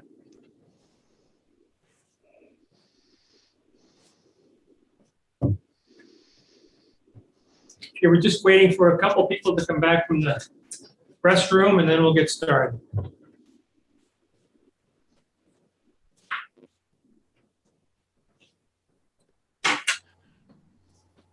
And Mr. Chair, this is Jim Majori. Just so you know, the prime sponsor, Representative Patuchik, is all queued up and ready to go when you're ready.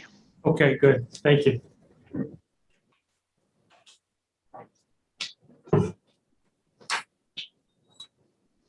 For you committee members who are remote, do you feel how hot it is? It's actually cooled off in here since before lunch. Yeah, down to 73. Yeah.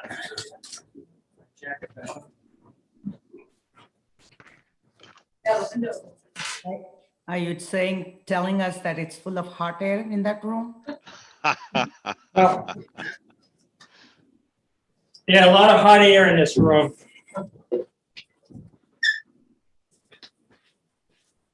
Sorry, Mr. Chair, that's my tickle bone that. It's okay, you're excused. Representative Majori, if you want to put me on video, I am suitably attired. Representative, I have made you a panelist. You are with us in sound and sight.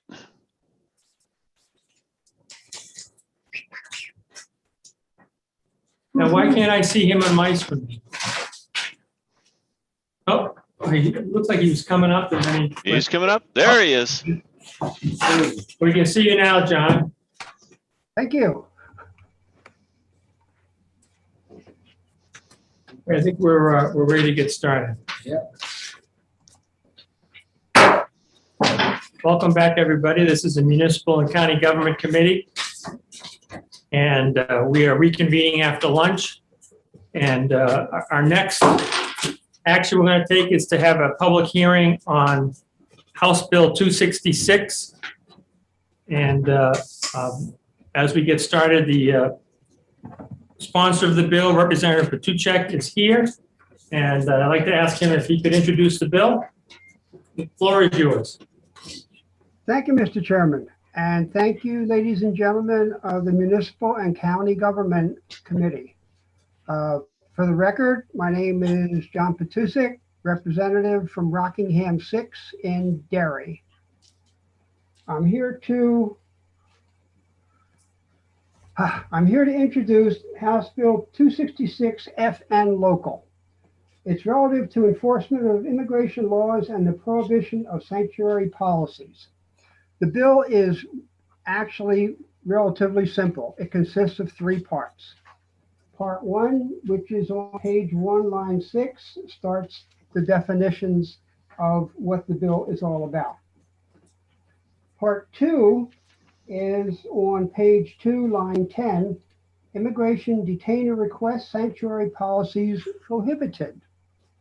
And finally, part 3, the penalties process, is on page 3, line 24. The complaint process and penalties, and we put in a severability clause on page 4, line 8. A little history on this bill. Oh, I froze again. There I am. Okay, a little history.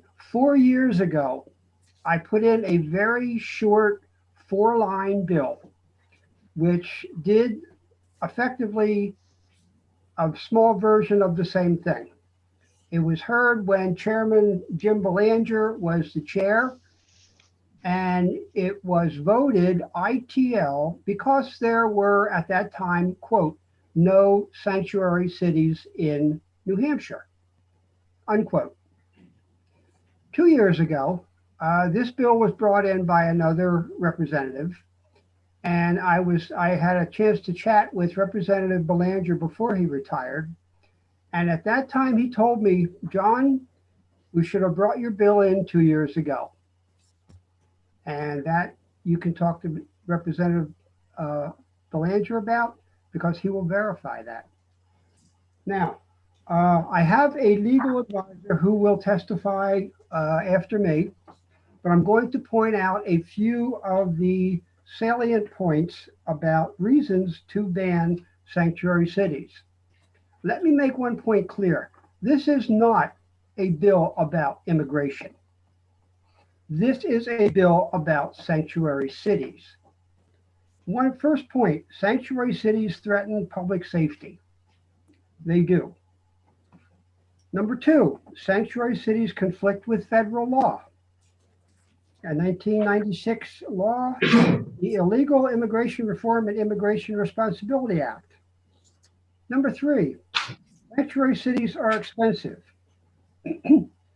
Sanctuary cities in 2017 cost New Hampshire $86.9 million in costs associated with illegal immigration.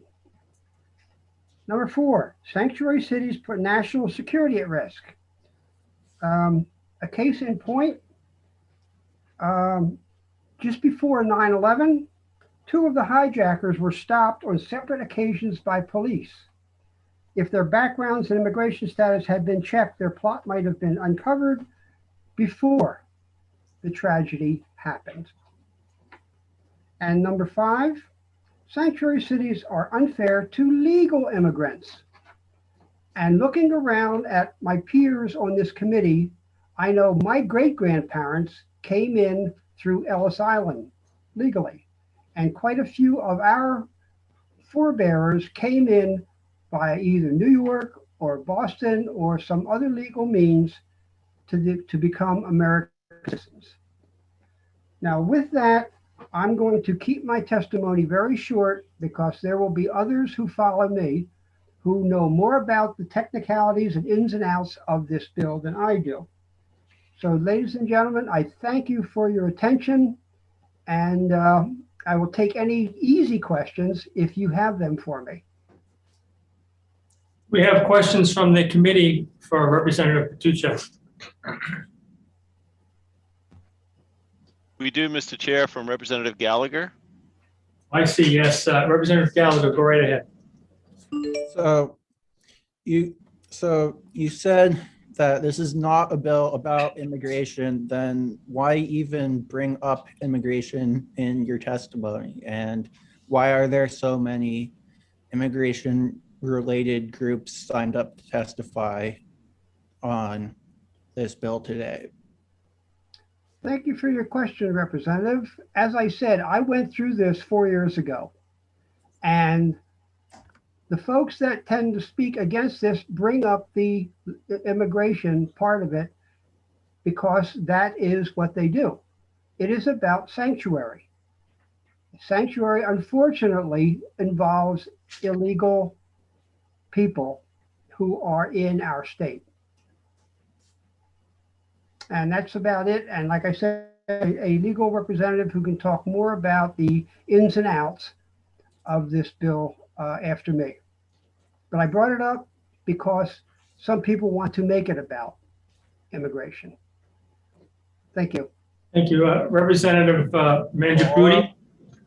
Thank you, Mr. Chair. Thank you, Representative, for taking my question. How do you define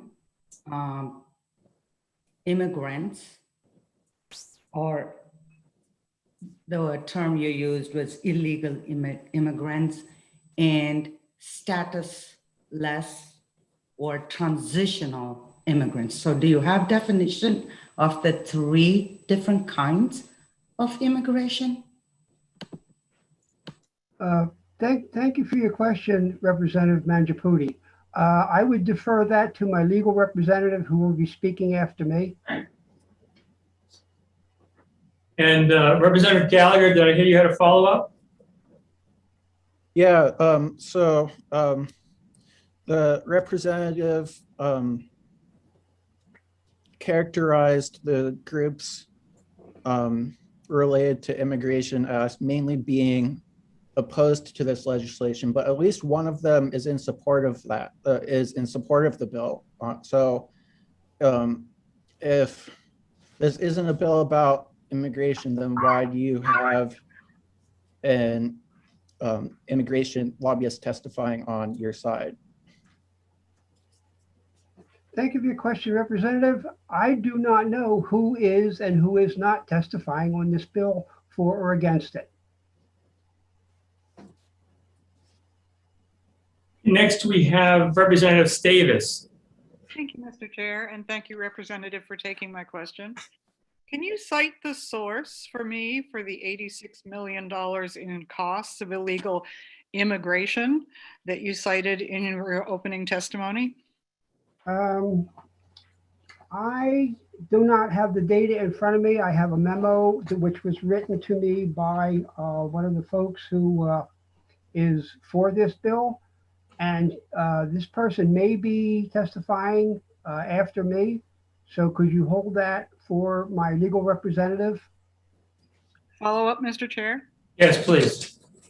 So Representative, you do not present the source of that data? I didn't get the whole question. You don't have the source for the data? Yes, I do. And this person will be testifying after me. Do you have the memo that this person supplied to you? Yes, I do. Could you tell me the name of the memo? It's a personal memo between two people. I see. Thank you. Representative Gilman. Thank you, Mr. Chair, and thank you, Representative Pawluczek, for taking my question. You mentioned that this is not a bill about immigration, and yet that word is used throughout the bill, discussing, particularly in the definitions with the immigration detainer request, immigration law. It's quite a few places. So how is this not about immigrants? It is about, thank you, Representative, for your question. The bill, which as written, is about immigration laws and the prohibition of sanctuary policies. You could not define who would get sanctuary and what immigration laws were affected without having some information in here about immigrants. The technicalities of this, like I said, I'm not a lawyer. I'm not versed in immigration law. That's not my job. I want to defer the questions about this to Ms. Rendell, who is my legal advisor, as she will be testifying. Okay, thank you. Thank you. Thank you, Representative Maggiore. Mr. Chair, and thank you, Representative, for taking my question. In comparing House Bill 266 with House Bill 232 from a couple of years ago, it seems to me that all of the language that remains in 266 from 232 is verbatim. The exceptions being a couple of sections have been removed, a definition for inmate, and I think the cause of action has been removed. Is that accurate? Thank you, Representative. It is accurate. Thank you. Representative Mangiapudi, you had a second question? Yes, thank you, Mr. Chair. Thank you, Representative. I'm a little confused. Referring to an attorney, is it your personal attorney or an immigration attorney that would be testifying on this with the sources? I only know of one person that will be testifying, and I do not know whether she is an attorney or not. I know who she is, but I do not know her credentials. But obviously, based on my knowledge of her, she seems to have a good handle on what she's doing. Above and beyond that, I really can't comment. Mr. Chair, just a clarification on my question.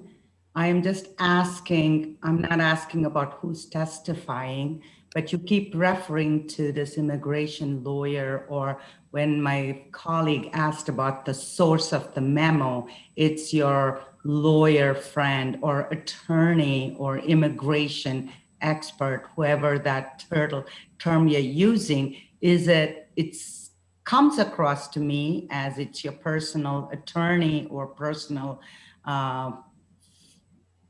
So I'm just trying to clarify in my mind, who is this who's going to be talking in depth about immigration?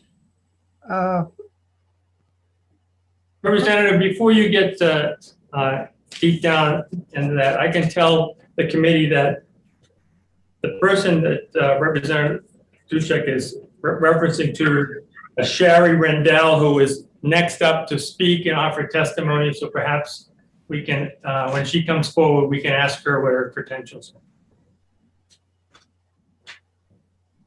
Representative Trelevin. Thank you, Mr. Chair, and thank you, Representative, for taking my question. After reading the bill a few times, I noticed there were lots of portions of the bill that were going to be asking local and state officials and entities to participate And then I got a fiscal note and there was no money allocated or no money issued to be allocated, no money referenced to be allocated for these services. And my guess would be the Attorney General would like to be paid for whatever extra time he or she might have to put in to deal with these issues in your bill, as would local officials, local law enforcement. So what's the plan to pay for this? Unfortunately, Representative, thank you for taking my question, but I do not have an answer to that question. Thank you, sir. Thank you. Representative Van, you have a question? Yes, I do. Thank you very much, Mr. Chairman. My question is similar to Representative Sherlevin's question, which is immigration requests for detainers are not warrants. They're not backed by judicial anything. So I guess my question is, if a local law enforcement officer complies with a request for turning somebody over to ICE, and it turns out that it was a mistake, who pays for the damages? Because we know that there have been a number of cases, one in Greenville that I remember from a number of years ago, and I think also one in Exeter, where that kind of mistake was made and there was considerable damage money awarded. So how are we going to pay for that? Thank you for your question, Representative. I'm going to defer legal questions to Ms. Randall. Representative Davis, do you have an additional question? Yes, I do. Thank you, Mr. Chair. And thank you, Representative, for taking my question. I hope perhaps you do have an answer to this one. And I know that you are a staunch supporter of the Constitution. And my concern with this bill is that it seems to violate, at least in my view, the 10th Amendment to the US Constitution, which bars the federal from interfering with the powers of states reserved for or implied to them under the 10th Amendment. So do you not see this as a slippery slope? For example, if the federal government were to pass bills on gun control or civil rights or what products could legally be sold, might they not be able to interfere with New Hampshire's rights under those laws? And would this law, if passed, become a precedent that the Supreme Court could point to? Thank you for your question, Representative. I know I had that information in here somewhere, but I can't really find it. And I would appreciate it if you would ask Ms. Randall the same question. I know she had given me the answer, but I can't find it in the documentation that I have. Thank you. Representative Patuchek, did you have another appointment you need to go to? Well, I did I did have one at 1 o'clock, but I mentioned I had a chance to move it. So I will stay, you can take my video off. I'll stay on audio as long as I can, but I do have to make my appointment later today. Okay, thank you. Any other questions for Representative Patuchek before he has to depart, or, before we go to our next speaker? Thank you, Representative. If you could stay on as long as you could, we'd appreciate it in case another question came up. Okay. At this point, I'd like to recognize Sherry Rendell, if she's on the line. Good afternoon, Chairman Dolan and other distinguished members of the Municipal and County Government Committee. Thank you for allowing me to testify today. I'd also like to thank the bill's sponsor, Representative John Podachek. FAIR is a nonprofit, nonpartisan organization of concerned individuals who believe that our immigration laws must be reformed to serve our nation's interest. FAIR was founded in 1979. We have 2 million members and supporters nationwide, including about 4,000 in New Hampshire. I am the Director of State and Local Engagement for FAIR. FAIR strongly supports HB 266. If the bill was enacted, it would prohibit jurisdictions from employing dangerous policies that provide a safe haven or sanctuary in which illegal aliens can work and live without fear of apprehension by federal immigration authorities. Many expect crimes committed by illegal aliens to happen in big states like California with huge illegal alien populations. However, many would be shocked to find out that these incidents aren't limited to high immigration states and southern border states alone. New Hampshire has sheltered its share of criminal aliens. In a ICE enforcement action in December 2018, a 44-year-old Brazilian native who was wanted in his own country for embezzling, smuggling, and firearms was arrested in Wyndham for assuming the identity of an American citizen.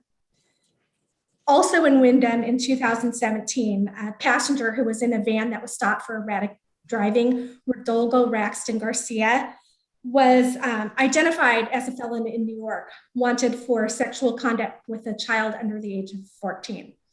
In Manchester in 2015, Kaylin Aldolfo Rivera was charged with possession with the intent to distribute after he was found with 100 Oxycontin pills at the Mall of New Hampshire. All of these individuals were illegally in the country. You ask about sanctuary policies. Sanctuary policies come in all shapes and sizes.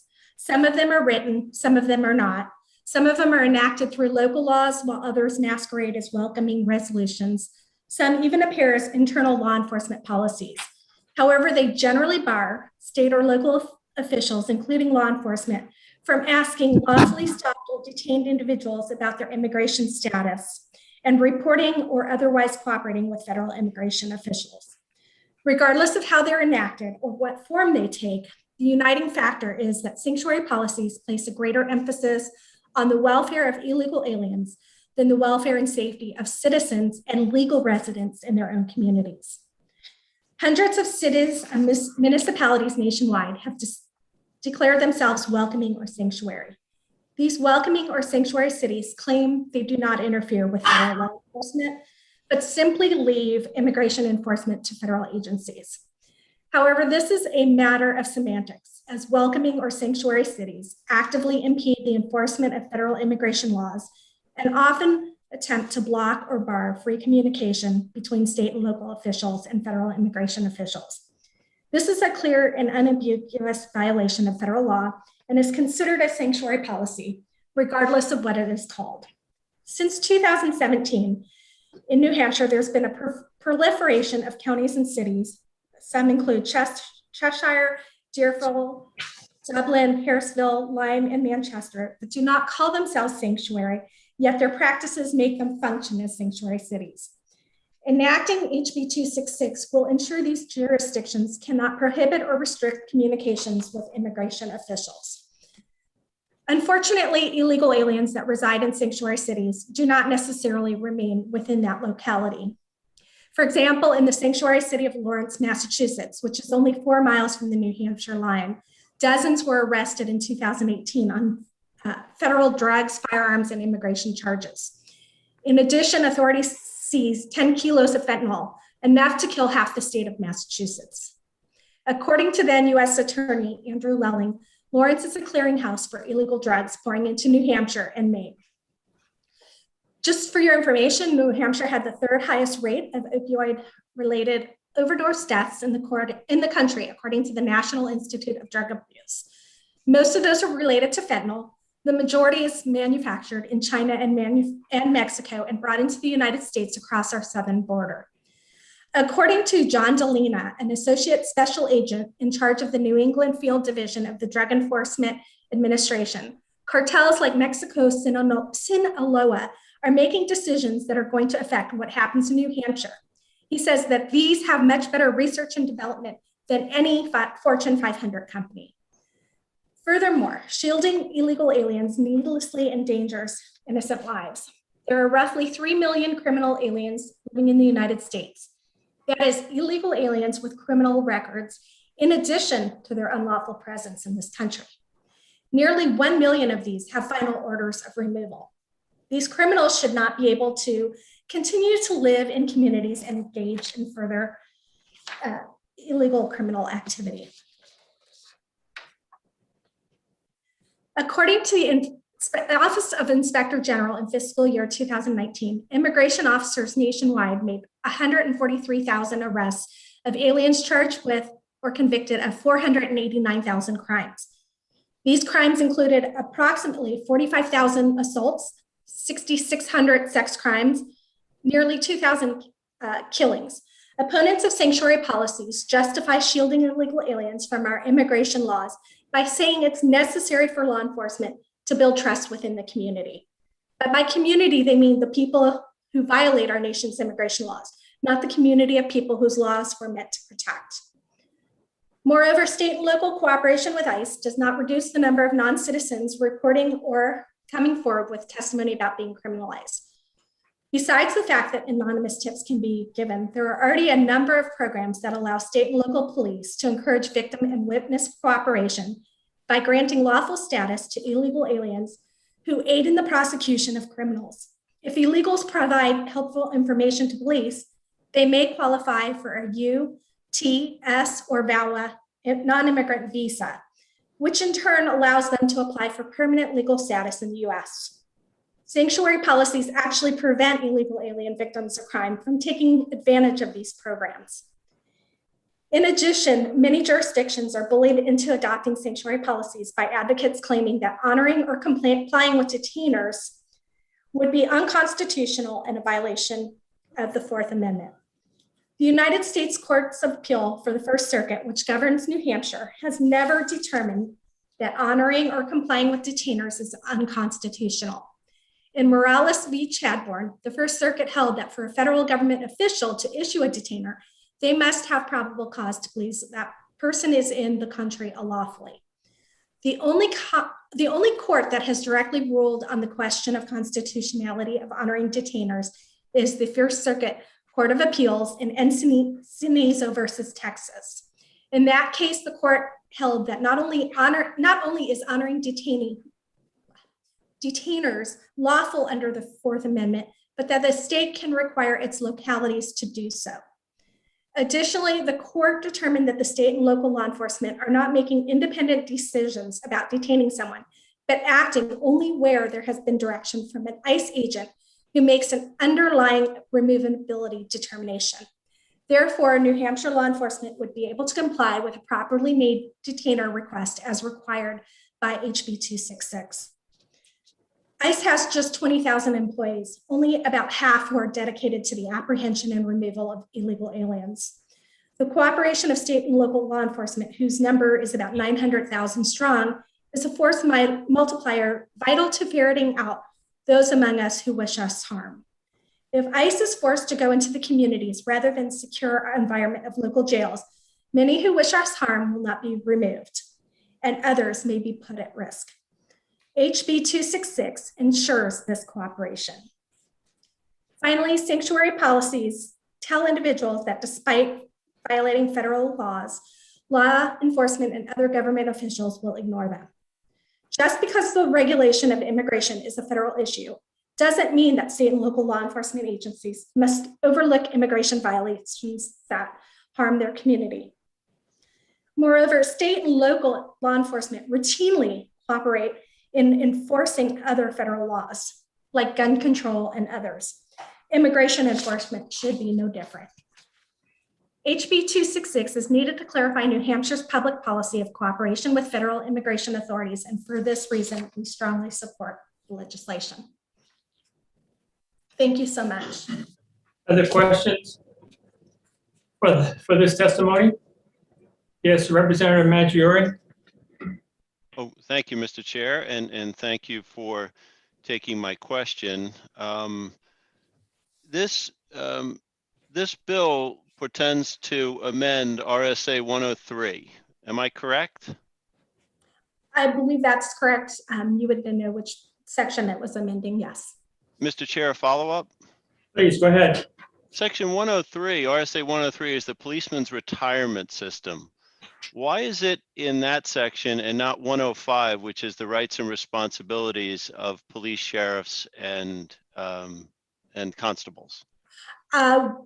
That is a question for your legislative counsel in the New Hampshire State Legislature. We did not draft this bill. we have looked at the bill overall and support the language of the bill itself. If you find another place that would be better, then I would suggest putting it under section 105 instead of 103. Thank you. Representative Davis. Mr. Chair, thank you for taking my question.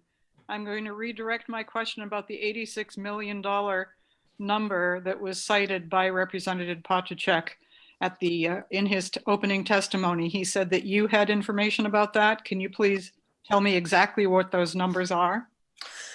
Sure. Thank you for the question.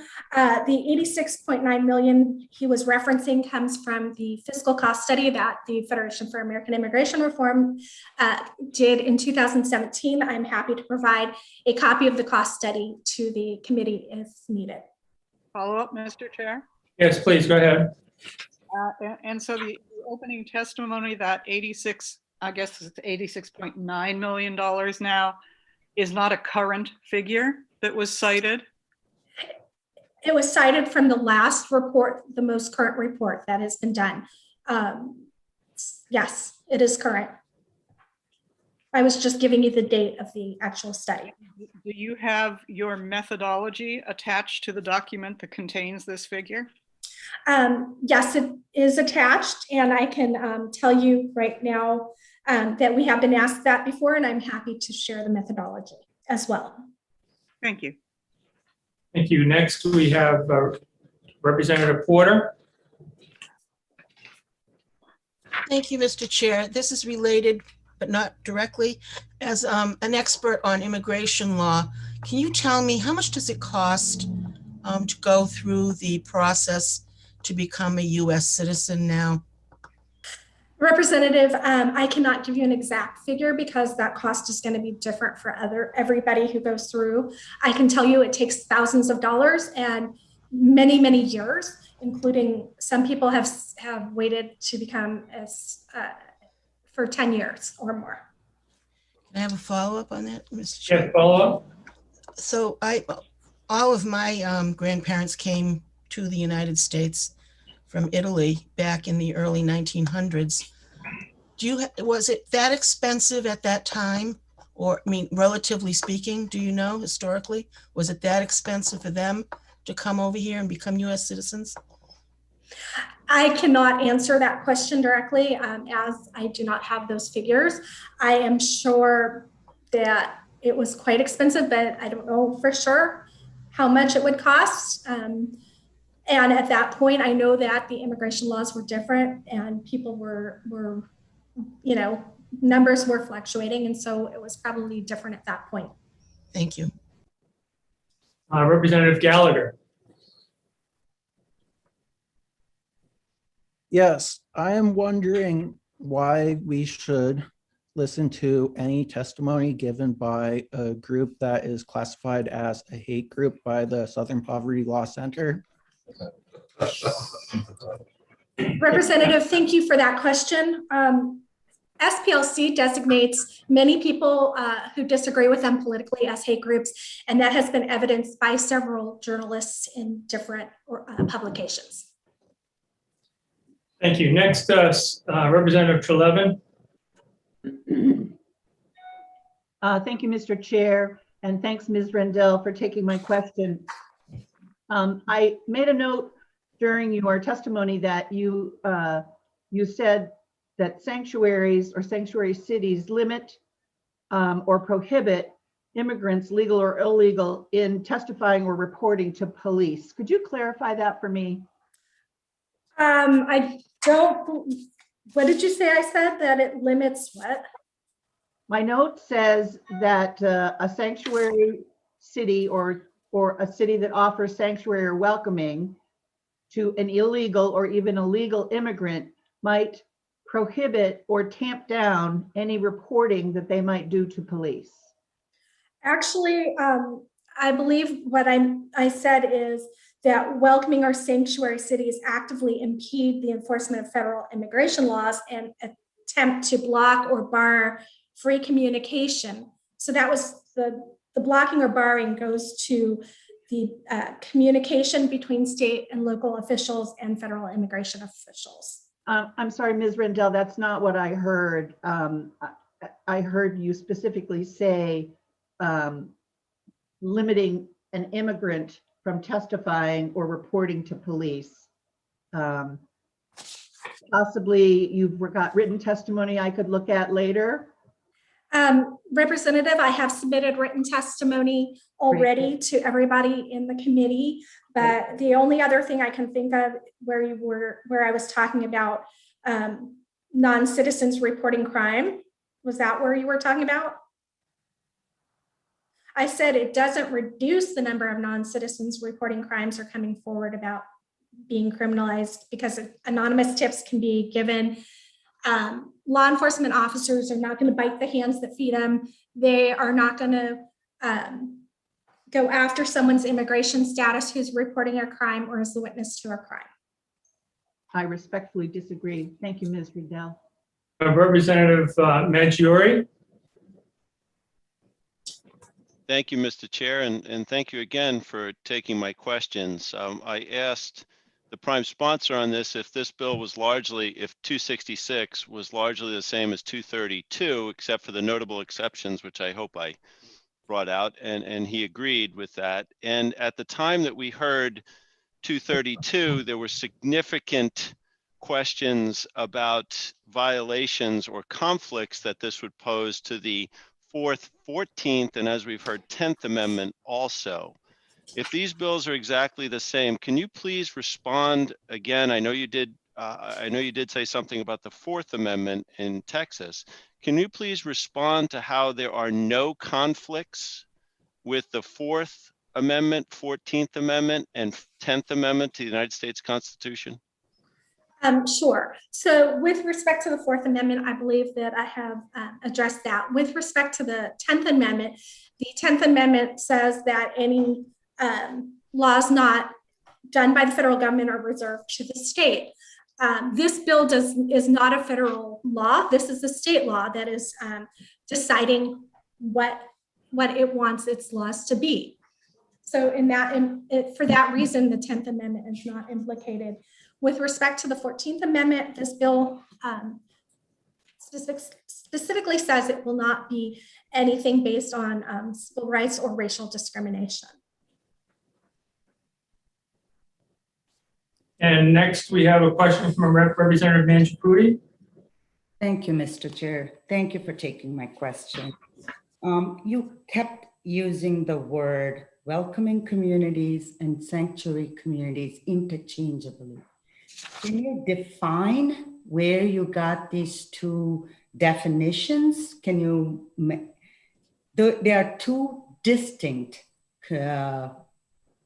definitions or two distinct communities, and to commingle it is very harmful. And could you please give me the source of where you're drawing the definition of welcoming communities and sanctuary communities? And thank you. Thank you for the question, Representative. We are saying that welcoming communities should be true of every community. Every community should welcome people into their community. What we're saying is communities that will turn a blind eye to those who are coming into their country illegally and effectively restrict or bar or prohibit communication. That is what we consider to be a sanctuary policy. Follow up, Mr. Chair?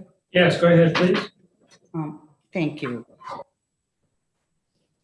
I'm still not clear where you're drawing the definition between the two. And this is really troublesome.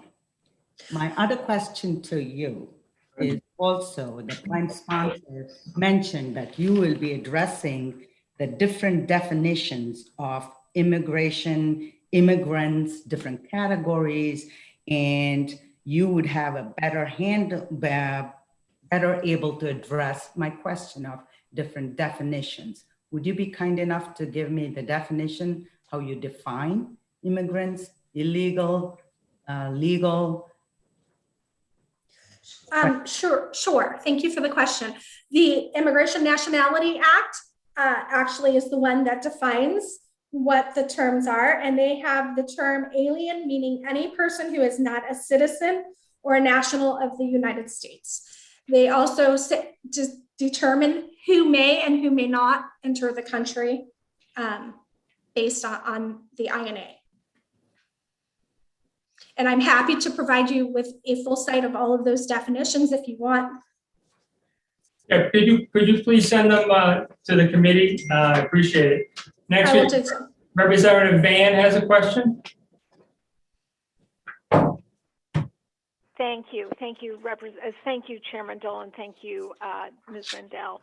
My question is, I had always understood that immigration violations are not criminal violations in the same way that, you know, robbing somebody is.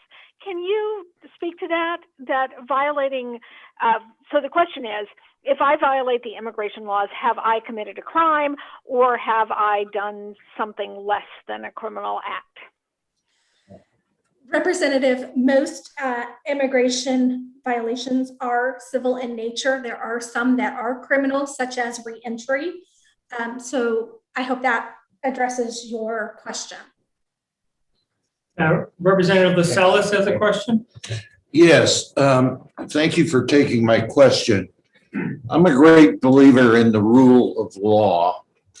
In this country, we have 50 states and literally thousands of cities and municipalities that all have their own sets of ordinances and laws and so forth. What government entity is responsible for establishing the overall immigration laws for this country? Right now, Congress is the one that establishes our immigration law. Most of it. Thank you. A follow-up, Mr. Chairman? Yeah, go ahead. So if Congress is responsible for establishing the law, and we have established immigration law that is on the books, then I think it behooves every law enforcement officer, no matter what entity that he is involved with, to participate in enforcing those laws. Question, please. Next question. Would you agree with that? Yes. Thank you. All right, Representative Stavis, do you have an additional question or did you want to waive off? Waive off. Representative Najuri? Yes, thank you again, Mr. Chair, and thank you for taking my question. I apologize, the bill that I printed off did not have the line numbers, so I apologize for not citing it by line number, but in proposed section 103-A:3 Roman 1 sub A, fully comply with, honor, and fulfill any instruction or requests made in the detainer request and in any other legal document provided by a federal agency. And this question was asked before. I assume that there will be costs for this, and those costs will be borne by the local agency. So it's a two-part question. Are those costs reimbursable by the federal government for that compliance? So, Representative, I just want to clarify, there are always costs associated with law enforcement complying with things. I can tell you that immigration officers are not the only ones to issue detainers, and yet detainers are not an issue when the U.S. Marshals or other law enforcement officers issue them. The only time they seem to be an issue is when it is in the realm of immigration law. With respect to reimbursement of costs, some of them can be possibly reimbursed through the State Criminal Alien Assistance Program. There are some other alternatives for that as well. Thank you. Mr. Chair, a quick follow-up to that. Go ahead. So then I'm curious if you feel that there may be any issue with unfunded mandates as we have, which we have in RSA 28A, if those costs are not reimbursed? I do not believe this was an unfunded mandate. This would be the state directing its localities to follow a state law. It's not a mandate by the federal government. Thank you. Representative Mangiaputi, additional question? Yes, Mr. Chair, thank you. I'm trying to think of putting it very as a matter of fact. How would you describe, how would the local authorities find and prosecute or bring people to court based on immigration status? So are you suggesting that I, as a naturalized citizen, should have to carry a card so that I can protect myself from any stop or unnecessary arrest because I look different? Representative, absolutely not. We firmly believe that in legal immigration, what is not the officer's job to go out and round people up, but if somebody is in the jail system, then if the Immigration and Customs Enforcement finds that an individual is in jail, they will issue a detainer, and at that point, we want the officers to be able to comply with the detainer request. Follow up, Mr. Chair? Yes, go ahead. Let me calm down. I'm sorry? Let me calm down. Okay, I'll come back to you. All right. I'm ready. All right, go ahead. How would you characterize legal immigrants, illegal immigrants without racial profiling or who are detained? So are you defining anybody that's detained as illegal immigrants or criminals? And isn't the law says unless proven guilty, you're innocent?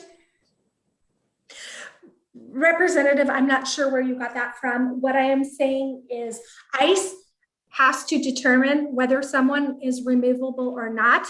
They have to have probable cause. When they issue a detainer, there is a probable cause that is attached to that detainer. And once that is presented to law enforcement, only at that point would the law enforcement officer hold the individual for up to 48 hours. It's only up to 48 hours for ICE.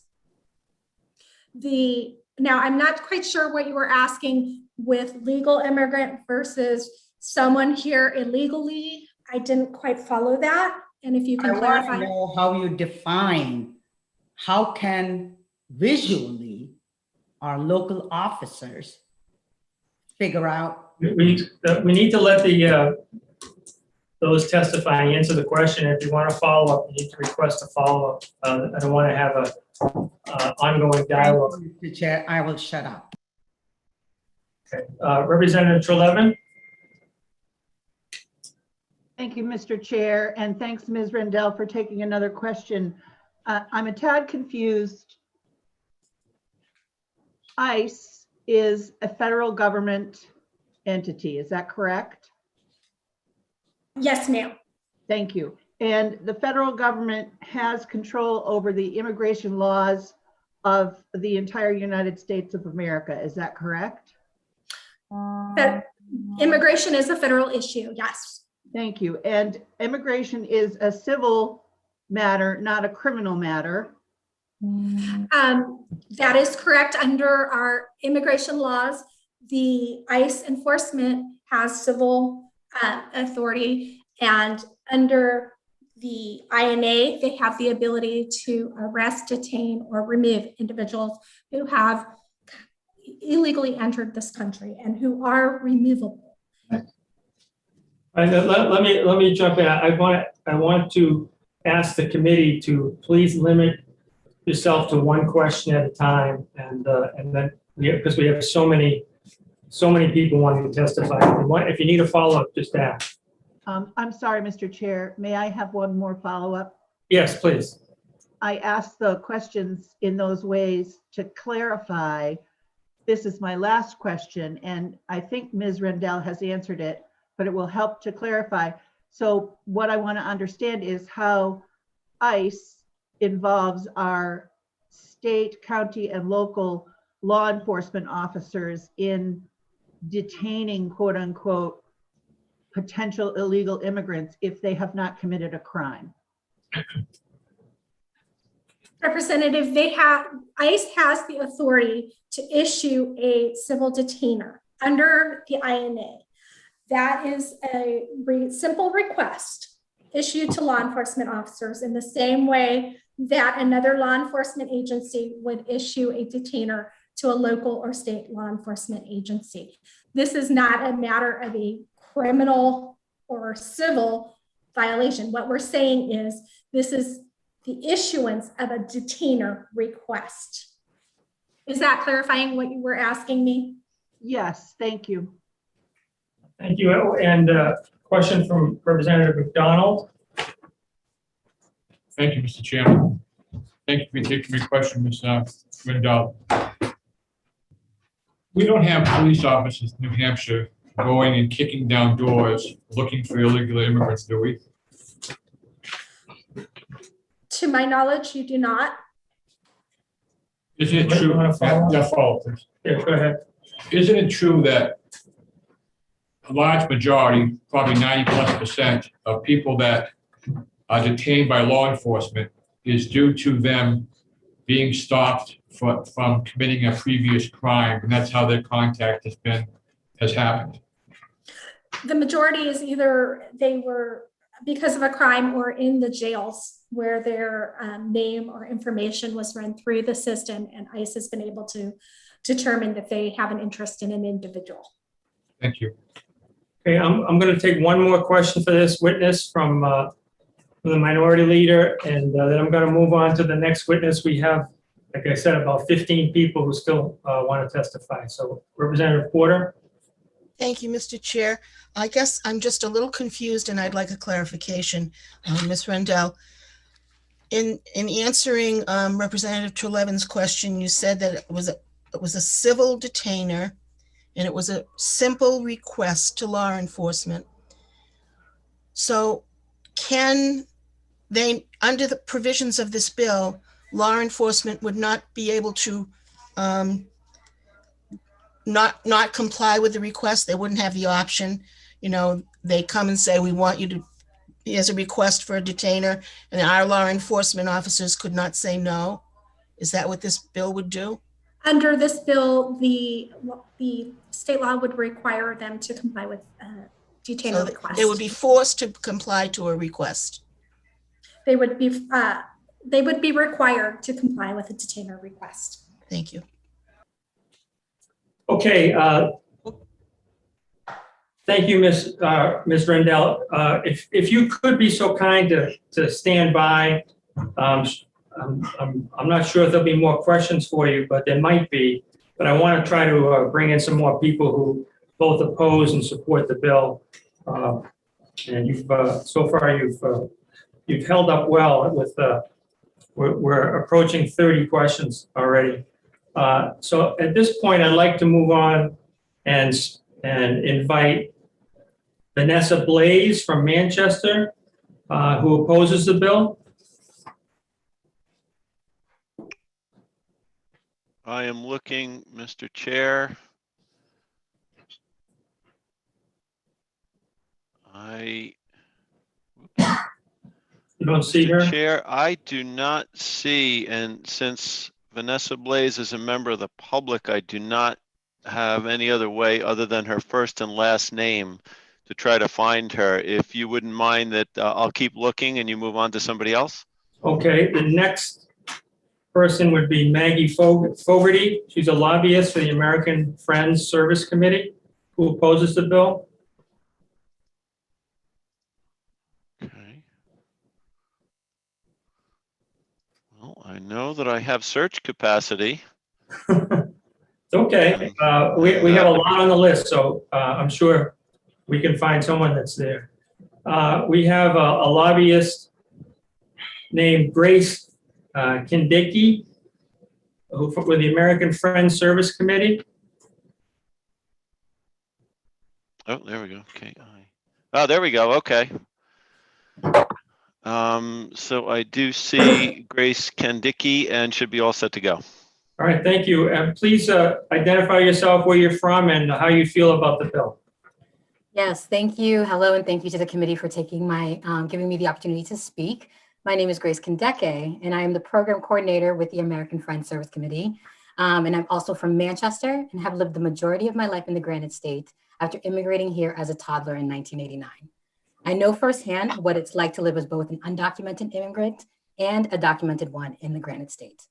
I am here in opposition to HB 266 and urge the committee to mark it inexpedient to legislate. The foremost and direct impact of this bill would be to undermine relationships between residents and law enforcement. It would make exponentially less safe for people to rely on police because as an immigrant, every encounter with police can turn into a very real possibility of being detained and later deported. Prohibiting local communities from taking actions to prevent cooperation with federal immigration enforcement means that formal and informal cooperative agreements will endanger the growing immigrant community of the Granite State, which totals over 83,000 immigrants. These people are our loved ones, our family members, our neighbors. They are taxpayers, workers, and business owners.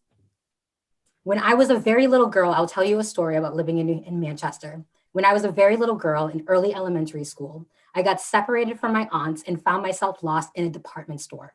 In my child mind, I thought the best thing I could do was to leave the store and go find my mama, who was working at the time. I walked by myself at night down Hanover Street in Manchester until an older white couple who were out for a stroll heard me crying and stopped me. They took me to a nearby convenience store, bought me a snack, and called the police, who came and picked me up. A very kind officer took me to the local police station on Pine Street, found my frantic aunt, and helped to reunite us. I was undocumented at the time, although I didn't know it because I was so young. And if at any point in time the officer had asked my family their immigration status, as I likely would have because they would have taken identifying information to ensure that they're matching the right child in the family and hunting down the parents, then they would have reported it to federal immigration enforcement because that's what these detainers are. Because of a cooperative agreement that we would have been in danger of being detained and deported because that information would have been used against us and ICE would have known where to find us. The bill's sponsor claims that this bill would make New Hampshire safer, and that is not true. Immigrant community members know very clearly that even the most routine traffic stops, even the most innocuous instances where you do need police help, puts you in that frontline danger. And like acid, this bill would erode the trust between the community and local officials and service providers. And if we want to retain a New Hampshire that is truly not only welcoming and inclusive, but is actually safe for all Granite Staters, then I strongly urge you to say no to this bill. Thank you. Any questions for Ms. Kindicki? Kindicki, sorry. Thank you. Representative Minjapudi. Thank you, Mr. Chair. Ms. Kindicki, how would you describe the safety in terms of the largest city in the state, and Manchester, second largest is Nashua. We have a lot of diversity. How do you feel currently without this bill, our relationship or the minority relationships, both communities are welcoming communities. How is it with our police and city officials? I would say that between the immigrant community and the police, as was illustrated by the bill that came up last week, HB 328, in terms of driver's licenses for immigrants in the state, that there is a lot of cooperation and goodwill between immigrants and law enforcement for around issues that are about community and community safety, because people want to work together. Manchester is the largest city in New Hampshire, but New Hampshire is still a very small state. And after having lived in Boston and having experienced the community there and experienced it here, I know that there's a lot of effort that community leaders, community members, as well as law enforcement have done in order to build community relationships together, as have been very well seen between the relationship that is between the Nashua Police and BLM Nashua, that those relationships have been ongoing and being built over a long period of time. And a bill like this does nothing except really, and I excuse my French, it really takes a big dump on all that work and that effort and those relationships that have been built up through blood, sweat, and a lot of conversation and a lot of love. Thank you. Mr. Chair, sorry to interrupt you, but I did find with the help of Christina Dyer, Maggie Fogarty from the New Hampshire Peace Alliance, if you would like to go back to her. Okay, thank you. Ms. Fogarty, please tell us who you are, where you're from, and how you feel about this bill. And I'm only going to limit you to 2 minutes. Thank you very much. Yes, I'm showing up as from the New Hampshire Peace Action, but I actually am Maggie Fogarty from the American Friends Service Committee. We share a Zoom account, so I can't sometimes control how I enter into the meetings. But Mr. Chairman and members of the committee, thank you so much for this opportunity to speak. I am a Dover resident. I work for an immigrant rights organization, and I am a member of Dover Friends Meeting, a Quaker meeting, which is a proud sanctuary congregation. And in all of those capacities, I'm here in strong opposition to HB 266. As has been said by my colleague Grace Kindeke, this is a proposal that would erode the safety and the well-being of our communities and rolls back all sorts of thoughtful work that's been done locally. The current context of US immigration law is that it is convoluted, it is chaotic, it is cruel. It is a collection of policies built over many, many decades on the exploitation of labor and the profit motive of private prison companies. And because of this, millions of people in the United States and many thousands in New Hampshire are in limbo. They have every desire to regularize their status, to raise their families here, and to remain together without fear of expulsion. It is a desire that people have had as they came to New Hampshire over hundreds of years. It is the majority story here in New Hampshire. And Congress has failed for decades to establish humane, common sense immigration policy, and it is long past time that they do so. But in the midst of this chaos, New Hampshire communities are suffering tremendously, and it's insidious. It's the grinding stress of uncertainty, of trying and failing to sort things out, of spending thousands of dollars on attorneys who can't even find opportunities for relief because the laws are so inadequate. And it's waiting in agony for an application to be approved and hoping that nothing disrupts the process in the meantime. I have been visiting ICE detainees at the Stratford County Jail since 2014, and I have met mothers and fathers who were arrested for the most minor of incidents or non-incidents, and they've been taken from their families for what? For rolling through a stop sign, for asking for directions, for having a flat tire. In the case of one community, for offering the local police to help with interpretation when they arrived to a crime scene. Ms. Fogarty, I'm going to have to ask you to wrap as soon as you can. I will, thank you. I'm from Dover. Our community has figured out how to have a healthy balance of policies that allow local policing to be on the side of local realities and to keep this separation. So I urge you to prevent this harmful proposal from becoming law in New Hampshire. Thank you. Questions from Ms. Fogarty. Representative Majapudi. Thank you, Mr. Chair. Thank you, Ms. Fogarty, for your testimony and taking my question. I would like you to just simply focus on the definition of welcoming communities and sanctuary communities. Are they interchangeable? Are they too different? Or are they one and the same? Well, that's an interesting question. I mean, I think that there is not really a precise definition of a sanctuary community. It is subject to interpretation. Although I know what I recognize as a sanctuary provision is a provision that says federal immigration is just that, and it would erode local trust, local safety, local community strength if we were to conflate that with municipal and local law enforcement. And welcoming communities are just a matrix of ways that we say we celebrate diversity. We want all kinds of folks to be able to make a home here and thrive, and that we recognize our own history as people who almost always have come from somewhere else. Thank you for that. Next, I want to recognize Mr. Oh, I'm sorry, Representative Tripp has a question. Thank you, Mr. Chair. Thank you for taking my question.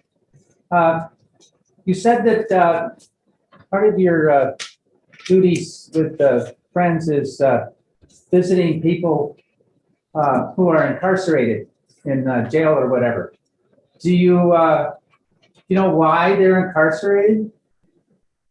Yes, so Stratford County Jail in Dover has about 100-bed contract with federal immigration enforcement. It is a significant stream of revenue that funds county operations, and the jail allows us to visit anyone there in ICE custody. And overwhelmingly, these are folks with no criminal marks on their records at all. They are all, they are primarily immigration status violations, people whose requests for asylum have been denied, people who have, because of chance local encounters, been found to be out of status. But they are people there in civil detention, not criminal custody. Thank you. Representative Treleaven. Thank you, Mr. Chair. Thanks, Ms. Fogarty, for testifying today. You just said it, they're in civil detention, not criminal detention. And a few moments ago, we were discussing during a previous speaker's testimony that 48 hours was the longest that a person can be detained. So I'm confused. Can you clarify for me?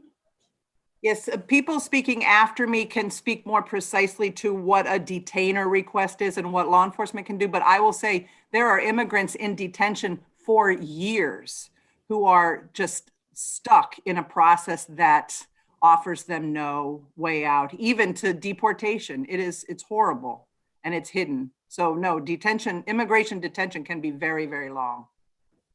Thank you.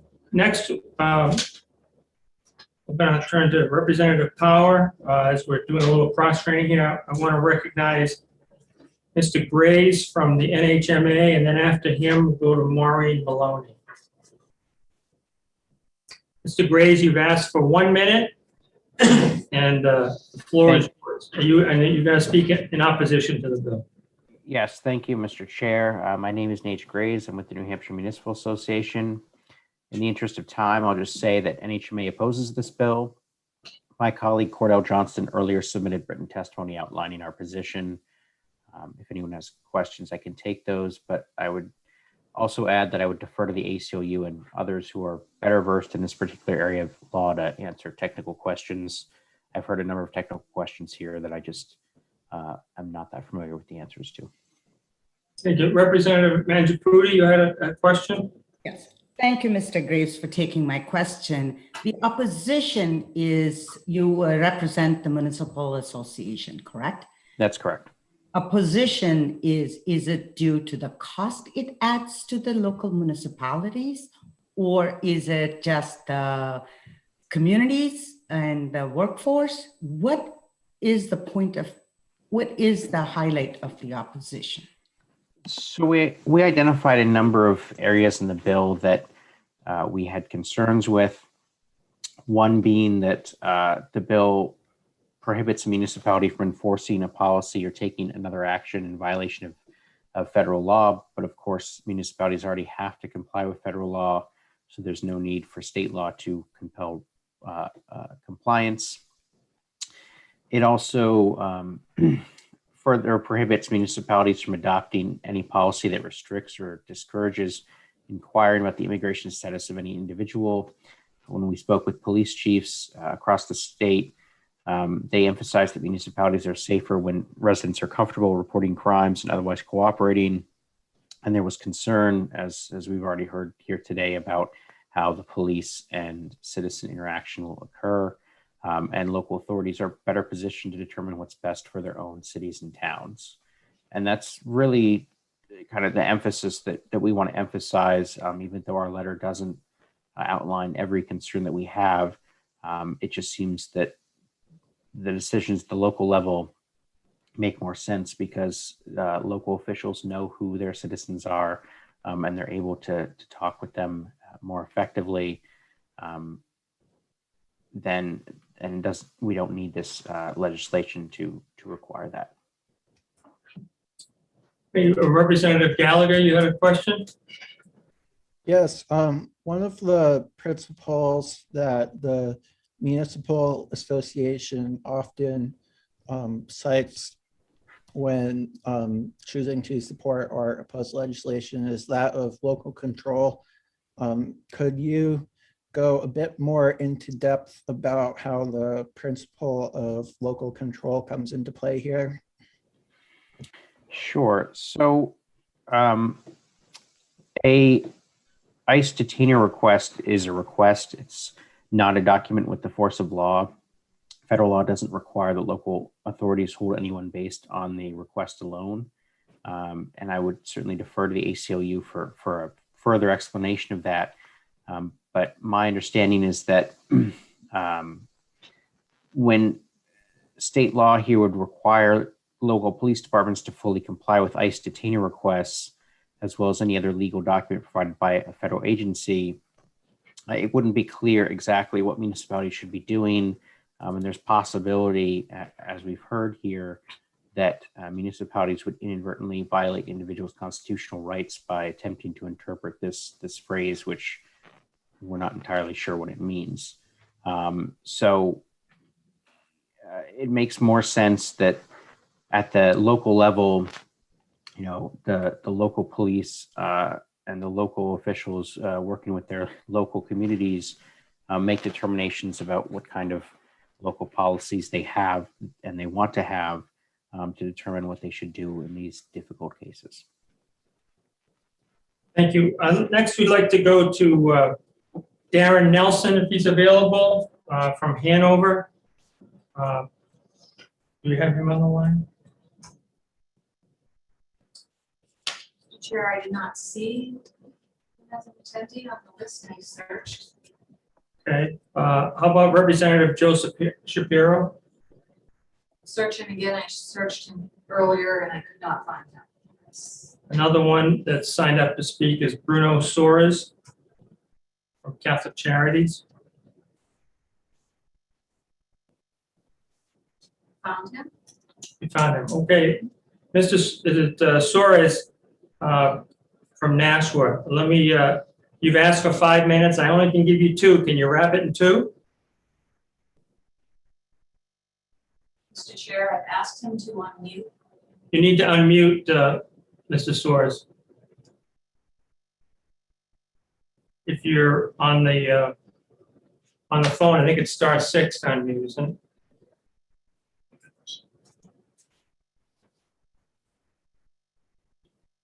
*9 to unmute. *9, I'm sorry, *9.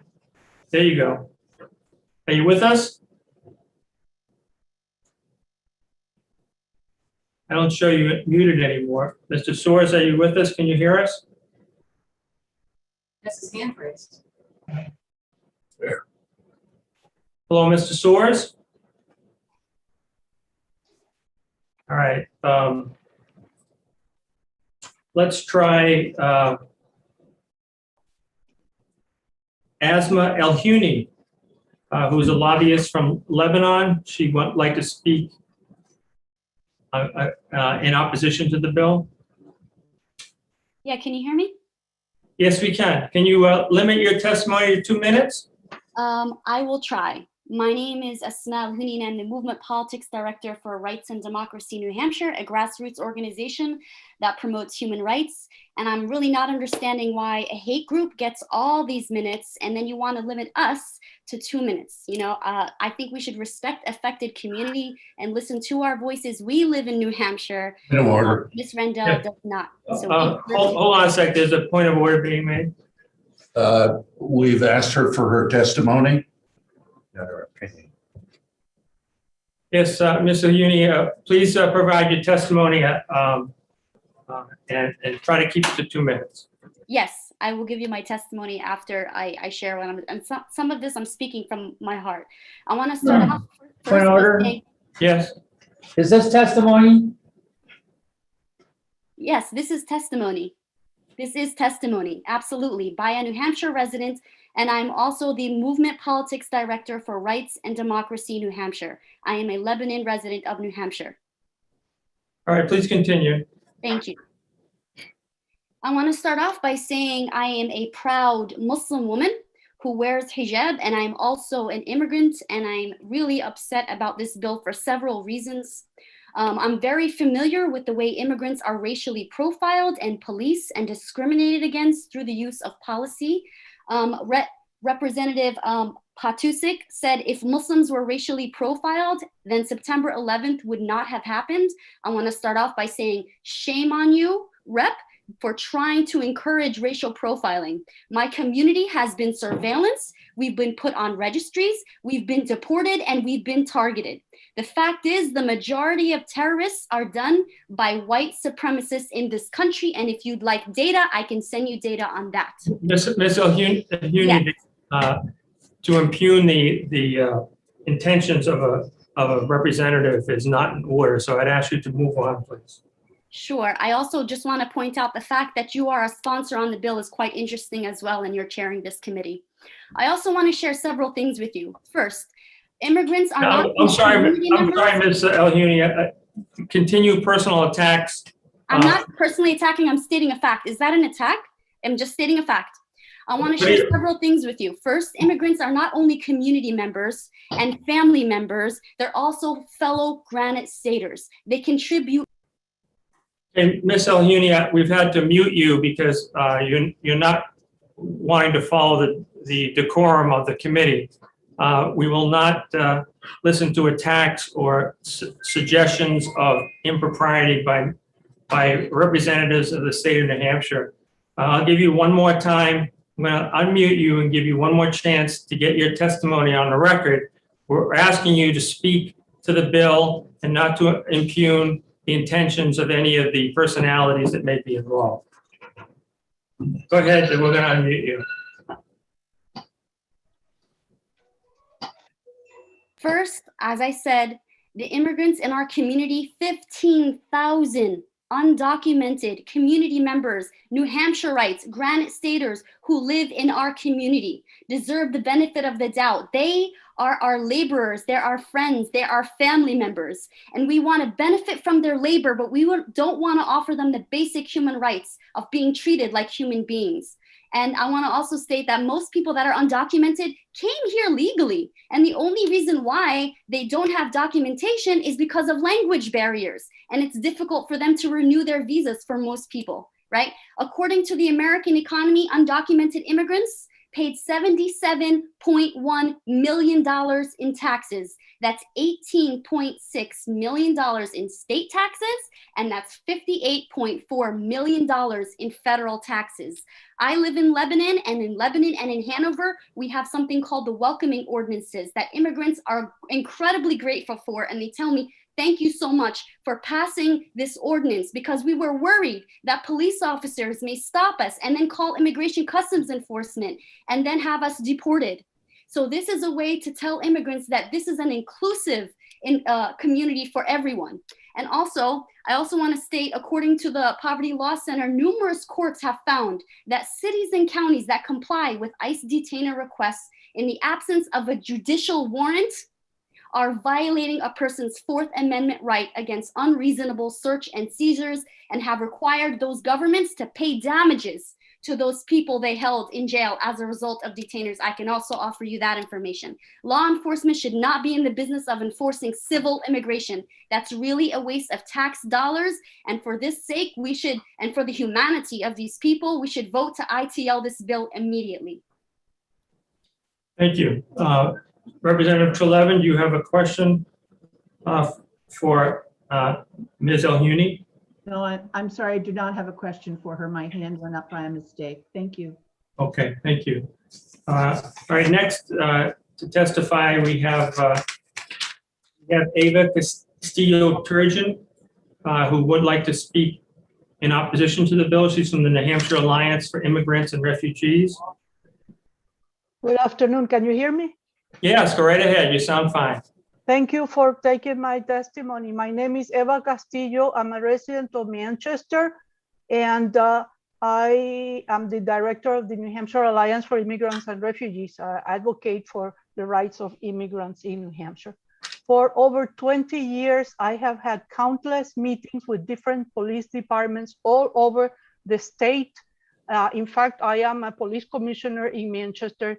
I started in 2011 and I served for 6 years, and I just came back after my mandatory retirement because I do believe in building trust and in building good relationships based on respect, mutual respect and understanding. And I see that many immigrants mistrust the police. And I also spend a lot of time talking to police departments all over the place about cultural diversity and immigrants' attitudes and immigration instead. So I am speaking both as an advocate for immigrants, but also as a person that has strong ties to different police departments. This bill is totally wrong.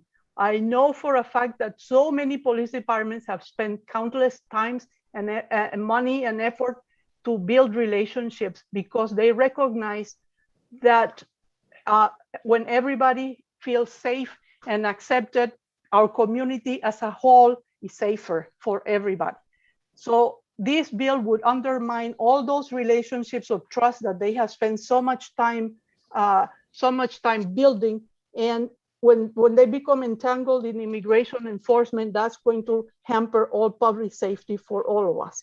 Ultimately, it's the responsibility of federal immigration authorities to enforce federal law. Police departments are here to enforce criminal law. The lady that spoke from FAIR did not get the memo that DHS got forbidden the use of alien. Now they're supposed to be called non-citizens, thanks to the Biden administration. So people are to be called from now on non-citizens. So please, I get a stomach ache every time I hear the I word. So this bill really makes no sense whatsoever. No sanctuary city policy has ever impeded or stopped ICE from doing their job. The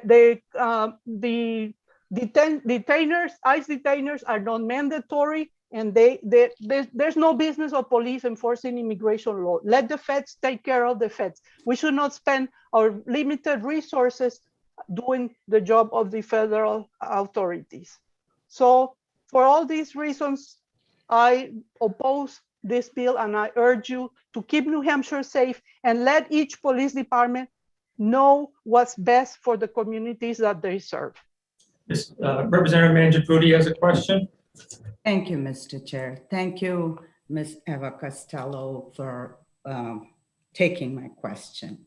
Have you been involved with the Race and Justice project, both in Manchester and Nashua, where the communities have worked diligently with the police department, with the municipalities and the communities, immigrant community, to build the trust, increase the public safety, and celebrate the diversity and harness the human potential?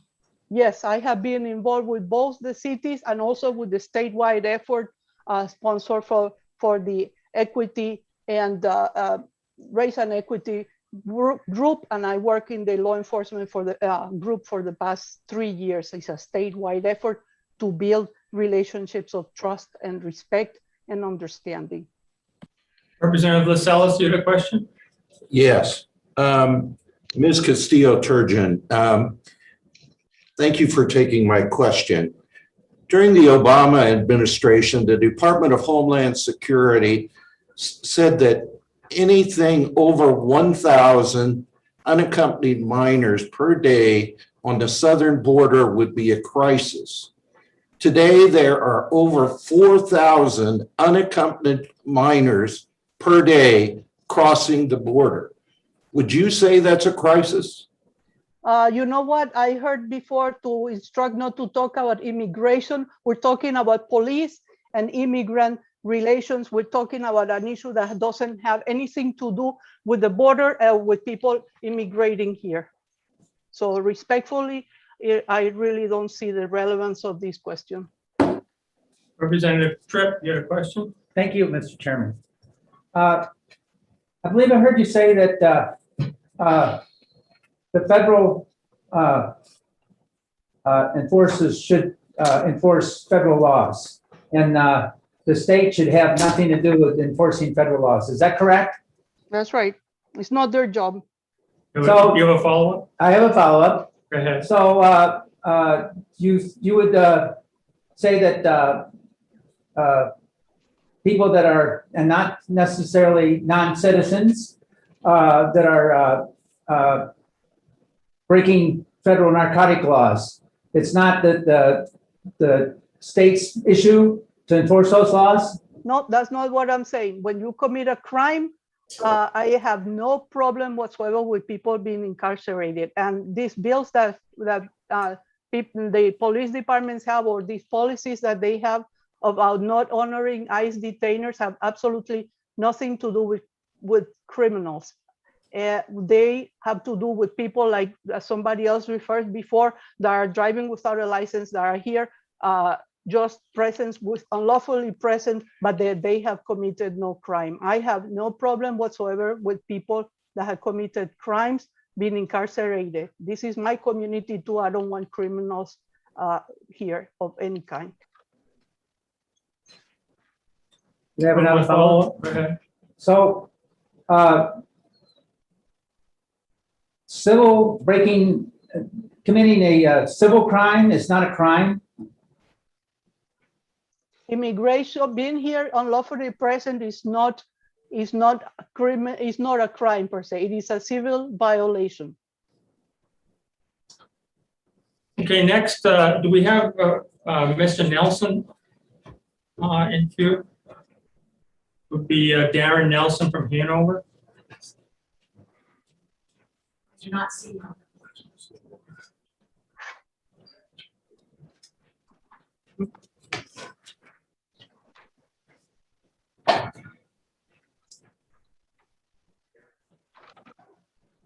Should be not.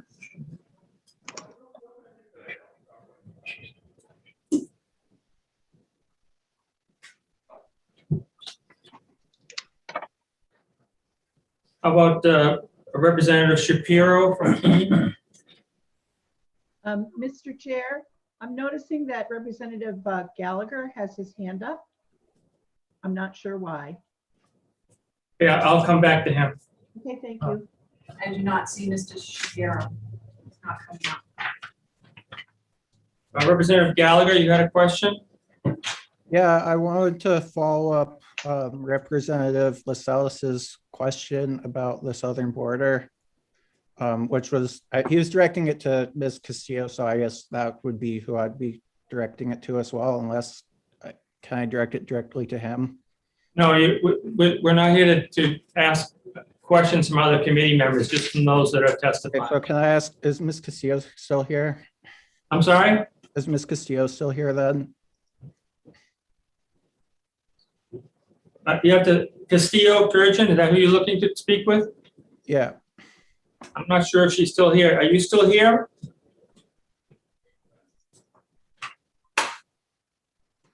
I think that she may have I'm seeing her hand. I think she's still here. Well, she's not responding, so maybe she dropped off. No, she has to be unmuted, Mr. Chair. She's not muted. I am I? Can you hear me now? Oh, yes. Oh, she's back now. Thank you. Representative Gallagher had a question for you. Yes. Yes,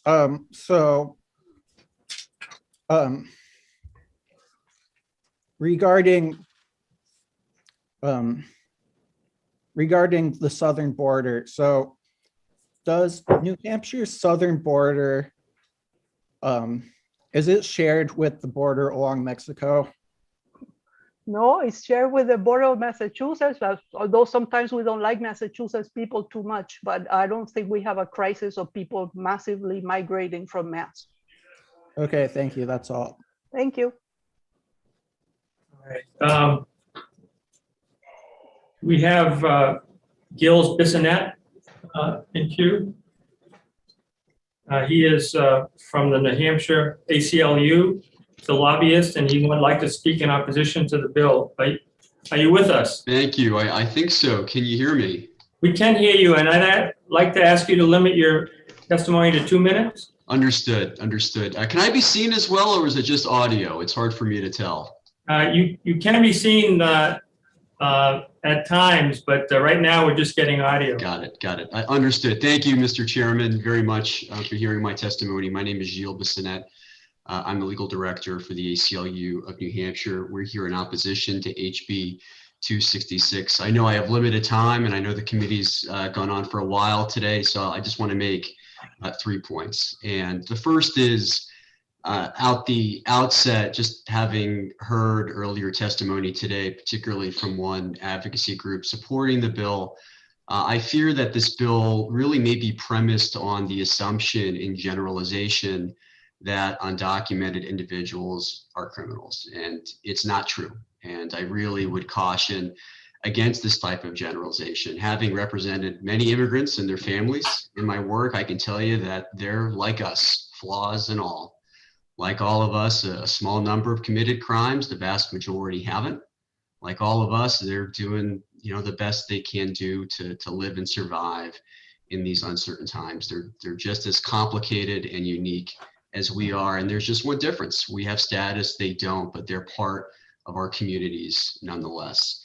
I do want to make 2 additional points, and the first is that, and this has been mentioned a little bit before, is that this bill would force municipalities to violate the 4th and 14th Amendments and would subject local law enforcement to liability for those violations. What do I mean by that? What I mean is that this bill would create serious constitutional concerns in practice by requiring state and local police to honor immigration detainers, and in so doing, hold civil immigration detainees for ICE. And that's really problematic because immigration detainers aren't arrest warrants. And there was some testimony earlier about this. Unlike criminal warrants, which are supported by a determination of probable cause, ICE detainers are just issued by ICE enforcement agents themselves without any type of judicial oversight.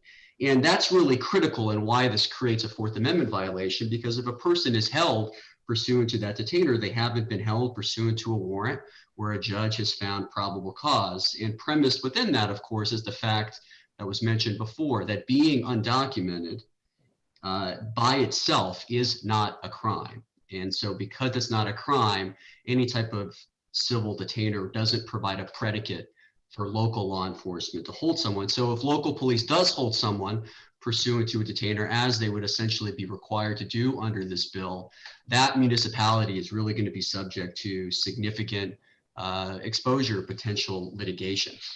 The second point I want to make, and also it was one that was made before, but I think it's really important from my perspective, is that I think this bill would undermine community trust in law enforcement if enacted.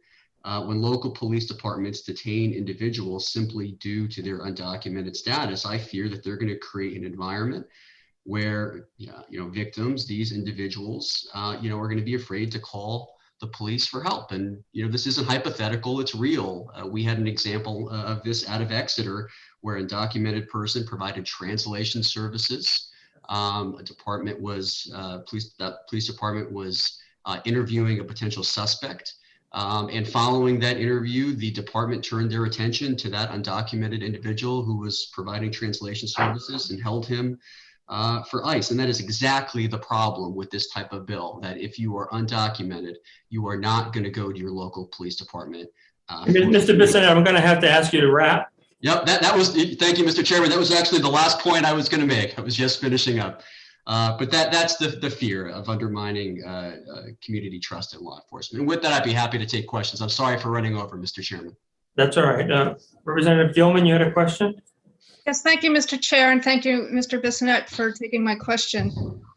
For full disclosure, I am a select woman in the town of Exeter, and I was when this incident occurred, so I'm pretty familiar with it. But my question is actually, on what's cited in this bill is 8 USC section 1357G.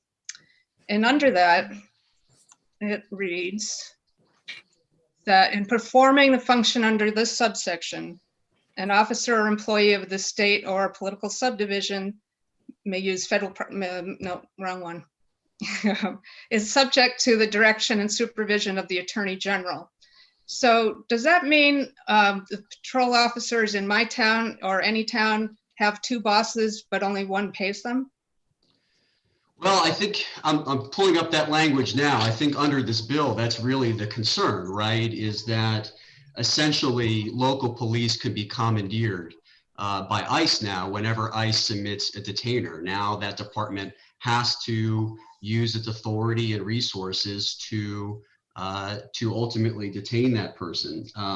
That provision that you're referencing of that federal code, I think it's called 287G, if I'm not mistaken, it has to do with formal agreements that some municipalities will make with ICE, where those local municipalities can effectively act as ICE agents. The concern I have with this bill is that it almost requires that now, right? If you're a local police, if this bill's enacted.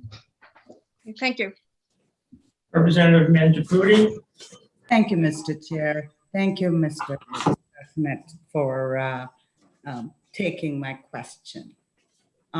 Did I hear you say that you, in your legal work or you work with the immigrants, would you be able to define or send some definitions of legal, illegal, statusless, undocumented? What is the definition of all these categories that are mentioned so freely in this bill? Yeah, I mean, there is legal definitions, and then they're kind of colloquial terms that we're kind of using in this discussion today. And I'm just trying to be clear when I use the term undocumented or without status, really what I'm just referring to is an individual who doesn't have lawful authority to be in the United States. That doesn't mean, again, that they've committed a crime. That is a fundamentally different thing. Being in the United States without status is merely a civil violation by itself. I'm happy to provide kind of a glossary of terms that would be more technical in nature, but I'm trying to frankly avoid legalese as much as I possibly can at risk of confusing and muddying things up. Yeah, Mr. Chair, just a quick follow-up. Please go ahead.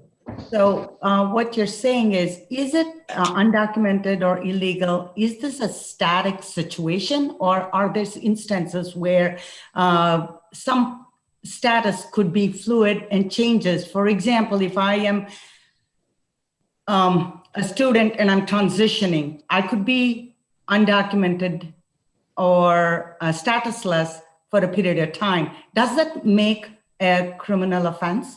It doesn't, and I see your point now. I'm sorry, I understand the question. You're right, status can change. For example, a visa overstay, right? You have a set period of time in which an individual is allowed to be in the country lawfully, and at a certain date, if that person remains, that person is now here unlawfully, and that is a civil violation, not a criminal violation.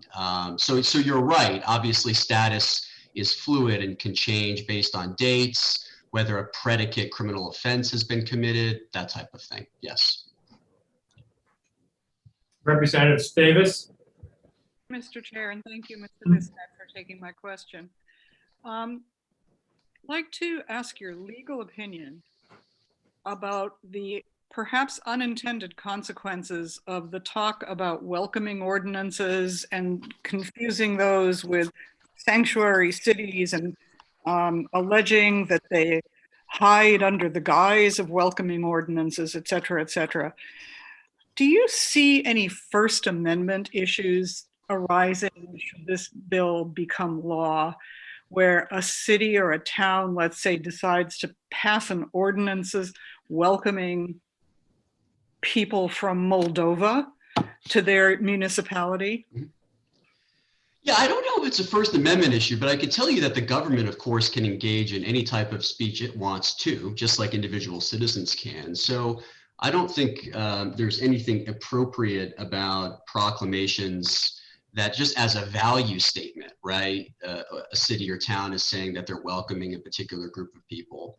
I know that some cities and towns have been concerned about requirements concerning detainers or complying with detainers for the same reason that you've heard testimony today, is that they're worried about liability given the fact that being undocumented is by itself not a crime. So, I mean, I think they're to some extent two different concepts, sanctuary versus welcoming. I don't even really know what the term sanctuary means, to be honest. It's kind of this term that's thrown out there. What I'm principally focused on in my advocacy is work around detainers and just trying to educate the public that detainers are just not warrants. They're not like arrest warrants. They are fundamentally different.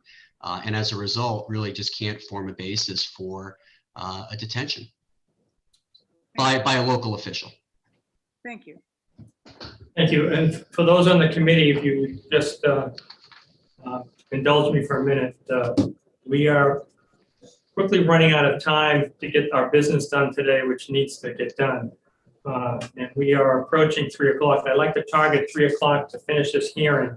So if you keep that in mind with your number of questions that you have and those that still want to testify with the amount of time you need, keep that in mind.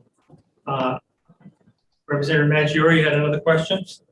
Yes, thank you, Mr. Chair, and thank you, Mr. Bissonnette, for taking my question. In your opinion, if this bill becomes law, are we going to have, or are local law enforcement officials going to have an issue with the power granted to them under RSA 105, which is police authority? Well, I think my position is if this becomes law, they potentially could be forced to hold people for ICE without an adequate finding of probable cause that a crime has been committed. And I could tell you, though I'm sometimes on the opposite sides of municipalities here, I'm very sympathetic to the concern they have, because I think they're likely to get sued, as a result. Thank you. Representative Lascelles had a question.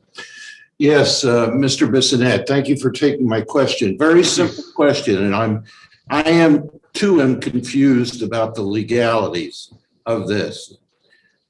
A person who is undocumented, who enters the United States illegally, have they broken a law? So it really depends on the situation. So if an individual has crossed the border and say they're then detained at the border, they may have committed a crime. But there are other categories of undocumented individuals, for example, like visa overstays, like I was referencing before. Oh, I understand that. Yeah, I understand. So illegal entry or illegal re-entry is a federal criminal offense. Yes. Okay, thank you very much. And next, I'd like to go to Representative McDonald. Question. Thank you, Mr. Chairman. And thank you, Mr. Bissonnette, for taking my question. Thank you. I'm a police officer in a local town, and I go to domestic violence and I find a woman that's been assaulted with serious bodily injury. The person that I've assaulted, I arrest him, and as I'm taking him to jail, I run a motor vehicle record check or whatever record check that you want to call it, and it comes up that there's a detainer for him.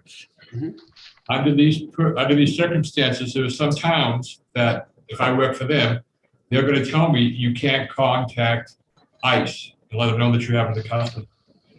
But eventually I take him to the court and I bring him before a judge and I tell the judge that, yes, there is a detainer. The judge would tell me, fine, ICE has got 3 hours to whatever time he gets his bail done on his criminal charge.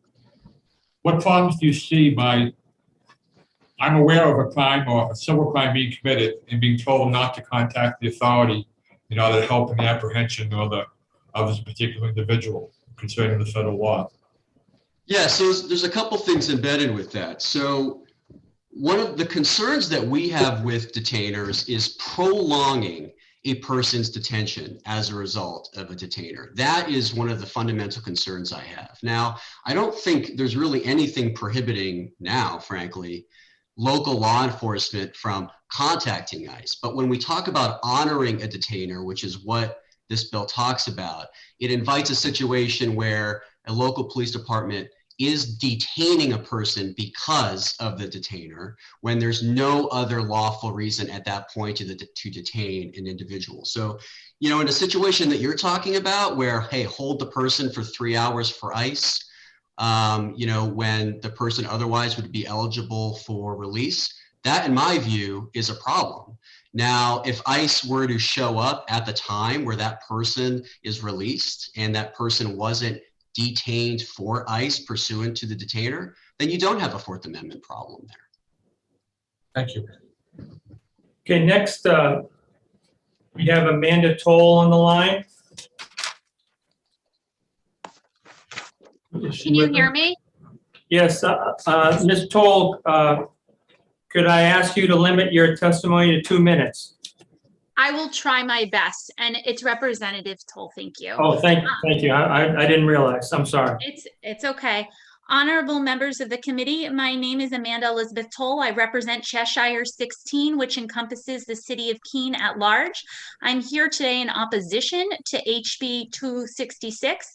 By allowing New Hampshire law enforcement to initiate investigations of immigration status, this bill will essentially turn New Hampshire law enforcement officers into federal immigration officers. This will have xenophobic and racist implications, as it will open the door to profiling immigrants and racial and ethnic minorities. I feel confident that the vast majority of my constituents would oppose this bill, and I know that our elected sheriff opposes it. Keene citizens appreciate the cultural, economic, humanitarian, and educational contributions of our immigrant friends and neighbors. We do not want to increase profiling in our community. Rather, we want immigrants to feel welcome and safe here. This city is where Project Home, an organization that seeks to help asylum seekers, was founded. It is a city where people crowded into the library on Thanksgiving 2017 to oppose family separations and stand in solidarity with our immigrant communities. It is a city that had significant turnout to BLM rallies in the wake of George Floyd's murder. I am proud to represent my constituents today by taking a stance against discrimination. I urge you to do the same and oppose HB 266. I will not be taking questions. Thank you for hearing my testimony. Thank you, Representative Toll. Next, we have Christine Wellington. Is she on the line for us? Hello, can you hear me? Yes, we hear you fine. I'll ask you to try to get to your points within 2 minutes. Thank you, Representative Dolan, and thank you, members of the committee. My name is Christine Wellington. I work with the Immigrants' Rights Network, and I did submit written testimony on behalf of the network to you that will go over most of the points I want to make. Most people have made all the points that I would have gone on at length. I'll be very brief. I do want to say we can't overemphasize the fact that the federal government has decided that federal immigration law violations are in most of the ways not criminal acts. And even crossing of the border without going through immigration has only been deemed a federal misdemeanor, not a felony. There is also, Attorney Bissonnette pointed it out, there is a federal program, the 287G program, that does allow state and local law enforcement entities to work with immigration and be sort of deputized to do immigration law work. And that's really the only way that a local entity could enforce federal immigration law. And according to the ICE website, there are no law enforcement entities in New Hampshire that have opted to do that. A 2009 Police Foundation study about this very issue felt that having police focus in on enforcement of federal civil law was not a good decision for most departments, and that most police chiefs didn't feel that it would be good for their departments. I did want to answer a question that one of the representatives asked earlier about the 48-hour issue detention. That specifically relates to the civil immigration detainer, where the enforcement agent is asking the local law enforcement folks to hold for 48 hours, up to 48 hours. And I agree with Gilles that 3 hours or 5 minutes after that person should have been set free triggers a violation of our state or federal constitution. There is a Massachusetts case where a court officer held a defendant after he would have been released from court. Lund versus Commonwealth.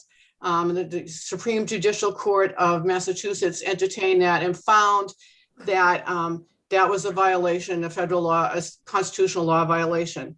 I will also say, in working with police departments to make fair and impartial policing policies, we worked with the New Hampshire State Police, the ACLU did as well, and the state police brought in our state attorney general's office to look at our position that civil immigration detainers were legally problematic for law enforcement.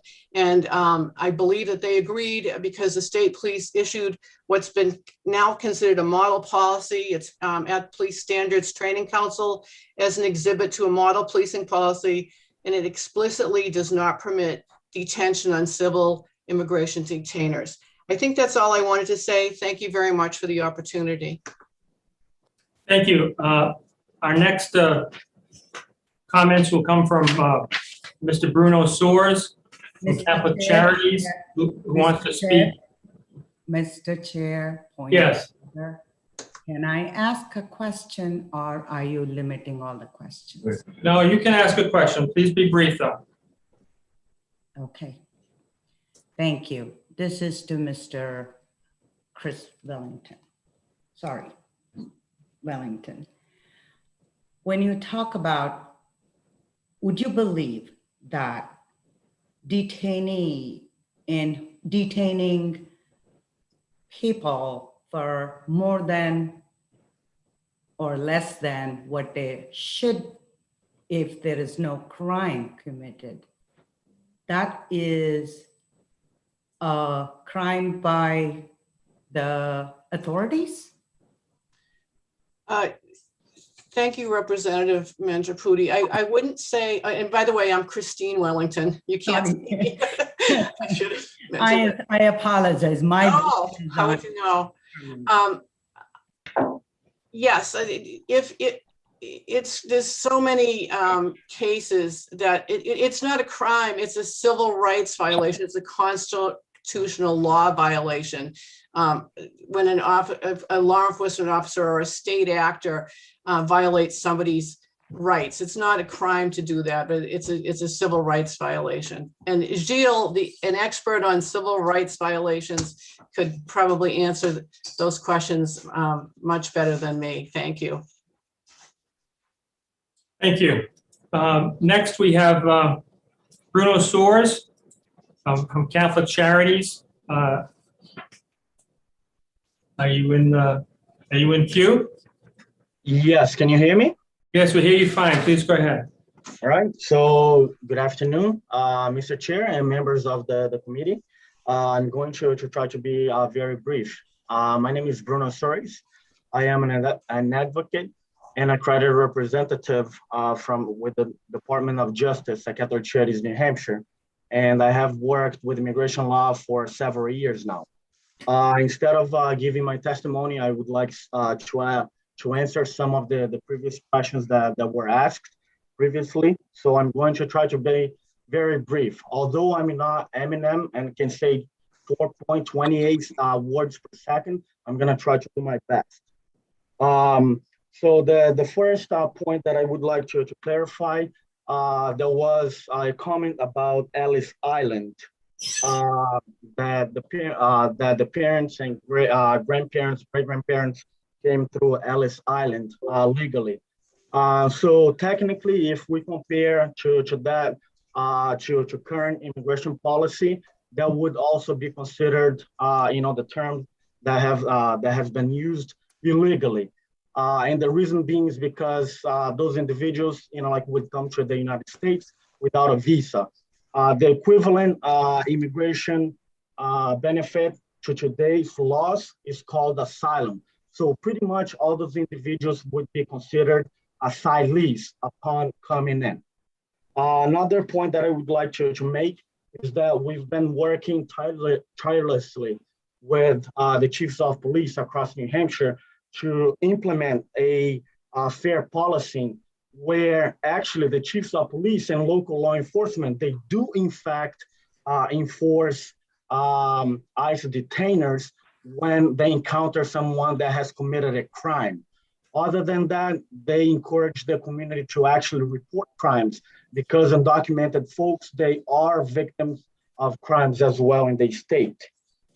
In regards to the 86 million that was mentioned, I think my colleague Asma Elhouni has mentioned that, undocumented immigrants, have paid, $77 million just in New Hampshire alone.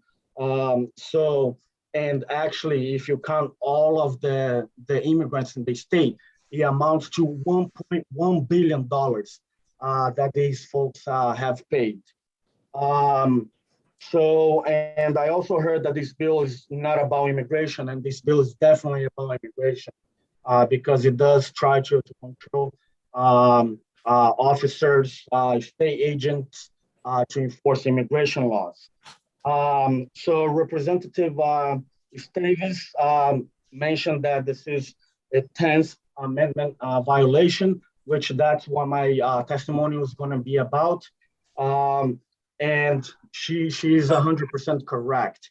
And the case on point on that is US v. Arizona 2012, where pretty much the Supreme Court ruled that local law enforcement must not enforce immigration laws, which that's what this bill is attempting to do.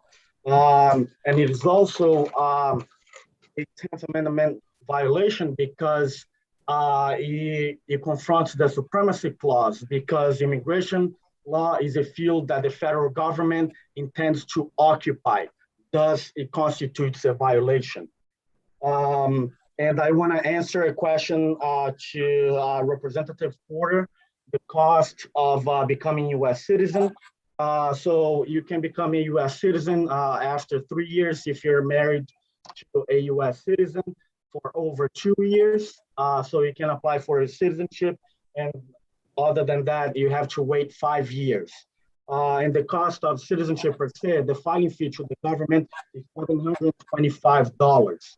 And that's not counting the legal fees. If you go to a private attorney, it can vary from $1,000 to $5,000, depending on the attorney.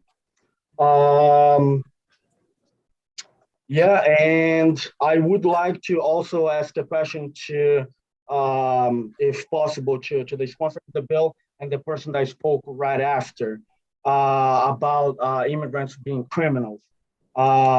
So she cited a few individuals, but I wonder how many undocumented immigrants are actually charged with crimes other than for driving related offenses in the state and are incarcerated. Mr. Soares, I'm sorry, this is not an opportunity to debate with other folks that have given testimony. We're just here to hear your testimony. Okay, fair enough. And that actually concludes my testimony. Thank you so much. All right, Representative Van had a question. Mr. Chair, I just want to acknowledge that my husband has just come back from work and he is in the other part of the. Thank you for that notice. Representative Van? Yes, thank you, Mr. Chairman, and thank you for taking my question, Mr. Soares. My question has to do with something you mentioned about the economic impact of undocumented workers in New Hampshire. Undocumented workers pay income tax, yes? Correct. That is correct. Follow up, Mr. Chairman? The follow-up, go right ahead. Yes, thank you. So they pay income tax, but if I understand correctly, they are not eligible for any federal or state subsidies like SNAP or housing assistance or anything like that. Is that true? That is correct. They're not eligible to any state or federal funded programs, including the stimulus checks. So none of the undocumented folks received the stimulus checks. Representative Gallagher. Hi, yeah, I was wondering if, since you were with Catholic Charities of New Hampshire, well, does that imply that you're a Catholic yourself? Hold on, I think that's an inappropriate question. Well, all right, let me rephrase. What does your position with, how does your position as a worker with Catholic Charities of New Hampshire inform, how does your faith inform your the points you've raised on this issue so far? Thank you for your question. So pretty much, like it's based on values and, like more character. And based on, those values, this bill is clearly, something that I oppose. Okay, the last speaker that we have today is. Mr. Chair, I have my hand up. Can I ask a question? So I didn't see your hand up. Yes, go right ahead. I don't know what happened. I had it up and it's down. Anyway, thank you for letting me ask the question. And it's no means it's been easy for me. I am trying to stay calm, trying to stay focused. Please indulge. Mr. Soares, you said you're an immigration lawyer. For a legal immigrant or for somebody to legally immigrate from outside today, how long is to get a green card?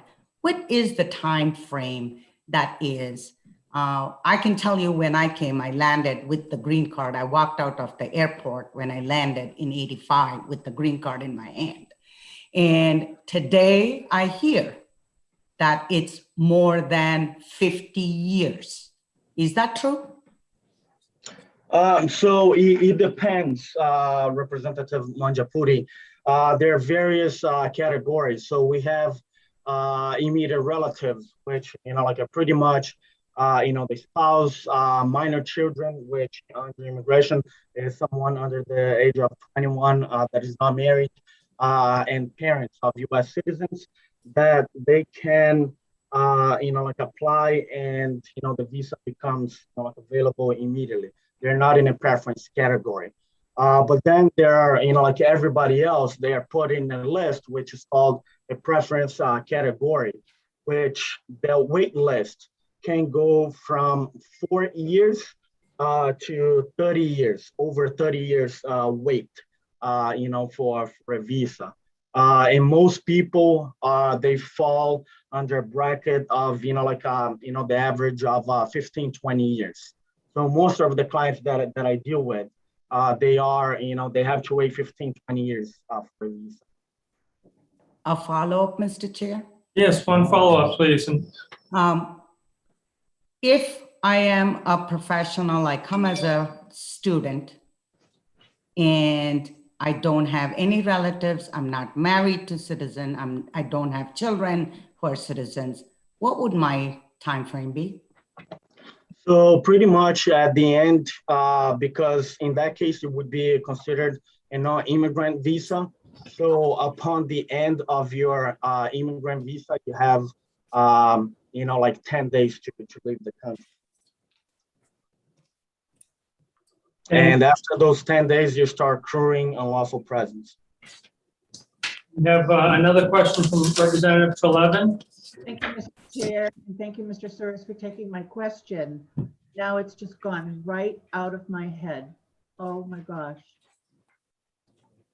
Oh, I think what Representative Gothier might be, or Gallagher might have been looking for is a brief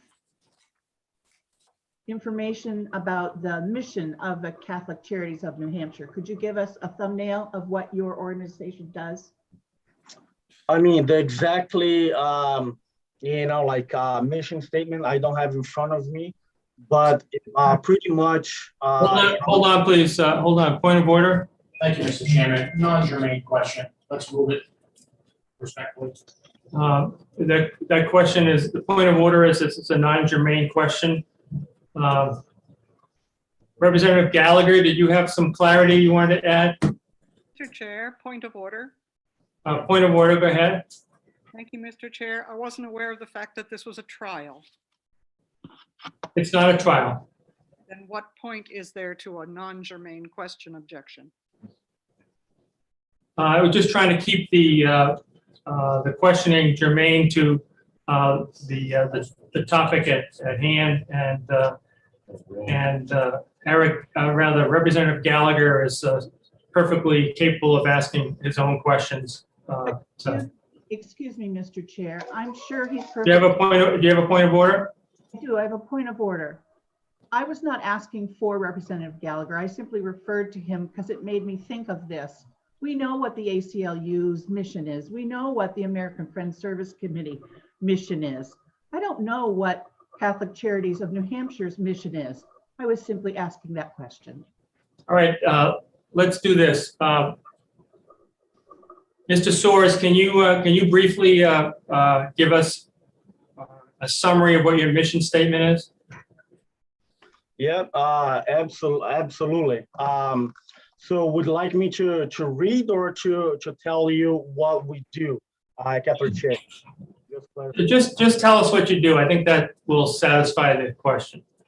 Okay, so pretty much we assist vulnerable people, protect them, support them, and family life values, marriage, they're preserved and strengthened in order to care and respect our neighbor with compassion.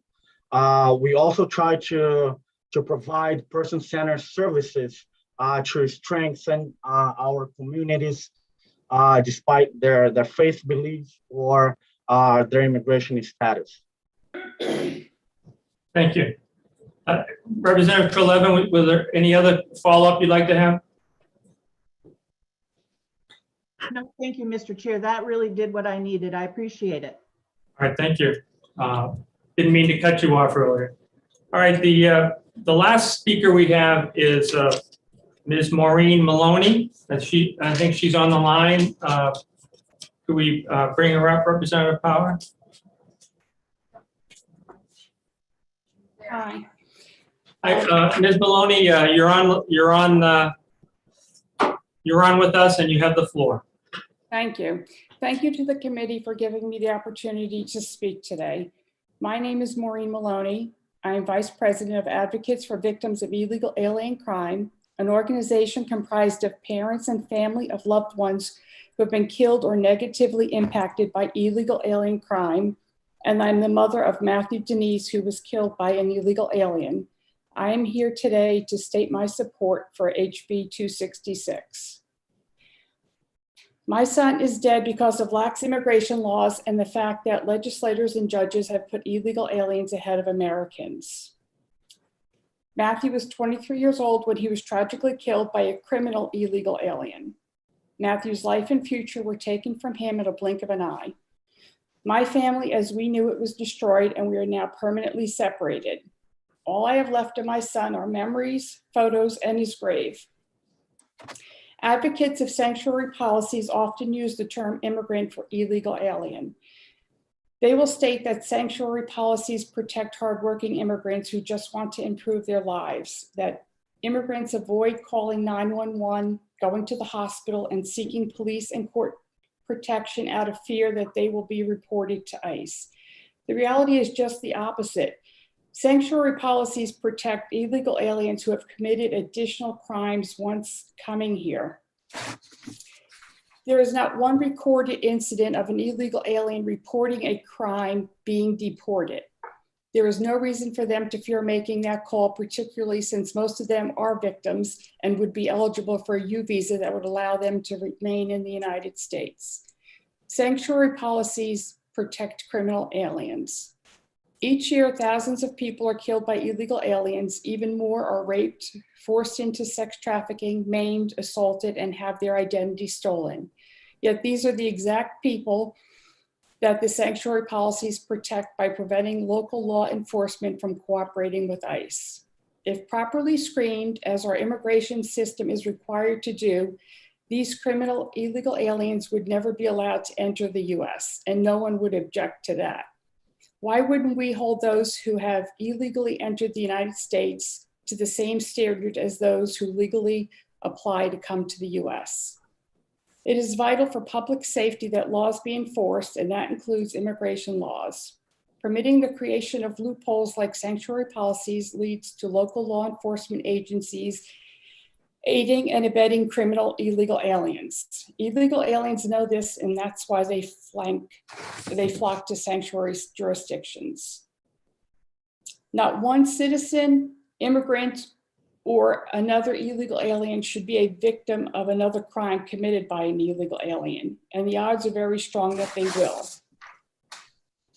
Do you actually want to prevent law enforcement from cooperating with ICE to enforce immigration laws and have these criminal illegal aliens who have no civil rights to be here and certainly no civil right to be protected by law enforcement agencies be the direct beneficiaries of reprehensible sanctuary legislation? Do you want to put the safety and protection of New Hampshire citizens, immigrants, and victimized illegal aliens at risk to protect criminal illegal aliens? Illegal immigration is not a victimless crime.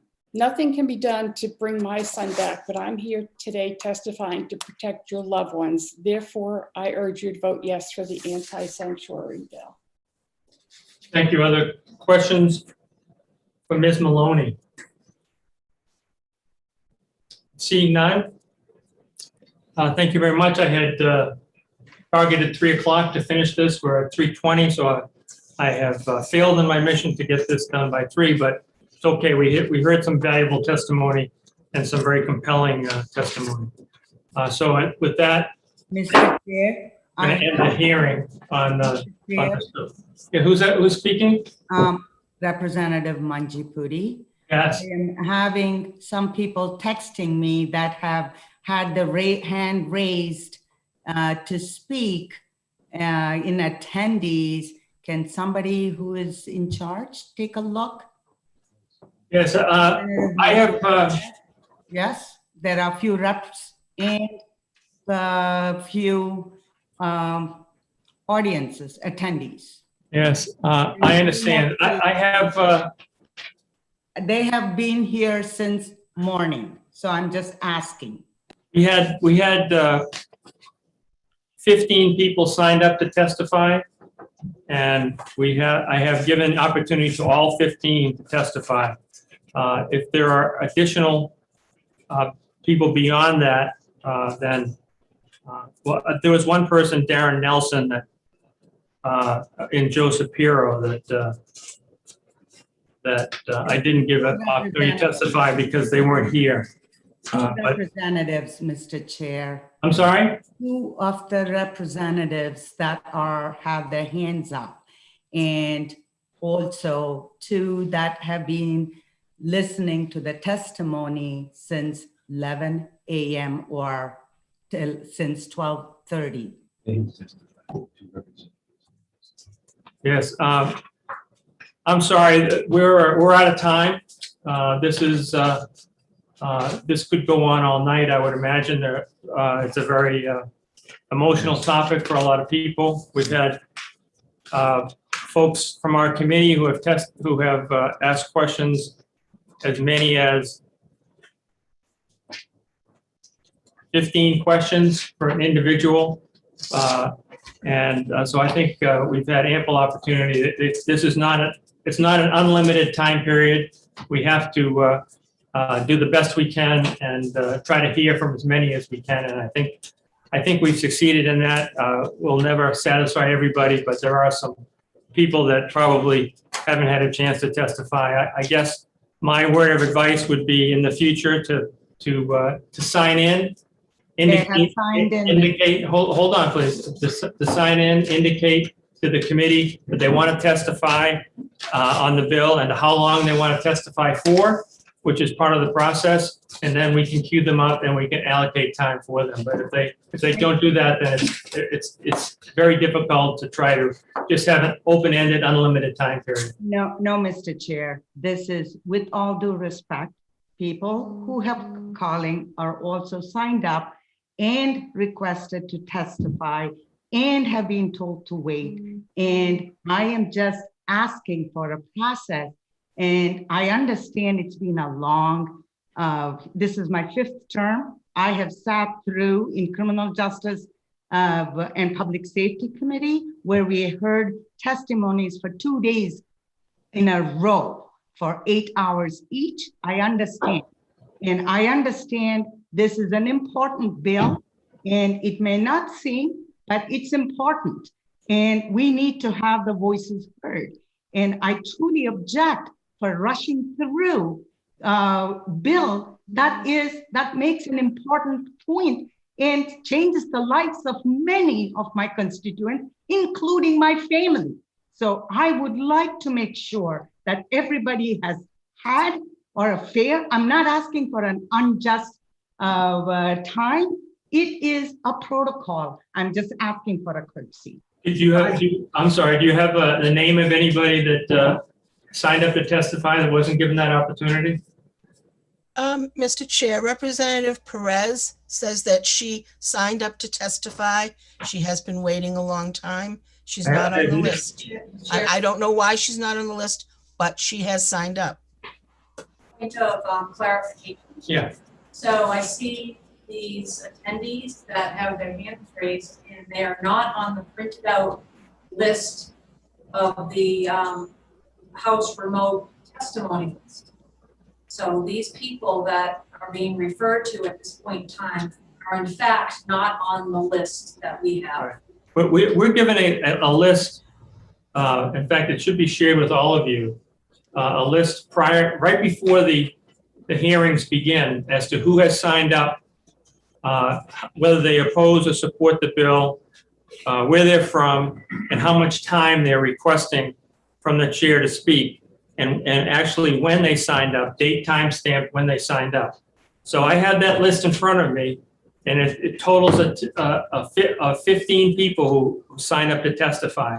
Beyond that, if they did not sign up to testify and we're not alerted, then I wouldn't have had that information. I don't know if you've got a list that's longer than mine, but mine came from the Yes, Mr. Chair, and that list cannot be updated after 8 o'clock in the morning is what I've been told. So anybody who signed in to testify today for a bill that's coming up at 11 o'clock, if they didn't get that signature in before 8, it's not going to show up on our list. And These people have, perhaps they missed the deadline, but that doesn't mean they didn't do what they were supposed to do. Okay, thank you. Representative Treleaven had a comment?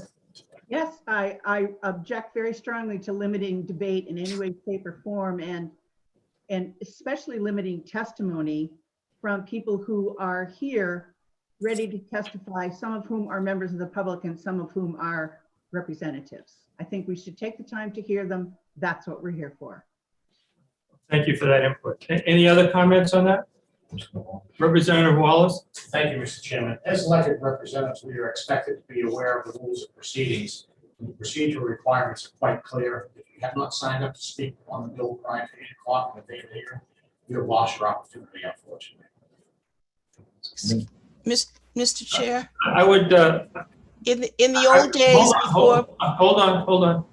One of the things that the folks can do who wish to offer commentary but didn't get an opportunity, they can always and are always encouraged to submit their testimony in writing, and which we would include in the file and a copy to all representatives of the committee.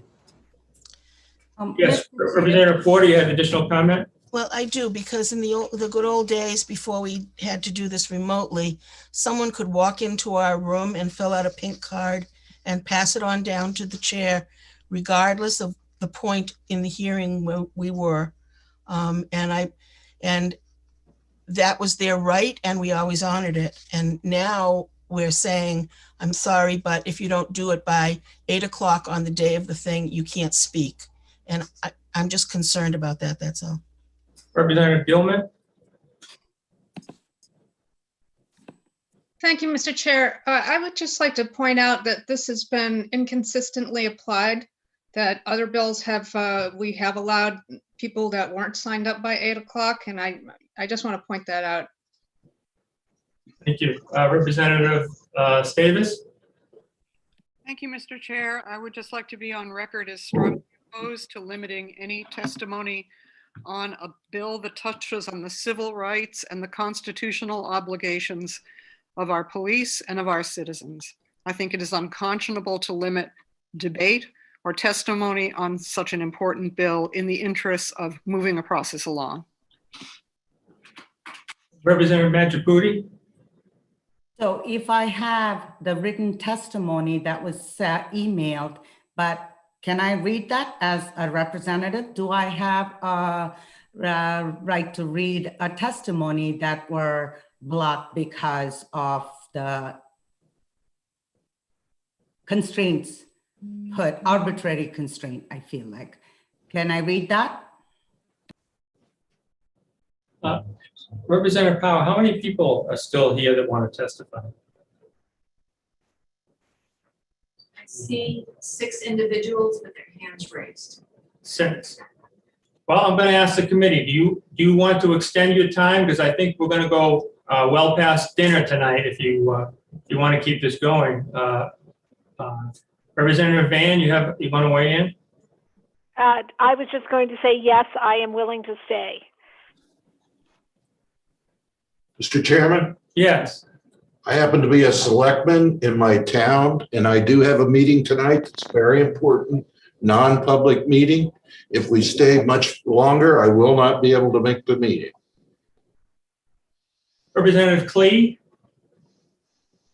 Yes, I am an alderman here in Nashua, and I also have a very important meeting, but this will take precedence, and I'm willing to stay. Representative Stavis? I am a member of the Lebanon Planning Board. We have a meeting this evening, and I'm more than willing to stay and miss that meeting. Representative Trelevin? Yes, Mr. Chair, thank you. I think that what Representative Stavis said earlier regarding the Constitution and the law enforcement community and the citizens of the United States of America and the state of New Hampshire requires that we stay and listen. I'll be here. Representative Majori?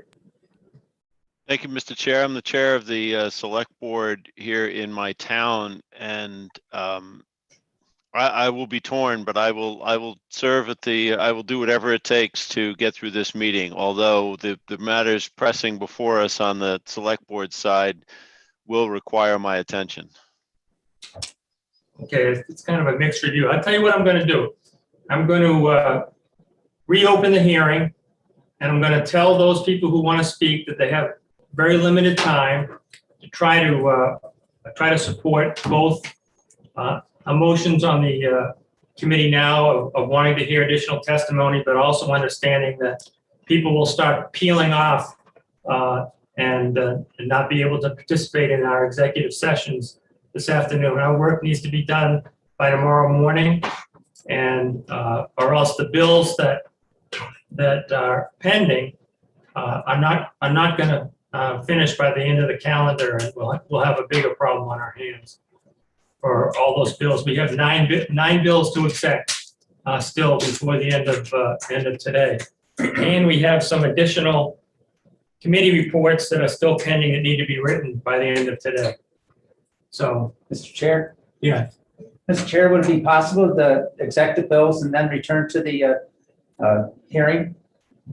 Now we have to, in order to exec this bill, we have to complete the hearing. Well, I think what I'm going to do is continue to take testimony, but I'm going to encourage those that are in queue to move quickly through it, and they're just going to have to live with those time constraints. And I'm going to ask the committee to be very careful, given the schedule and the clock that we're working with, not to prolong the meeting unnecessarily if someone else has already given the type of information you have. Some of you are, I keep track of questions. Some of you today, on this bill alone, are up over 12 questions. And some of you haven't asked any. So I'd ask you to be fair to your fellow committee members in terms of not only asking questions, but also given the calendar. I mean, many of us will be attending municipal elections tomorrow from early morning to late night. So that also plays into the schedule that we're going to have to be dealing with.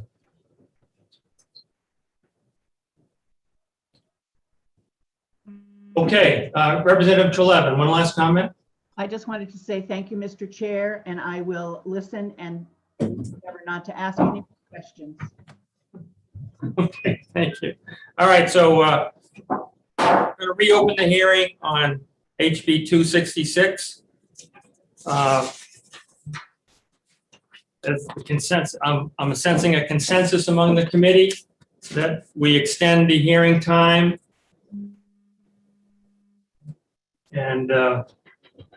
And Representative Powell, can you tell us who's in queue next? Would you like to take members of the public first or representatives? Why don't we go back and forth? So why don't we start with a representative? First, we have Representative Perez. Representative Perez. Representative Perez, are you with us? Yes, can you hear me? I am. I'm going to ask you to try to be brief as you can. Yes, I will. Thank you for the opportunity to speak up. First of all, I want to educate a little bit, like the public, that the terminology illegal aliens. That's not the correct way to talk about people who is undocumented. We have to talk to the people as the human beings. They here, they pay taxes, they are part of our communities, and that terminology is like the humanified, like we're not talking about humans, we're talking about animals, and that's not the way we should be treating our community members. And the other thing that I want to say is I was born in El Salvador. I immigrated to the United States to protect my family for terrorists. I started doing my volunteer work with the New Hampshire Family Service. I helped women from a women's prison who didn't speak Spanish, like didn't know how to read or write in English or Spanish. And I teach them how to do that. As an immigrant, that was my first community service. Hear people saying that immigrants here, they're like criminals. We're not criminals. We here to help our communities. We pay taxes. We do a lot of. I've been working with the New Hampshire Family Service, with the Red Cross. I've been working with the hospitals, local hospitals. At the beginning of the pandemic, I started doing face masks for hospitals and a lot of different community identities that they need face masks. So I will ask you, please vote no to this bill. We don't need any more discrimination in our communities. Since 2016, people have no filtration. They treat us like we're not humans. Even myself, I was discriminated last year. I was told that I didn't belong in this community because I was an immigrant. That's something that didn't happen before 2016. We have to recognize that because a lot of filtrations are not there anymore. People feel like they can treat us like we're not human beings. We are human beings, and we need to be treating immigrants with respect. Thank you so much for the opportunity to speak up. Thank you. Thank you, Representative. Next, Next, we have Mr. Lynn. Lynn? Lynn. Bob Lynn, are you on the line? Yes, and it's Representative Lynn. Thank you. I'm And you know sorry. what? Just, I'm I want to thank the members of the community the members of the committee that advocated for continuing the hearing. Because I have to say, Mr. Chair, I believe that I signed up to testify in this hearing last Friday, or maybe last Saturday, but I think I signed up pretty early to testify. So I don't know what happened. I'm not blaming anybody, but I just think there may have been some mistake. At any rate, I'm going to keep my remarks very quickly because I know you've got a lot of other work to do. What I wanted to say is this: I am a strong supporter of this bill. I don't think, despite what you've heard from other people, I don't think that there can be any serious question about the constitutionality of this bill. And I would direct if anyone wants to do any further research into that, I would suggest that you read a relatively recent case from the Fifth Circuit Court of Appeals. It's called City of El Cenizo versus Texas, 8-9. It's reported at 890 Federal Reporter, 3rd edition, 164. It's a Fifth Circuit case from 2018. It was written by Judge Edith Jones. She's one of the most respected federal judges in the country. Was mentioned as a possible Supreme Court nominee on more than one occasion. And basically it dealt with a Texas state statute that was very similar to the statute that's the legislation that's proposed here. And there were a lot of municipalities that opposed it. And the Fifth Circuit, for many of the reasons that are sort of advocated here by the opponents of this bill, and the Fifth Circuit rejected all of those challenges, with the exception of one minor thing that's really not an issue, because the language of our bill is different. But basically, I think one of the things about which there's been some confusion is, yes, it is true that entering the country being in the country illegally is not a crime. It's a civil violation. But the Immigration and Naturalization Service has the authority to issue a detainer, which is an administrative arrest warrant. It's issued administratively. It's not issued by a judge, but it's an administrative arrest warrant, which empowers the INS to take a person into custody. And what that Fifth Circuit case explains very carefully is that although that is a civil as opposed to a criminal violation, the warrant is issued based upon probable cause. The probable cause being probable cause to believe the person in question is in the country illegally. And that is sufficient probable cause. The fact that it's not a crime doesn't matter. And in fact, if you think about it, under New Hampshire law, the police are not only entitled to take a person into custody for crimes, although that is obviously most of the occasions when they do so, but they can take people into custody. For example, if someone is inebriated, or if someone appears to be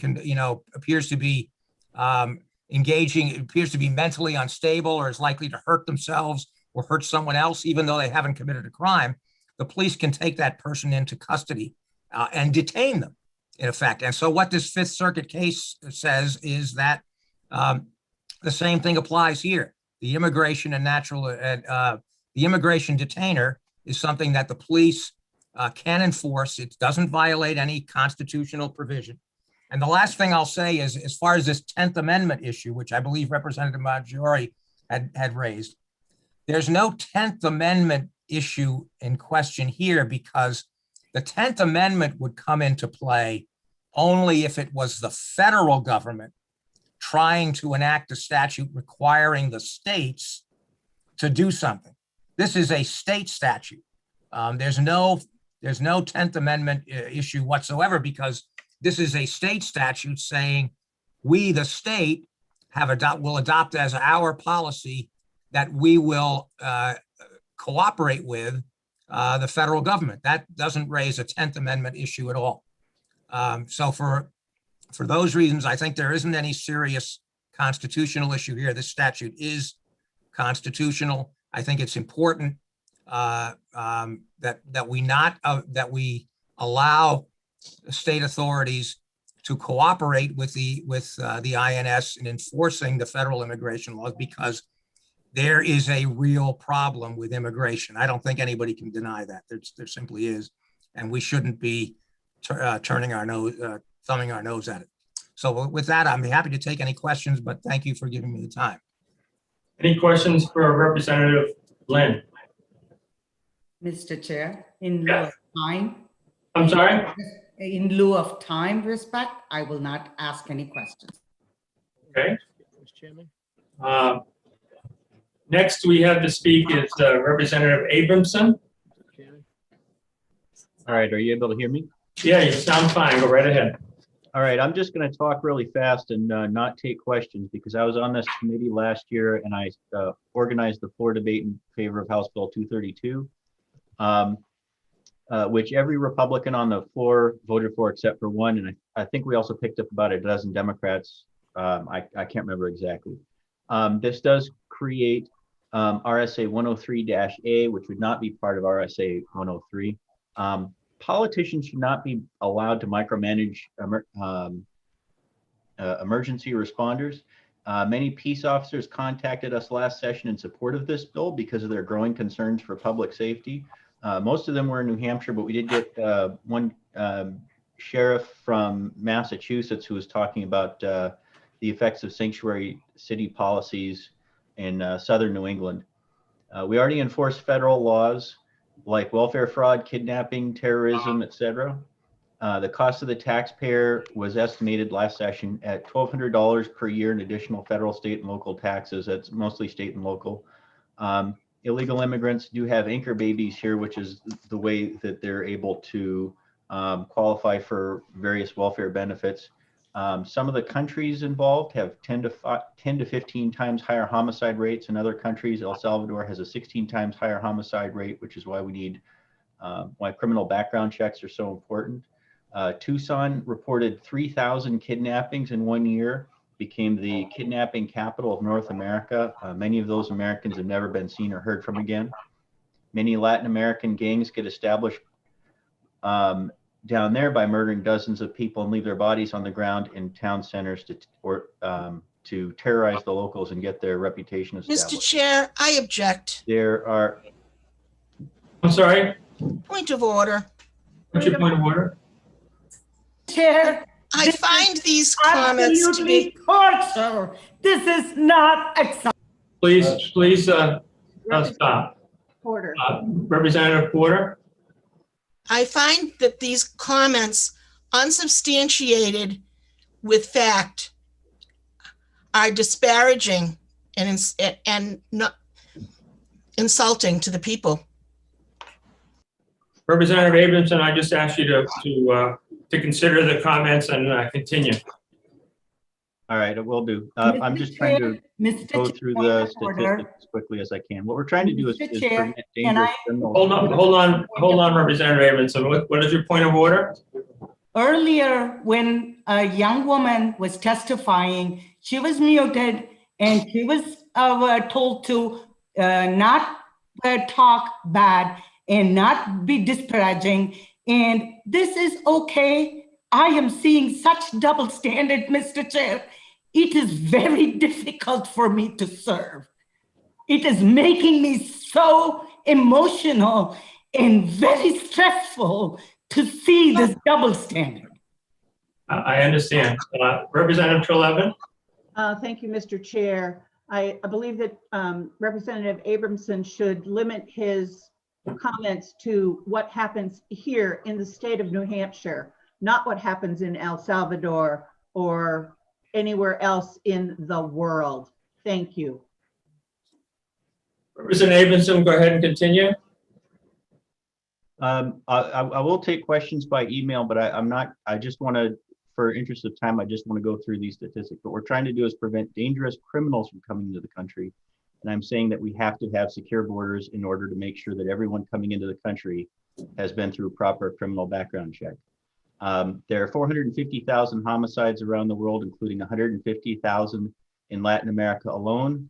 It has been estimated that between 630 and 650 million people would come to America if they could, according to Gallup and various immigration policy studies, bringing their families with them. So the total number theoretically eventually could be a 3 to 5 times increase in population if we don't enforce immigration laws. Multinational corporations, of course, would send millions more. Career criminals use our porous Canadian border. And the only enforcement for that, for the most part, is by our own police. 5 towns and cities, including Manchester and Cheshire County, were turned into sanctuary cities without voters being consulted. And people were very angry to find out that this had been done to their towns and cities. Massachusetts, Rhode Island, Connecticut have been made sanctuary cities by their legislatures. The California legislature actually prevents police from responding to emails from ICE. Mr. Chair. Representative Abramson, if you could just stop for a minute. What's your point of order, Representative Davis? Thank you, Mr. Chair.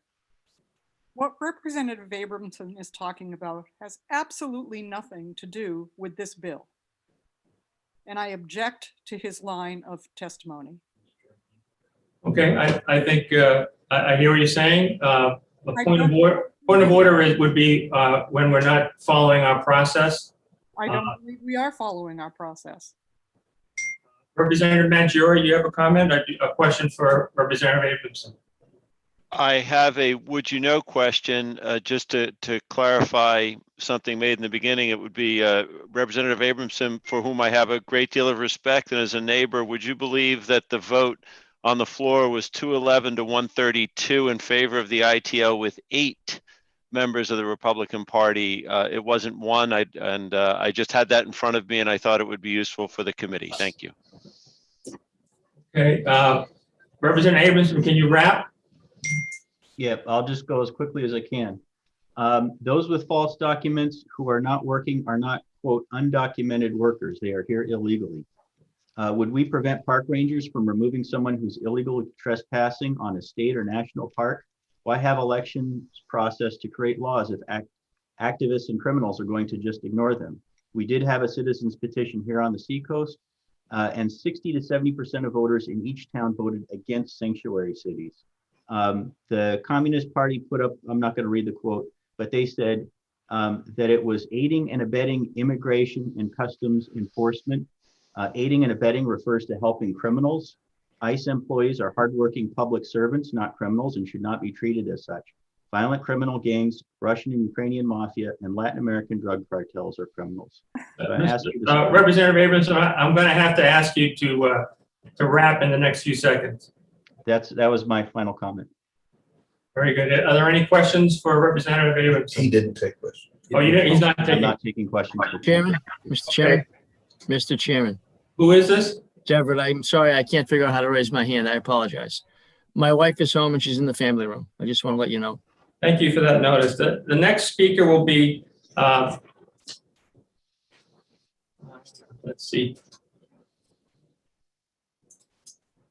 Representative Horrigan.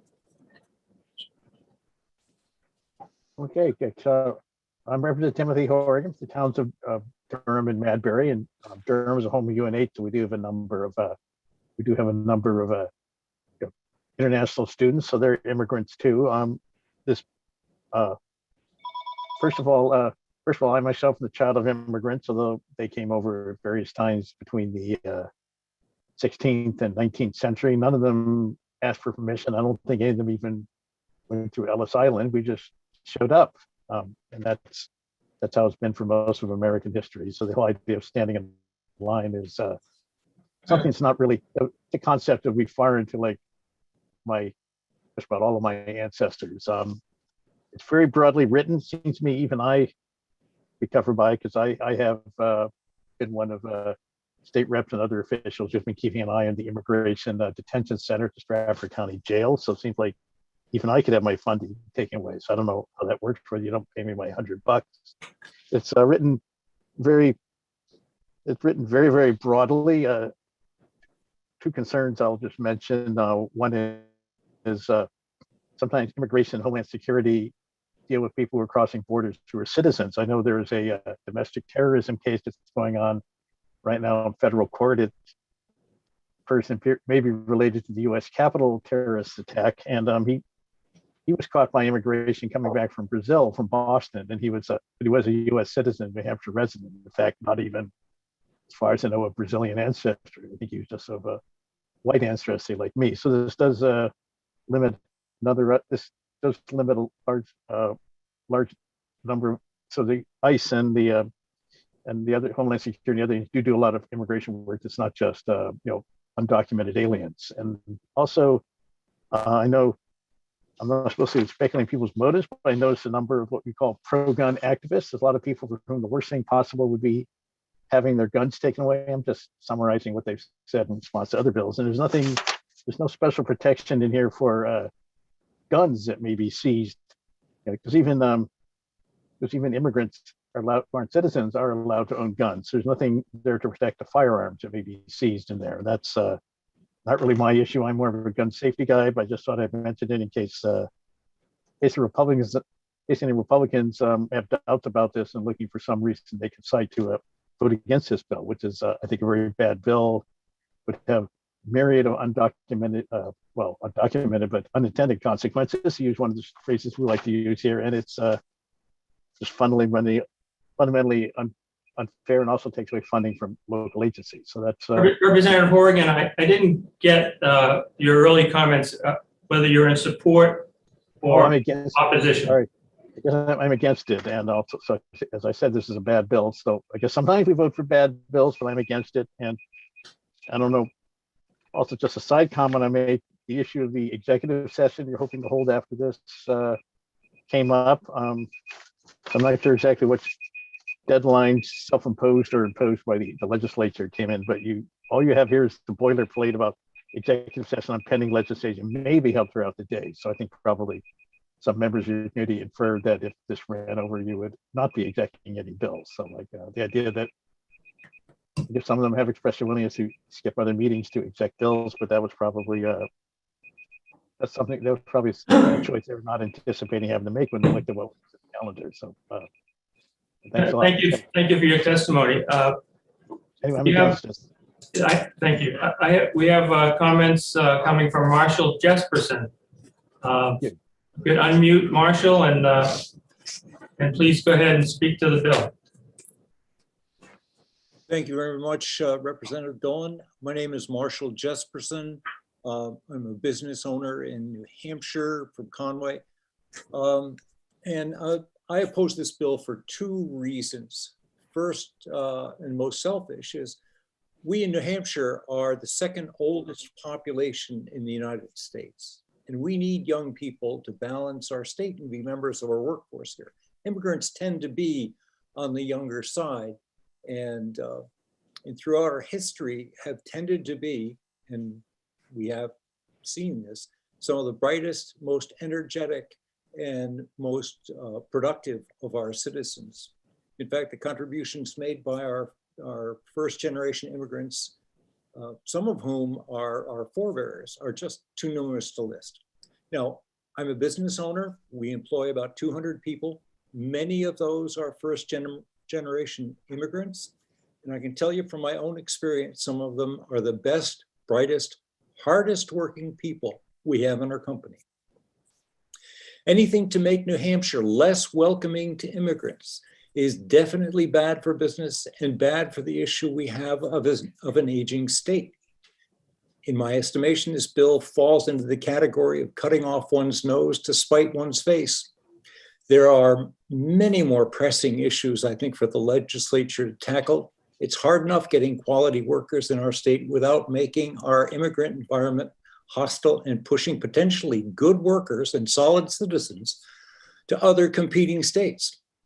As a case in point, within the last month, one of our employees proudly became a new US citizen.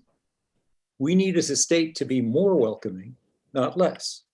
Now, secondly, and equally important, immigration policy, I believe, is properly the purview of the federal government.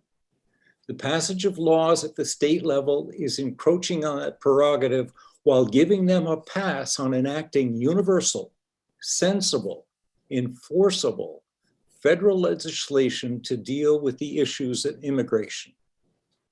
I urge our legislature to enjoin our representatives at the federal level to enact comprehensive legislation to deal with the subject of immigration at an appropriate level. So I hope you'll take a look at this bill and find, as I believe it is, that it's not in the best interest of New Hampshire or the nation. And please vote no for its passage. And I'm done in under 2 minutes. Are there any questions for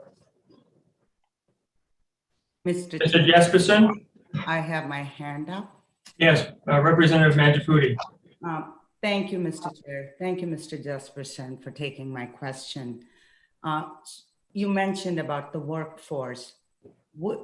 Can you kind of give us an approximate dollar amount in terms of human potential that will not be harnessed if we become very punitive and unwelcoming to the immigrants?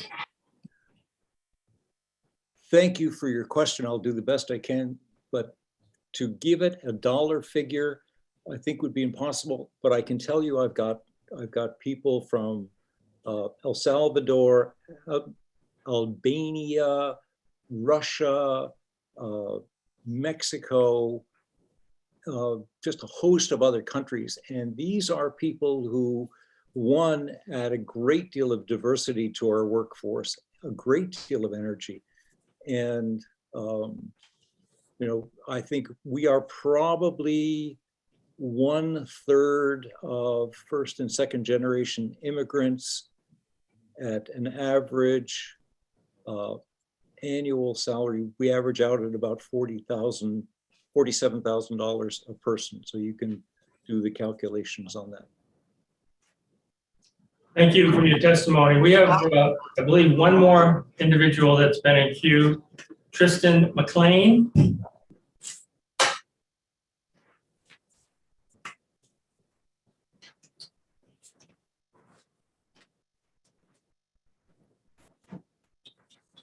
Chair. Can you hear me? Sorry, I was having Yes. technical difficulty. Can you hear me? We can hear you. I would ask you to be brief, please. Yeah, absolutely. I'll be quick. So my name is Tristan McLean. I'm currently residing in Plymouth, New Hampshire, and am a member of the public. I speak in strong opposition of this bill, strictly on an ethical balance. Despite whatever legal founding could be fine to be able to retain this bill, if it happens to pass, I think that is evidenced by earlier testimonies filled with racially charged language and prejudice that this bill is definitely founded in a discriminatory fashion. I really urge the committee and strongly compel you to not pass this bill.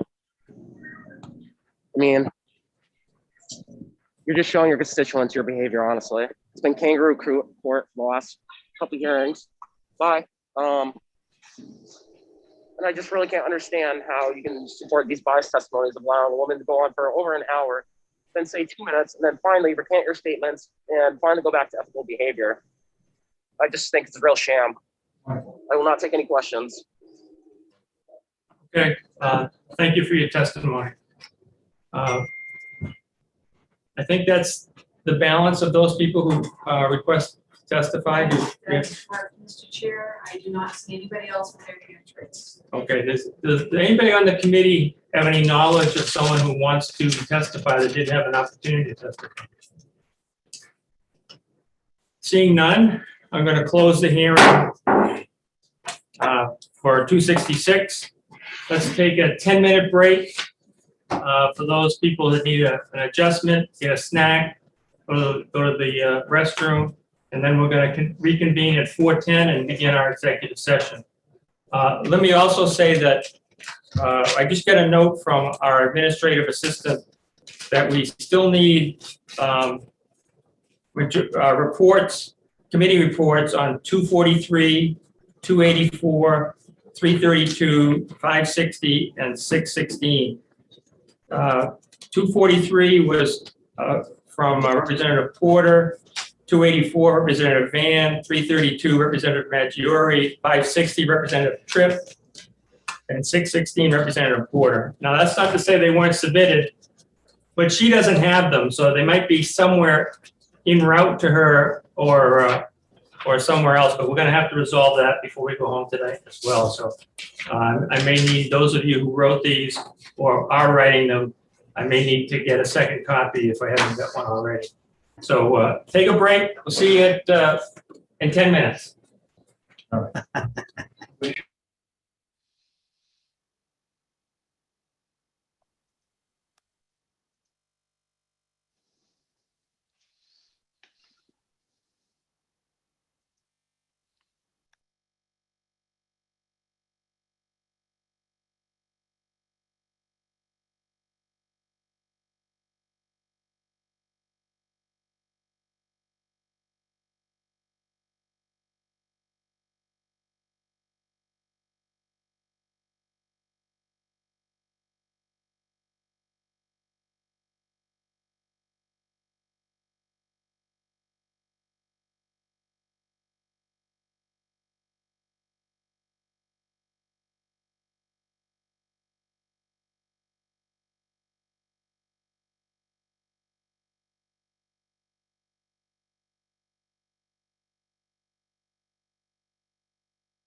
Chairman Dolan.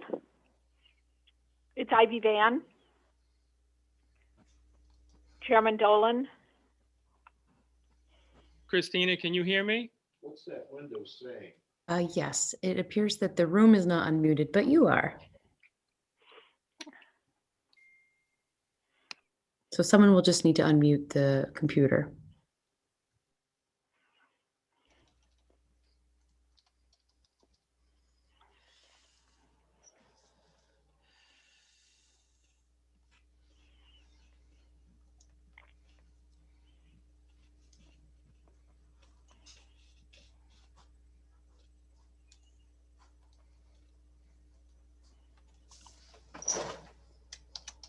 Representative Dolan, Chairman Dolan.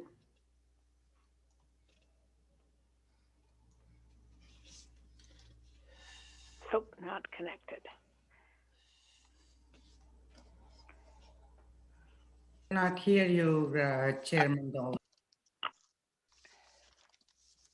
Mr. Chair, we can't hear you. Nope.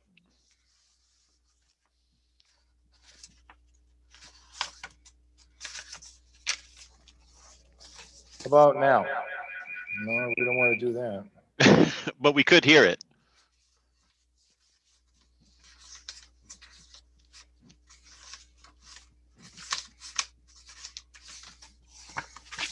Not yet. Can't hear you, Representative Piemonte.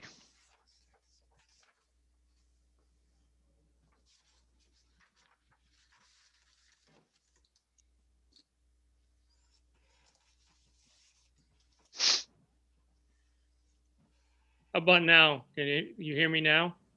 You can. That's good. Yes. Representative Van, do you have something you wanted to say? Yes, thank you, Chairman Dolan. I we just wanted can't to hear let you. I don't know why can you hear me now? Yes. I'm not muted on my end.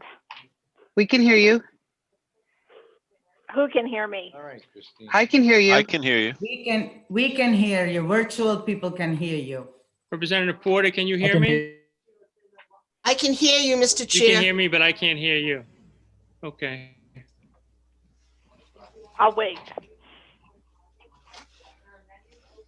Oh. To audio in the room. See the room square? Right. Gotcha, Ivy. The room isn't connect. Right. Okay. Why don't you go on his screen?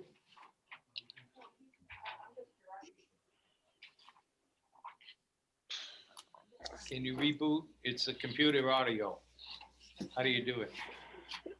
Who's gave you that message? Christina, can you reboot? It's the, We get a message from Christina. It's the computer audio. can you reboot? She's asking if you can reboot. It's a computer audio. That's a solution to everything, right? Yeah, when all those skills plug it in. I can hear the chairman and Mrs. Vance. I do remember having that problem one time. If we reboot the computer, do we lose the connection to the meeting? Yes. No, not the connection to the meeting. You starting to hear me now? Plugged it in. Well, we can hear you, Representative Dolan, but I worry that as we're going into executive session, the other folks in the room will not be heard because it's through your audio that we're hearing you.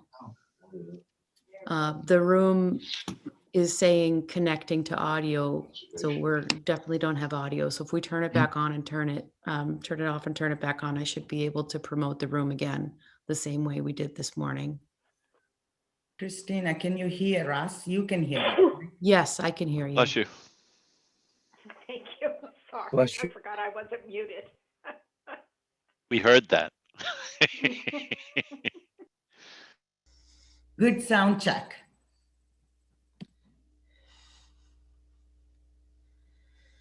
You're muted.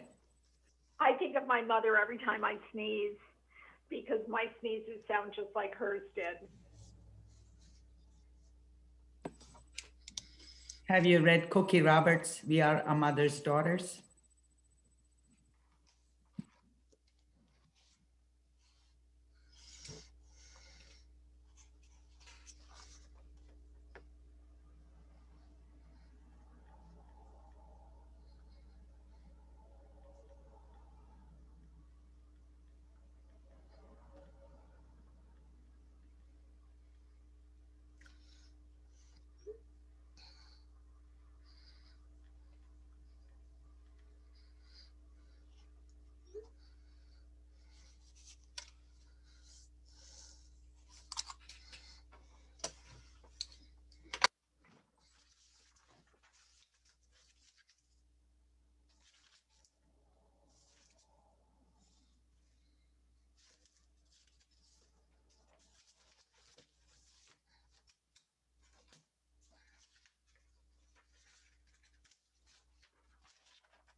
Jim, are you talking?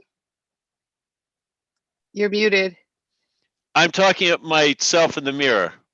Okay, got And it. not to my wife, who may or may not have entered into the foyer of our house and is close by. Mel, say hi to everybody. You talk like I do with your hands. Hi, everybody. Oh, it's always with the hands. The hands always have to be going. My husband heard me screaming and he locked himself in the room upstairs. Shouldn't he have come to your rescue instead of running away? Jim, have you ever seen that? There was a video that I saw, and it was a like this little baby, like a 1.5, 2-year-old Italian baby talking to her Italian nonna, and the hands are going, and it's perfect. It's perfect. Right? All of us who have love talk with our hands. It's just an expression, and with food. Total, it's called the total communication, body language, emotion, and everything together. Tie my hand behind my back, I can't speak. I can't hear you. I need new glasses, that kind of thing. That's actually a thing. We all lip read, and when you can't see people, it's harder to understand what they're saying. Just sounds funny, that's all. I keep thinking I'm recognizing people in parking lots, and I actually went to the store yesterday, and because of the masks, I'm like, nope, that's not who I think it is. Nope. Oh, I won't say hi to that person. Oh, whatever. So I'm just peering at them wildly.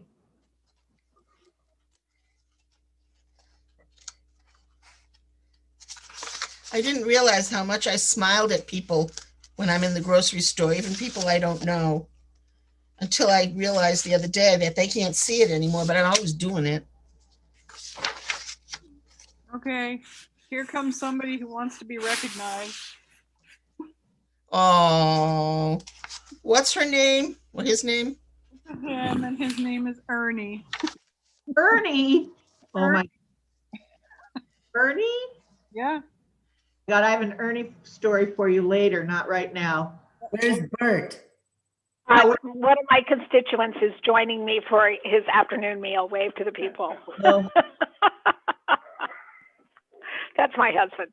Yes, one of your constituents. I love that.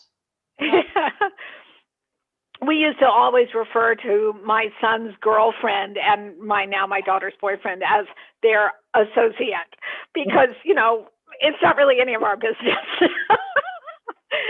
This is our son, Charlie, and his associate, Sarah. His associate. And sometimes it's complicated, as Hugh says. Yeah. So what, did they break the LOB? What happened? They're trying. I can see Representative Power is trying, and she's probably got Christina with her. Where's Eric? Yeah, where is Eric? I'm worried about Eric. We need his vote when we get to Sorry, the tiny house bill. Oh, there he there is. you are. Sorry, There I'm he is. here. I just turned off the camera because I went to the bathroom and then forgot to turn it back on again. Representative Ayer. Is that you? Here. Representative Ayer. There he is. He's here too. He's on the Zoom. Well, here's Representative Power, we see. Huh. They're trying to fix it in the. Where? Oh, there she, yeah. I think my constituent here has to go. Okay. Would you just throw him? Come here. Hey, Lata. If we're doing that, here's another one. Oh. I love how when you pick up a puppy. I need one. I need that puppy. He's pretty great, I have to say. I never thought I'd be a handbag dog person, but they're concentrated. They're all dog, just small. Yes, I had 2 of them. I lost them in 2019 and they're attached to my hip on either side. Right. So my kids used to call you, are you becoming a dog lady, old dog lady? Because I would talk to them, I would carry them. Hey, Latha, I have a question for you. Yes, ma'am. No. I have a constituent who is a homeschooler. She's also a Unitarian Universalist. You can tell your husband. She and her 2 teenage children are studying India. And I mentioned that I knew you, and they're wondering if they might be able to interview you next month. Absolutely. And if they need material from any about culture or art, I have lots of books and stuff. I can give it to them. Oh, great. So shall I give them your legislative address? No, give my personal. Okay, do you You want have to? my, I'll send you my personal email, or you can give them my phone number. Whatever you want. I'll do whichever you want. She gave me her email. Okay, So so do it my Comcast email. Okay, what is that? It's my first name and DM. Yep. Just a reminder that you are being recorded, folks. We'll get it.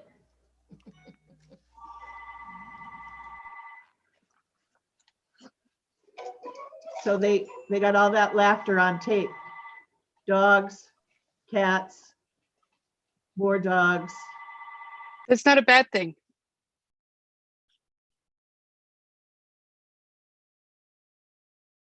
Shows we're humans. Thank goodness, Marjorie. I just sent the committee report over for 332 and Heather said she'll wait for the approval. And I said, I wrote it so long ago, I might have just sent you the recipe for my secret recipe for eggplant Parmesan. So now she's holding me to sending her a recipe for eggplant Parmesan. Now, they're all talking on the screen. We're here. Can you hear us? Can you hear us? Representative Piemonte? He can't hear us. No, he can't hear us. Yes, I just sent Hold on a Marjorie and Chairman Dolan the committee report on 284, which was 19-0, and it merely says that we eliminated the sunset clause because we didn't see any reason why these lots shouldn't be unmerged in perpetuity.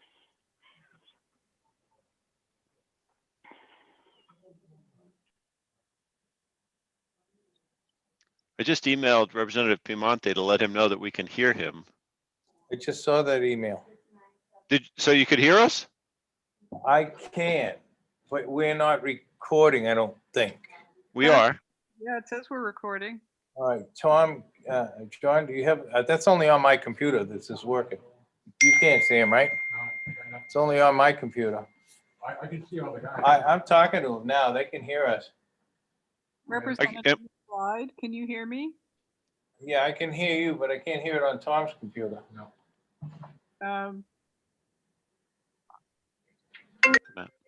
Just wanted to ask Representative McBride. Hold on. Mount Washington.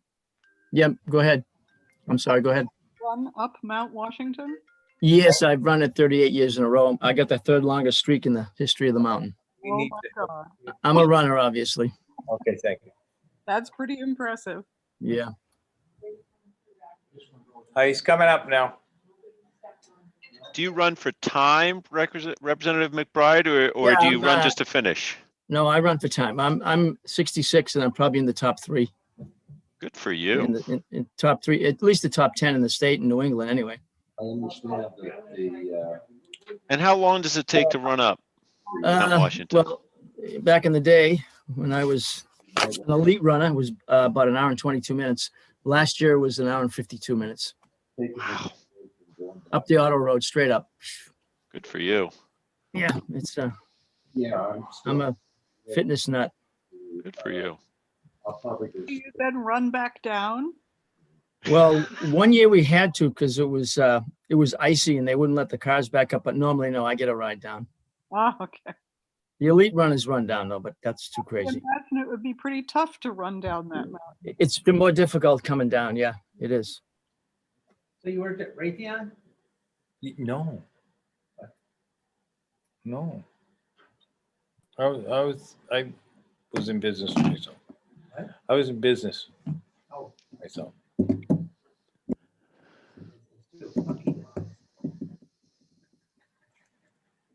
Oh, I forgot. I was in Saudi Arabia too. I was never there. I was in Vietnam.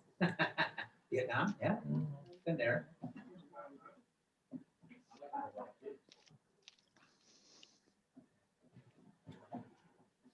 All right, he's running, he says. Not Ryan, the technician, but Scott, Everett said he's running. So apparently this one's working here. Or it was working. Not anymore? We can hear you. Oh, you can, You okay. can hear us? Can you hear me too? No. Yes. He can hear you? Yeah, because he can hear you through my computer, can't hear you through yours. Maybe can you go over to where Representative Powers' chair is?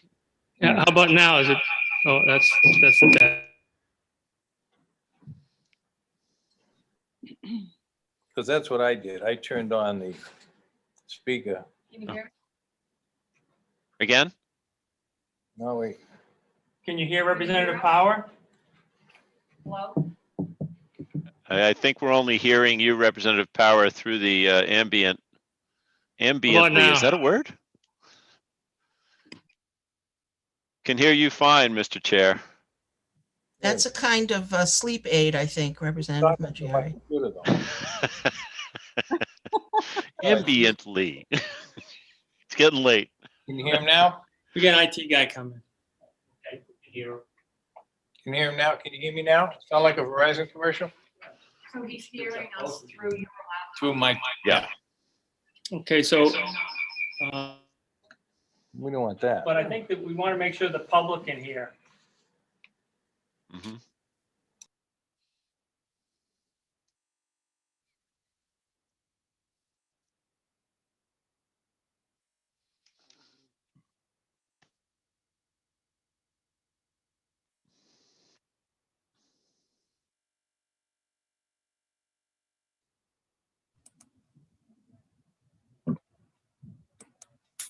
He'll be up here shortly.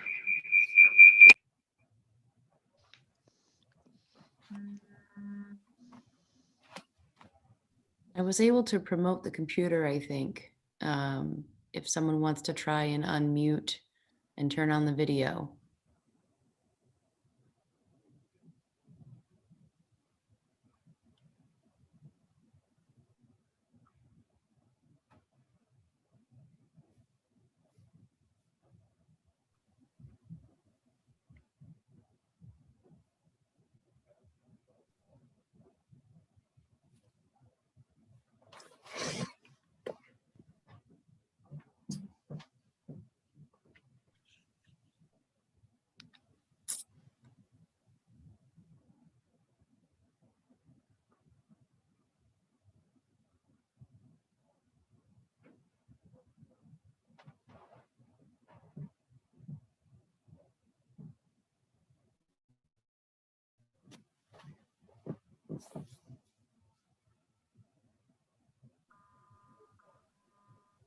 Can you hear us?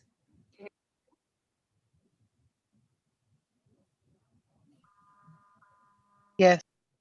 Okay, well, we can't hear them. No. We could hear you say, can you hear us? Right, well, I'm online with you, but I was hoping that the chair would be able to hear us. But we can't hear you, Chairman.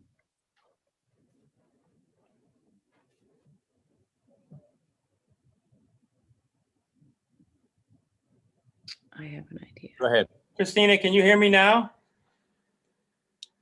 We can hear you. Yes. My concern is, are we broadcasting out to the public? Yes, we are.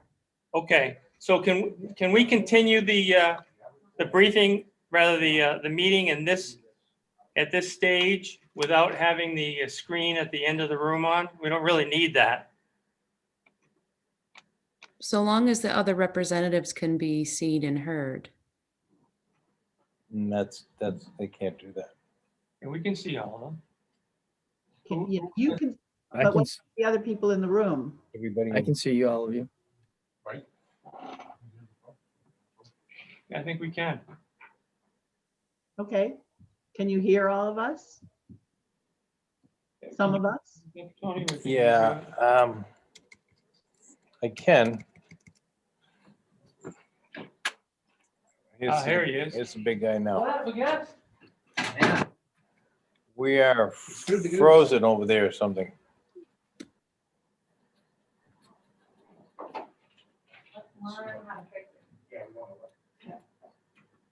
We have IT.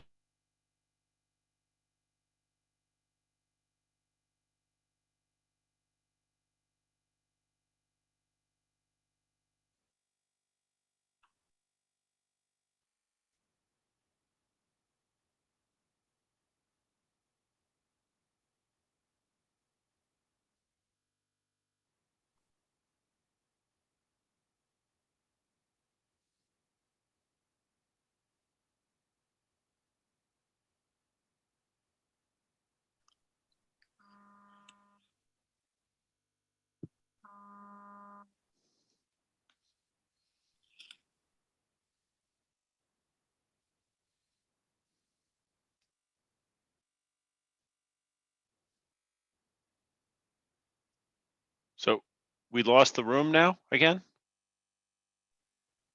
I imagine he's rebooting at the moment. Okay. I wasn't sure if it was me because every now and then I lose everybody and I have to come back in. I was thinking I might have lost my headset. Yeah, I was thinking the same thing. That's what happened. That's what happens to me every now and then. I lose the headset and then I lose everything. There's nothing that'll bring it back. Right. And Oh, now you're stressing me. I'm stressing myself out. I'm gonna plug my headset in. I know I have the AirPods. I keep putting one in each ear, switching them off, and that's when I tend to lose people. So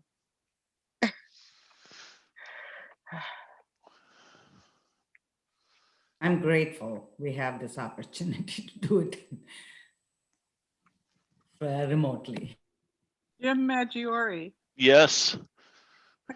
still doing the multicolored markers.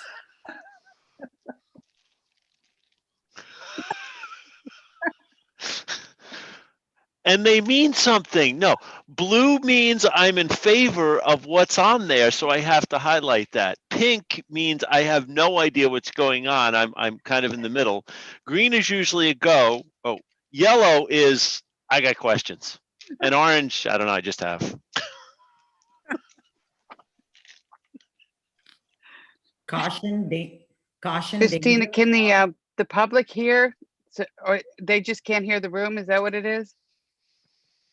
They can hear. But they can't hear what's going on in the room because I that's think not they connected. can because I was on YouTube and I was seeing them on YouTube. So it's just We just can't hear them? I'm not sure. I turned it off because it's very distracting to hear both at the same time. So you can hear us in the room outside?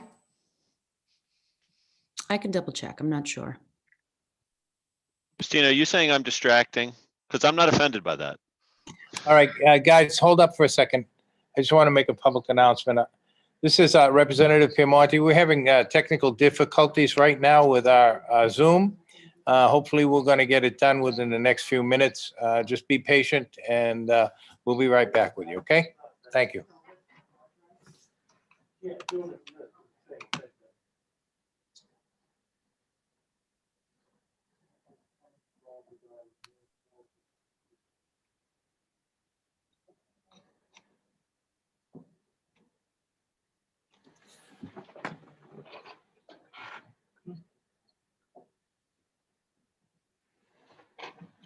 Also, we can schedule it anytime.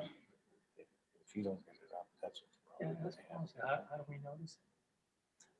Let me find out. I just asked him that question, I think. You need to schedule a date to finish. If you want to recess now, that's an option. So how do we,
Ivy. Is Ivy there? My two boys.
Conway, Wednesday, HB 284.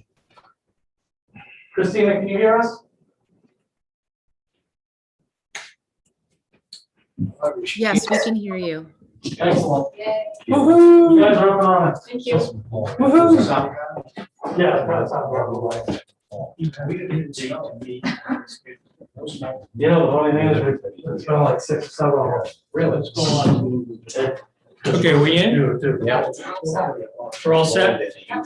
Sound card died. Are we recording? Yep, you're on. Okay, thank you. Okay. Thumbs up, can you guys hear me? Good, okay.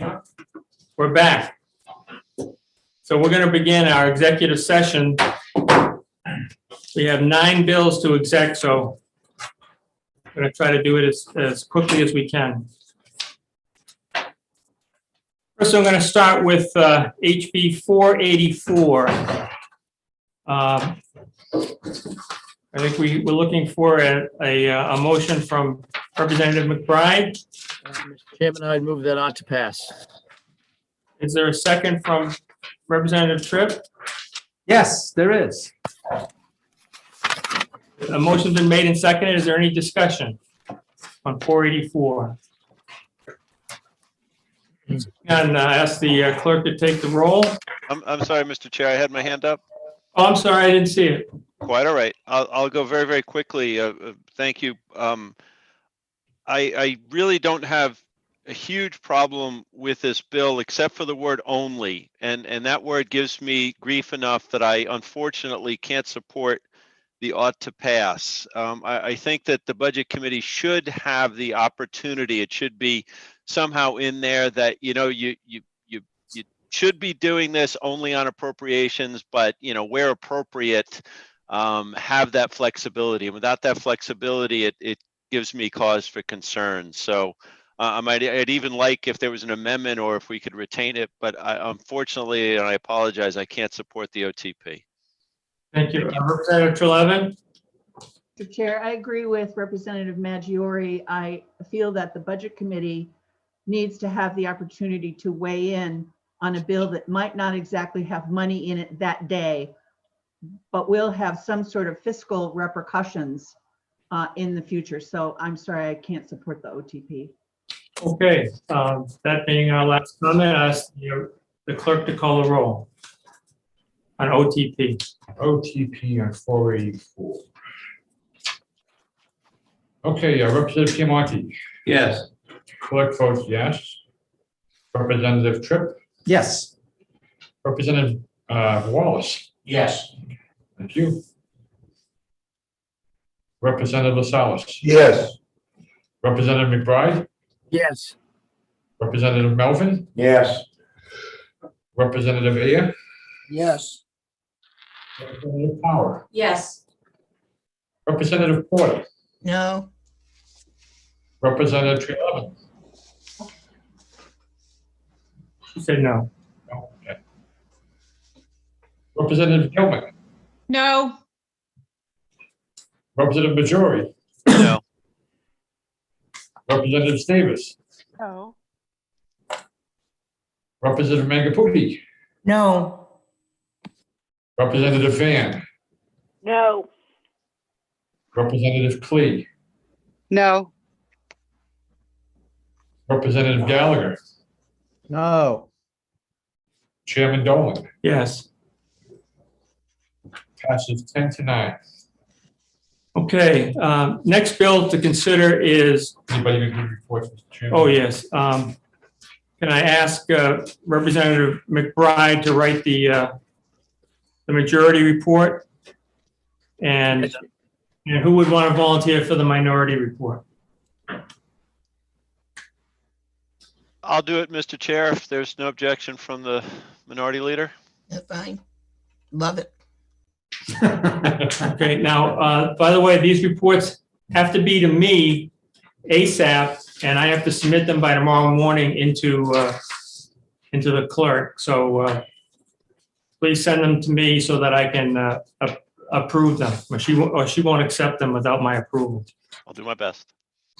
All right, next bill to exec is House Bill 411, which is a study committee on the equalization rates. Mr. Chair, Yes, I move ought to pass on Bill 411. yes, Second, I second. and Representative Power seconds. Is there any discussion on the equalization rate bill? Seeing none, I ask the clerk to call the roll on OTP. Just a minute, sir, please.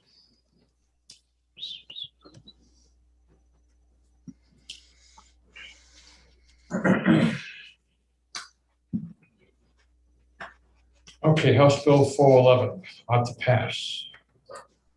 Representative Piemonte. Yes. Clerk votes yes. Representative Tripp. Yes.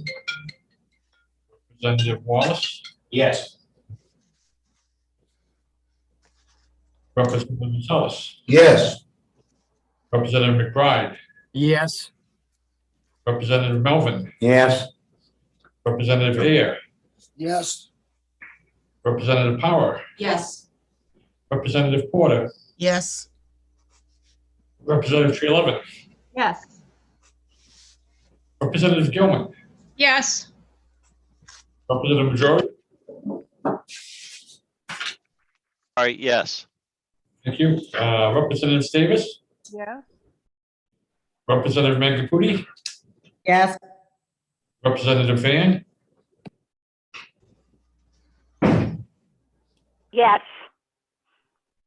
Representative Clee, Yes. Representative Gallagher, Yes. and Chairman Dolan. Yes. 19-0.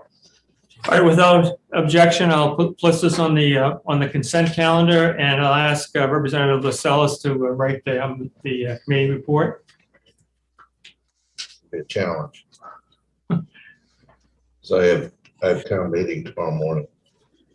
Yeah, but we all do. Okay. Yeah. All right. Do what you can.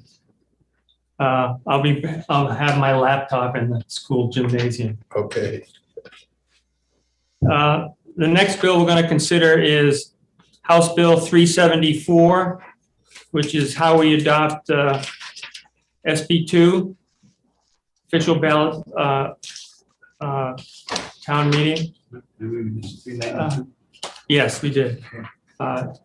Representative Piedmont, do you have a motion on 374? I'd like to make a motion on House Bill 374 ought to pass.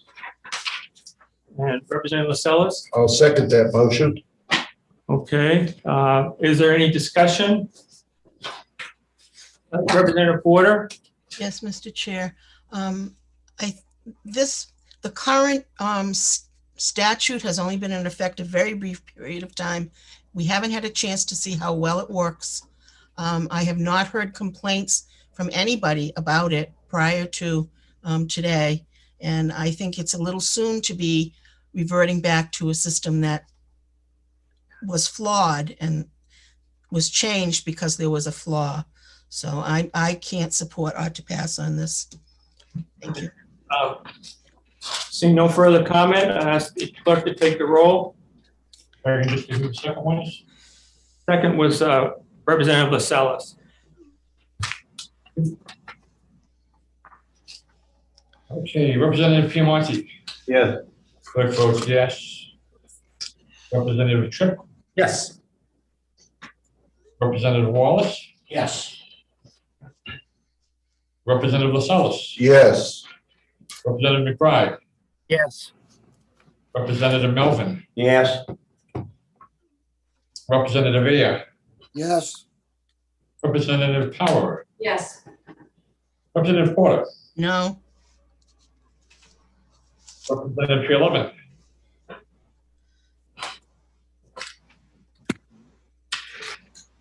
Representative Tree-Levin, I think you are on mute. No. I saw her say no, but I didn't hear it. It's okay, we got it. no. No, she's a no. Representative Gilman, No. Representative Majori, No. Representative Davis, Representative Davis? Oh. Representative Mangaputi, No. Representative Van, No. Representative Clee, No. Representative Gallagher, No. Chairman Dolan, Yes. OT passes 10-9. I asked Representative Piemonte to write the majority report. Do we have a volunteer for the minority report? I'll write the minority report, Mr. Chair. Thank you.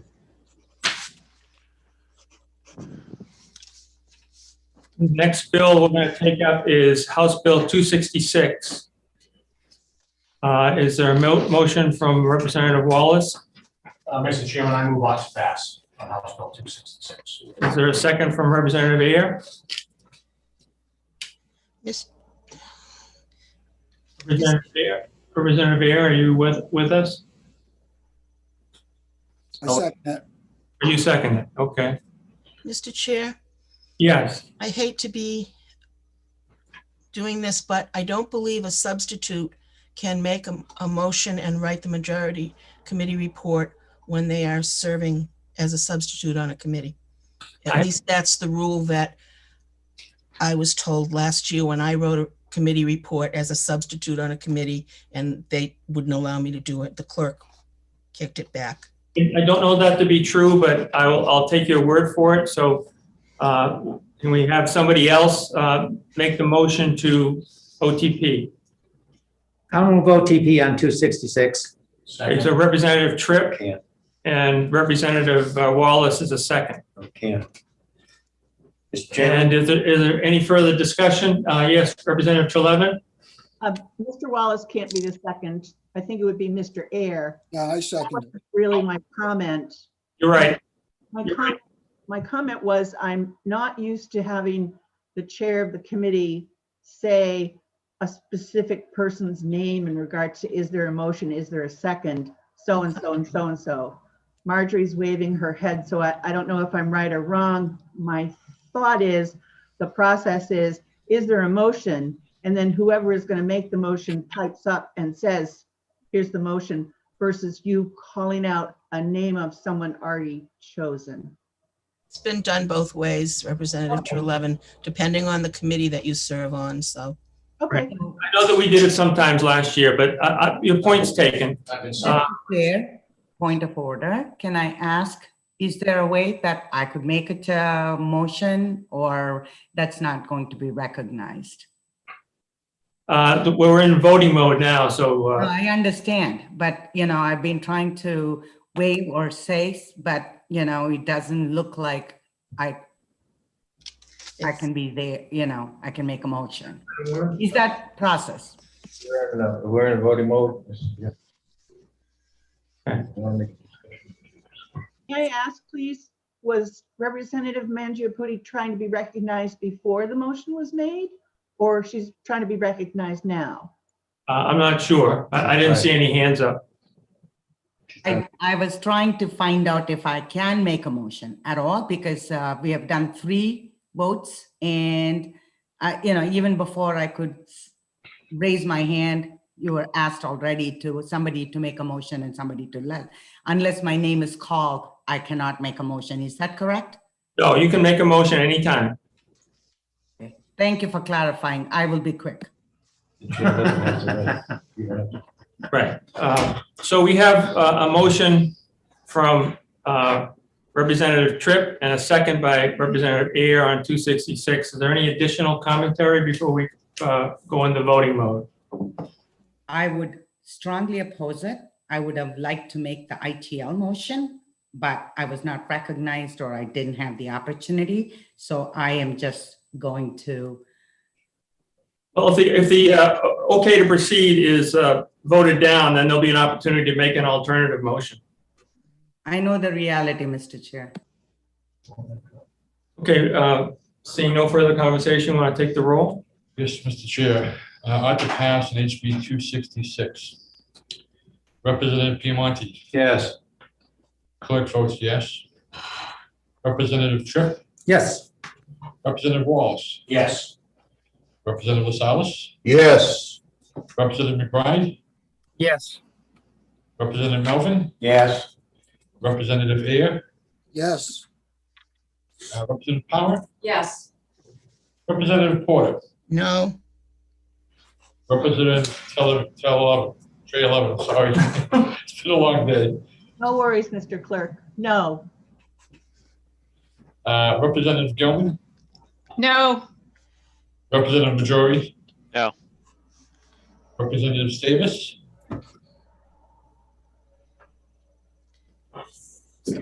Laurel? Thumbs down. Oh. Thumbs down. Okay. Representative Mangaputi. Absolutely no. Representative Van. No. Representative Klee. No. And Representative Gallagher. No. And Chairman Dole. Yes. 10-9 ought to pass. I'd ask Representative Piemonte to write the majority report, and who would volunteer to write the minority report? Representative Maggiore, are you up for that? I'm up for that. Thank you. Chairman, I have a point of inquiry. When Yeah. we're casting, is it possible to cast them in a professional manner, not screen? Yeah, I that's not a bad idea. I just ask everybody to try to Mr. Chair, with all due respect, I have been very restrained, and the kind of jabs that have been thrown is not easy to take. I would like all of you to be in my skin for a second and understand what's happening. Thank you, Mr. Chair. Okay. Constitution. The next bill we're going to take up is Bill 341. This is Representative Van's bill that she sponsored. I move Chairman, 341. Chairman, Yes. I have an amendment. We've ought to pass with amendment. just received, however, prior to you mentioning that, I just received a motion to ITL from Representative. Mr. Chair, this is what I was talking about.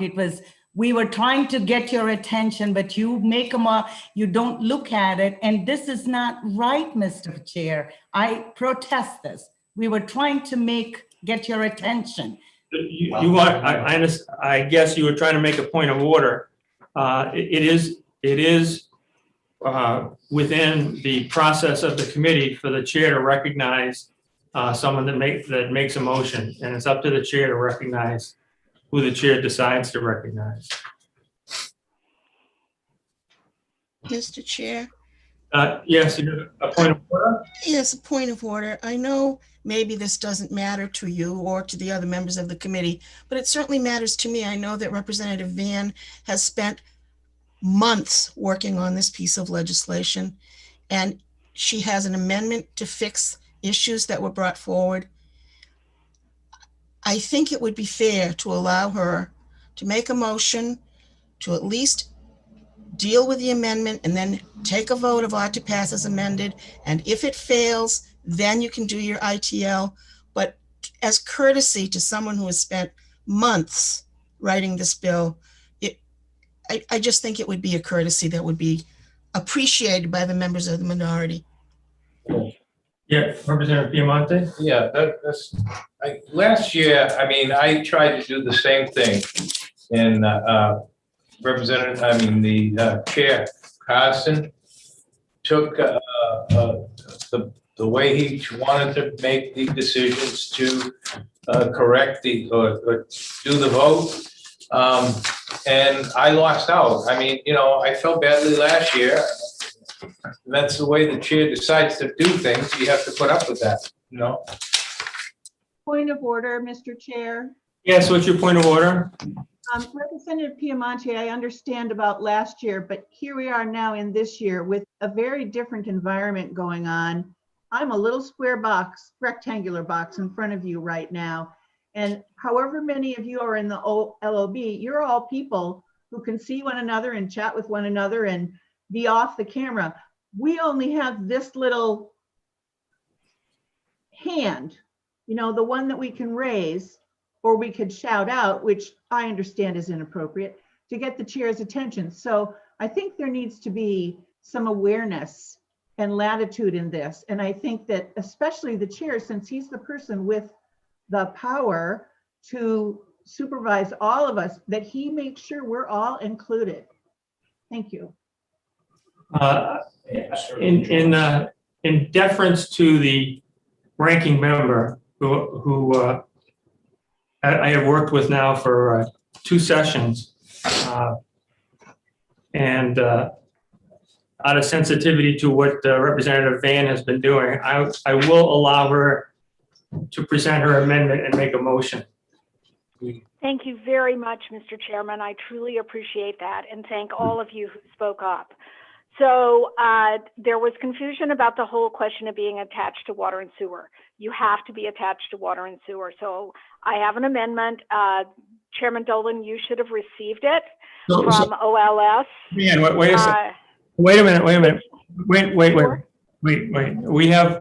We have a process, and okay. So do you want me to make ought to pass with an amendment? Wait. I just want to review the process, or else I'm going to get another point of order from the other side of the aisle. And that is, you need to say something like, Mr. Chair, I'd like to move OTP on House Bill X. For Amendment Y. Okay. Mr. Chair, I would like to move OTP with amendment. Hang on, and I will tell you. Oh, crud. We have an amendment. I sent it to you. It is, oh, crud. Let me make a point of order. Give her a chance. I am trying to locate the number of the amendment that OLS sent me. I'm sorry, I did not write it down. Let me. The amendment Oh, is, got it. I got it. I'd like to move ought to pass with amendment 0692H. Okay, so first we're going to take up the amendment. Is there a motion to adopt the amendment as presented? So moved. Is there a second? Second. Okay, the motion has been made and seconded. Ask the clerk to call the roll on the amendment. I just Do you want to know what the amendment says? need to know who said that first and second. I'm sorry, the motion was made by Representative Van and seconded by Representative Stavis. And the motion is 0692H. That's correct.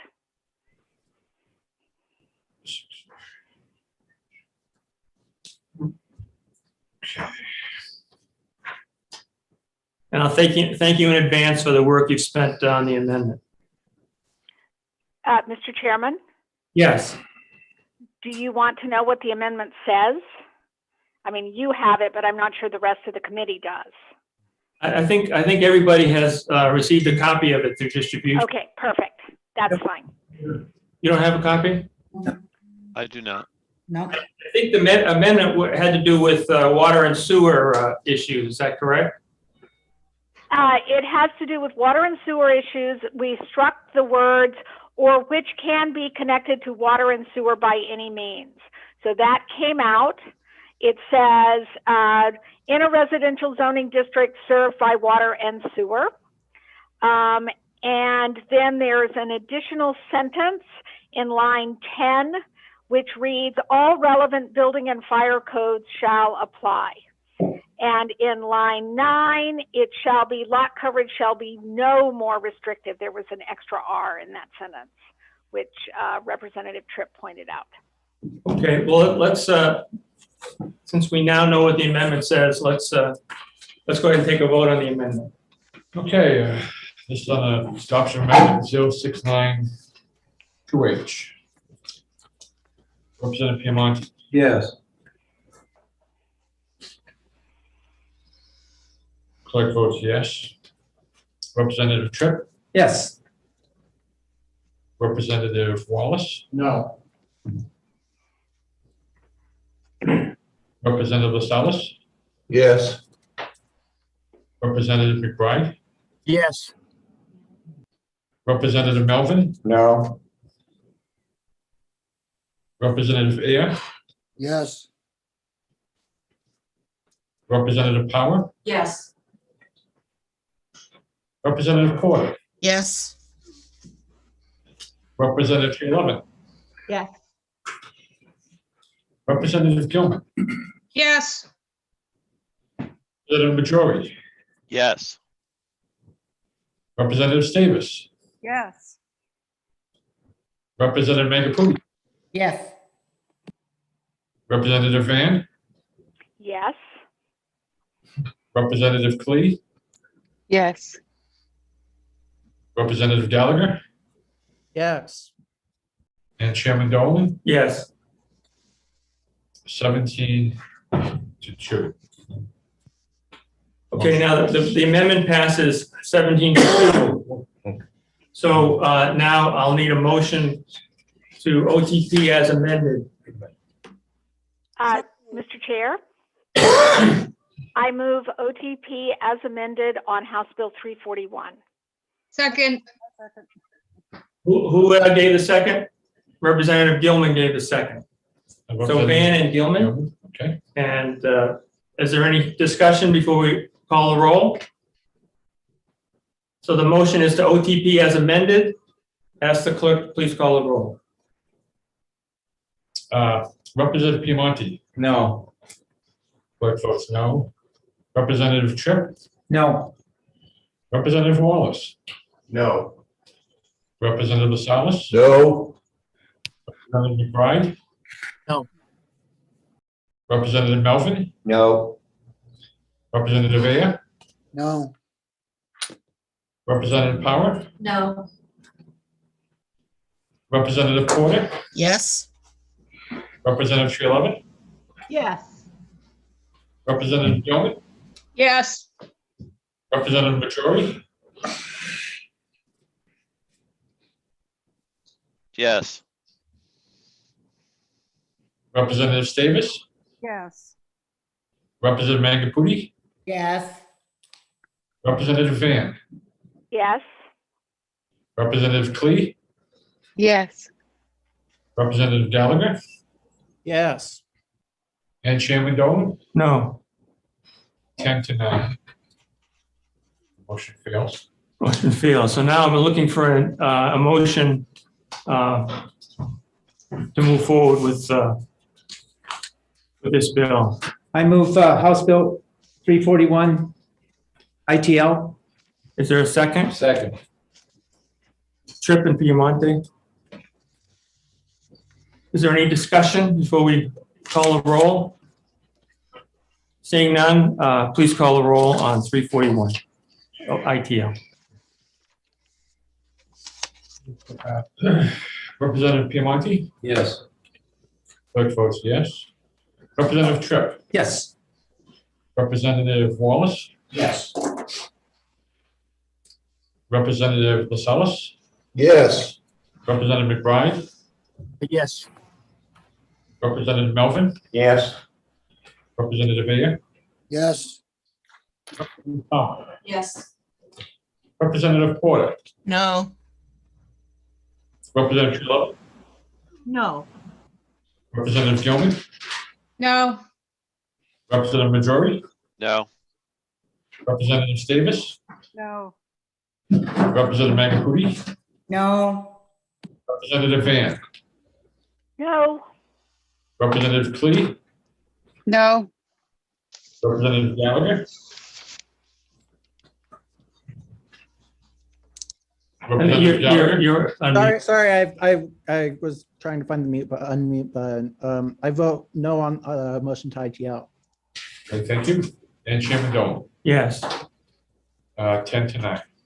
Okay, I'd ask Representative Tripp to write the majority report, and who would volunteer to write the minority report? Representative Van? Thank you. Yes.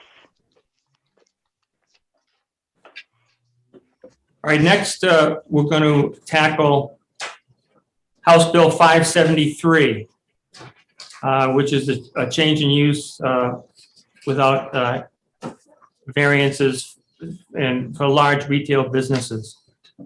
Mr. Chairman? Mr. Chair, I make a motion to ITL. Second. So who was the second? Davis. We have Mangaputi and Stavis for ITL. Is there any discussion? Seeing none, I'm sorry, is it, oh yes, Representative Porter? Thank you, Mr. Chair. I think that this bill is well-intentioned, but it really is the purview of the local zoning board and planning board to make these changes, not the state. And I believe we heard testimony that said if this is a slippery slope kind of bill, once we start changing on the state level, we're going to end up dealing with a lot of appeals and issues at the legislature that really need and belong to the local governments. So I will be supporting the ITL on this bill. Okay, thank you. Thank you for your comments. Seeing no further comments, I'll ask the clerk to take the roll on House Bill 573. Okay, 573 ITL. Representative Piemonte, Yes. clerk votes yes. Representative Tripp, Yes. Representative Wallace, Yes. Representative Gonzalez, Yes. Representative McBride, Yes. Representative Melvin, Yes. Representative Ayer, yes, Representative Power, Yes. Representative Porter, Yes. Representative Tree Yes. Representative Gilman, Yes.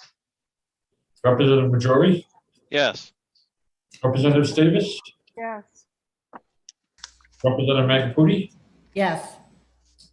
Representative Van, Yes. Representative Clee, Yes. Representative Gallagher, Yes. and Chairman Dolan. Yes. Mr. Chairman, Yes, you have a point of order? well, a question. Who was the second on that motion? That was Representative Davis. And my wife's girlfriend has arrived and they're in the great room sewing and stitching and doing all those things that they do. So without objection, I'll put this on the consent calendar. I'll ask Representative Mangiaputi to write the committee report.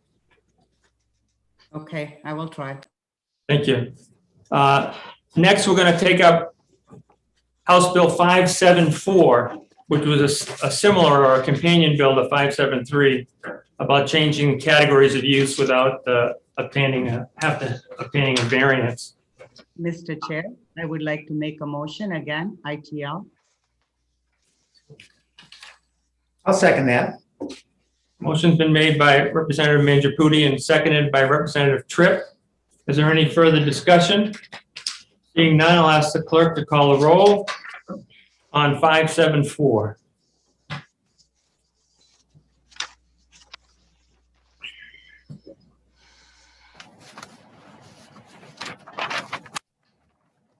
Okay, ITL on 574. Representative Piemonte, Yes. clerk votes yes. Representative Tripp, Yes. Representative Wallace, Yes. Representative Gonzalez, Yes. Representative McBride, Yes. Representative Melvin, Yes. Representative Ayer, yes, Representative Power, Yes. Representative Porter, Yes. Representative Tree Yes. Representative Gilman, Yes. Representative Majority, Yes. Representative Davis, Yes. Representative Magapudi, Yes. Representative Van, Yes. Representative Clee, Yes. Representative Gallagher, Yes. and Chairman Dolan, Yes. 19-0.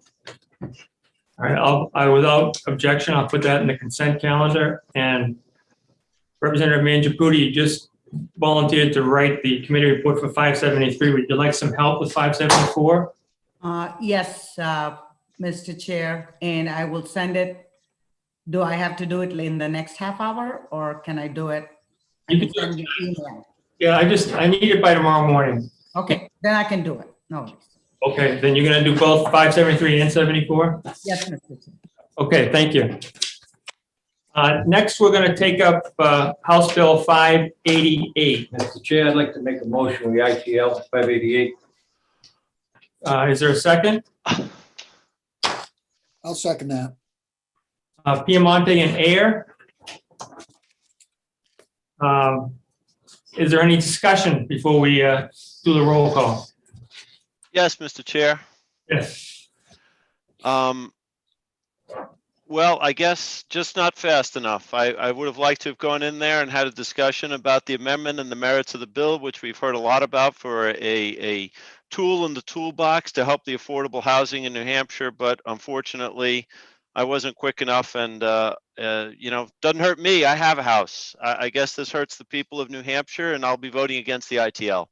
Maybe you need to get some coaching from Representative Mangiaputi. She's developed a quick draw off the mark. She's getting pretty quick. So that was a bad attempt. Do I take that as a compliment or a staff? That is a compliment. That is a compliment. Representative Trelevin, you have a question? I have a comment. I don't have a question. Yes. I'm appalled that we would ITL this bill. So many people spoke in favor of it, and it allows cities and towns to know exactly what they're doing and to, again, meet the needs of the citizens of the state of New Hampshire. I don't know what the problem is with it. I don't know why we would ITL it. And if someone wants to explain that to me, I might listen for 30 seconds. But I won't vote to ITL. Just, sorry. I understand. Is there any other discussion or comment? Yeah. Yes, Representative Gilman? I agree with First Representative Majori, who introduced the bill, but also it's enabling legislation, so a town doesn't have to take this on. It's not mandated by the state. So if you don't want tiny houses in your town, then don't adopt it. Thank you. Representative Van, you had a comment? Yes, I do. I guess my question is, what's our plan for housing in New Hampshire? Because I don't see that we're making any progress at all on any of these housing bills. I just don't understand what we're going to do. I mean, I'm beginning to believe that the answer is we're going to build a giant parking lot and let people park their cars there and live in their cars. I understand how you feel. I was very disappointed in how things turned out with the affordable housing bill as well, but that's what happens. Representative Mangiapudi? Yes, my sentiment, I echo the sentiment. Every effort that we have tried to improve housing situation, it's a crisis, and for most vulnerable and not so vulnerable. We are in the middle of pandemic, and this just tells me that we are not listening to our constituency. I got a lot of calls for this. Representative Ayer? Yeah, I get a lot of calls from it too. And what my town wants to do is be left alone. The zoning board and the planning board want to make the decisions on what we're going to do for housing, where we're going to put it, what size it's going to be. They don't feel that the state belongs in our local government. That's all I can tell you. And Representative Maggiore, did you have a comment? I did, yeah. I guess I'll be prophesizing, but I'll do it a little bit quickly. I serve on the Governor's Council for Inclusion and Diversity, and one of the days we were a bit frustrated. And so a few of us had a conversation, and somebody said, Jim, it doesn't matter if you fail. And I didn't know what that meant. And after a long conversation, I'm a middle-class guy with a house and 3 kids and plenty of money and all that good stuff. If I fail, doesn't matter one bit. I go on with my day, my refrigerator's full, my heat is on. But when I fail here when we're trying to pass legislation, when I fail at the select board, I'm failing all of those people who are looking to us for leadership. I don't know how to go back to them with the points that we have heard from Representative Mangiapudi and Van and everybody else to say we're doing our darndest, but I just don't have the reason why I have failed you, and that's frustrating to me. So thank you for indulging me. Thank you for your comments. Representative Trelevin, you have additional comment? Thank you, Mr. Chair. I do. And Mr. Ayer, I understand exactly where you're coming from. And your town can say, no, we don't want any tiny houses. Yet this is a tool that other towns who might want tiny houses can use to have a framework of what a tiny house is, what kind of codes and regulations it needs to meet, and that town can adopt it. But if your town doesn't want it, they don't have to have it. This is not a mandate. This is an enabling bill, and it gives people a framework where they don't have to reinvent the wheel.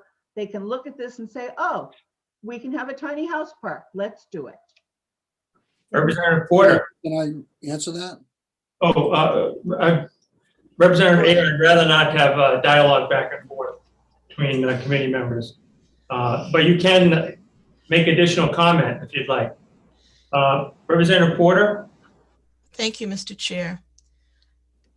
For the past 8 years, I have been attending seminars put on by the state at St. Anselm's and other places discussing the housing crisis that we have in New Hampshire. It is a crisis. The Business and Industry Association has recognized it as a crisis. The governor has recognized it as a crisis. The people who want young people to come and stay here in New Hampshire recognize it as a crisis. The homeless advocates recognize it as a crisis.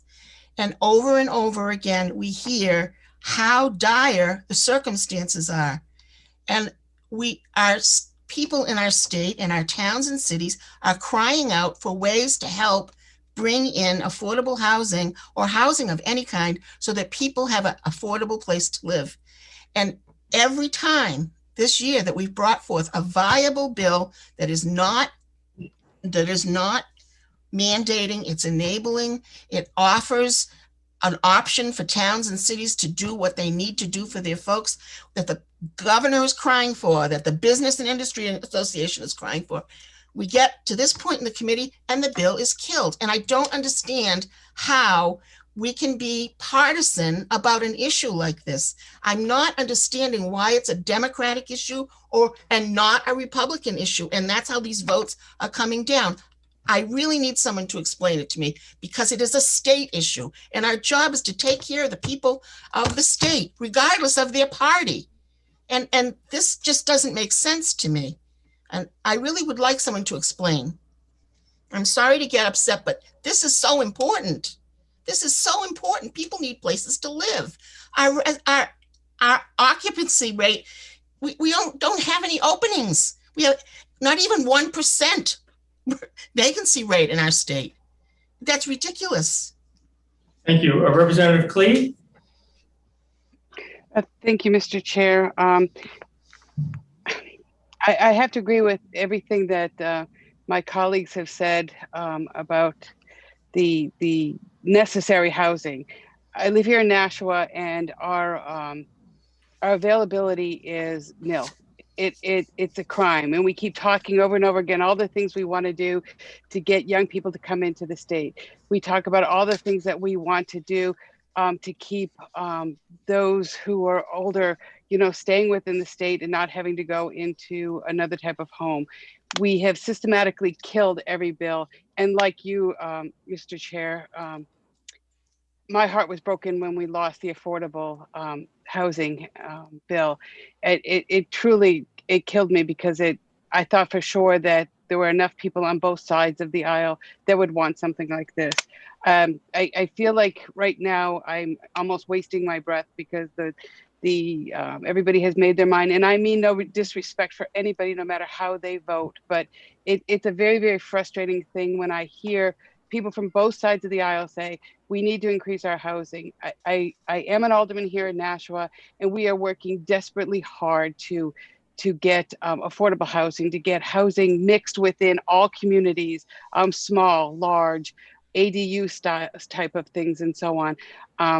I have seen us literally systematically in this committee alone just kill every one of those, with the exception of the affordable housing. We did that one on the floor. So I've said my piece, and thank you for letting me have this time.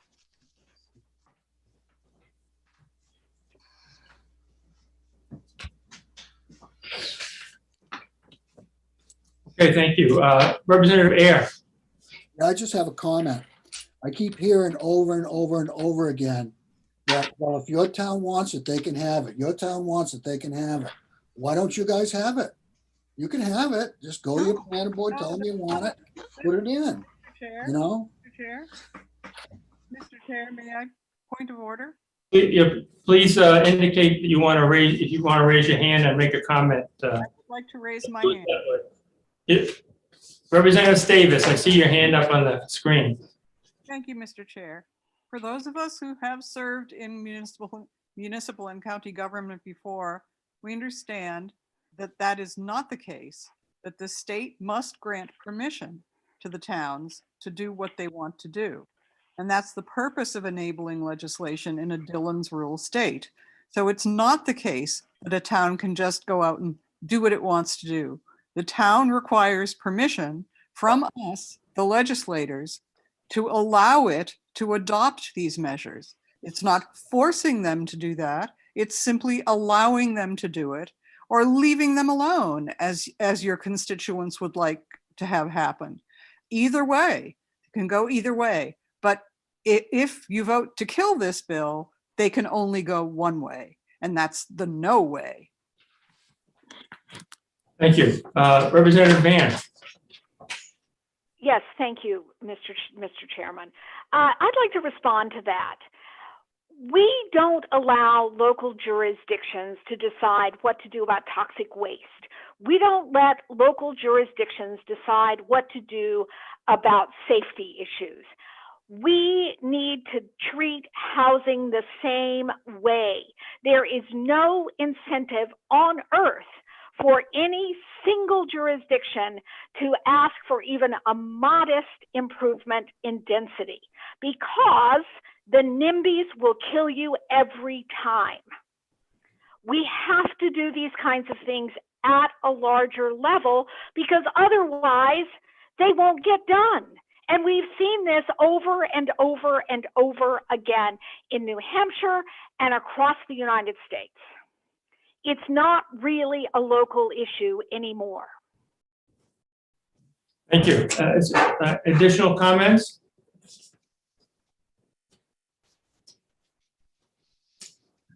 Okay. Take the vote.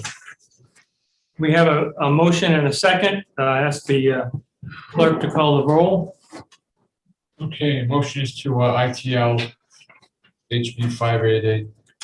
Representative Piemonte? Yes. Clerk votes yes. Representative Tripp? Yes. Representative Wallace? Yes. Representative Salas? Yes.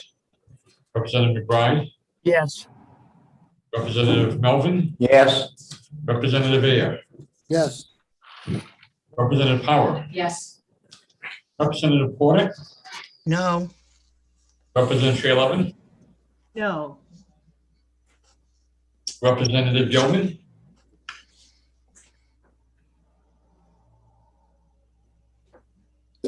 No. Representative Majority? No. Representative Stavis? No. Representative Mangaputi? No. Representative Van? No. Representative Clee? No. Representative Gallagher? No. Chairman Dolan? Yes. 10-9. Mr. Chair, can I reconsider? You Can like? I make a motion to reconsider? I guess that motion is in order. Was she on the prevailing Not side? necessary. Not necessary to be on the prevailing. Not necessary to be on the prevailing side. You're right. That's all. That does apply, however, when you're on the House floor, but in the committee.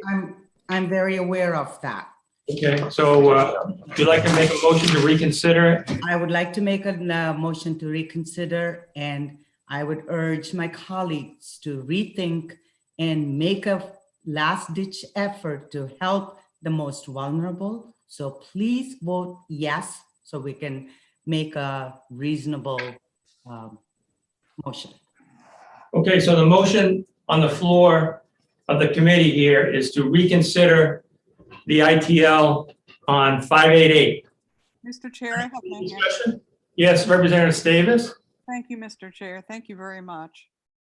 I know it's late. I know we're tired, but I would like to say that this is not just legislation that is going to help the neediest among us.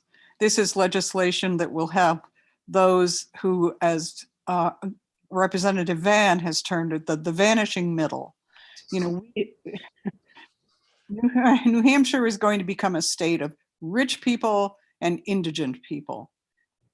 How can we possibly want that? Democrat, Republican, Independent, I don't care. How can you possibly want that for your state? It seems like suicide to me. And the motion is to reconsider. Do we have a second on that? Second. The motion was made by Representative Mangaputi. Second. And seconded by Representative Davis. Thank you. Okay, Representative Gilman, did you have a comment to make on the motion? Yes, go ahead. Yes, thank you, Mr. Chair. I would just like to say I would wish our committee to reconsider this bill because similar to other statements, one that has been, we've missed in this conversation is the idea of aging in place. And again, being a state that is getting older and older, older folks are not going to be able to keep their big houses, and they will not have a way, they want to be in their own house, and there will be nowhere for them to go. Plus our nursing homes have waiting lists that are years long. Okay, so, Thank you. I'll ask the clerk to call a roll on the motion to reconsider. Okay, motion to reconsider HB 588. Chairman Pamonti, Vice Chairman Pamonti, please. No. Clerk votes no. Representative Tripp, No. Representative Wallace, No.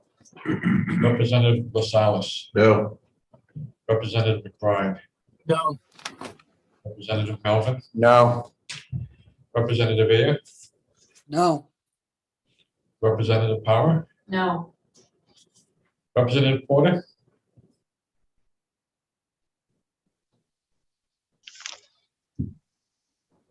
Representative Porter, you're on mute. Yes, my vote is yes.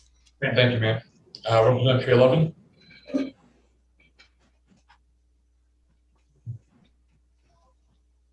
Representative 11, thumbs up or thumbs down? I said yes. Okay, got it. Representative Gilman, Yes. Representative Majori, Yes. Representative Davis, Yes. Representative Megapudi, Yes. Representative Van, Yes. Representative Klee, Yes. Representative Gallagher, Yes.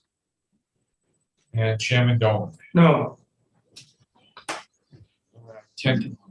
So the motion to reconsider fails, and so the vote to ITL is still in effect. And I'd ask Representative Piamonte to write the majority report. And do I have a volunteer for the minority report?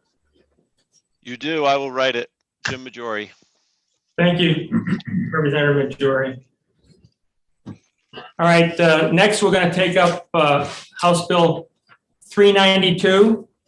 If you remember, that's the one that about members of boards, ex officio and voting status and so forth.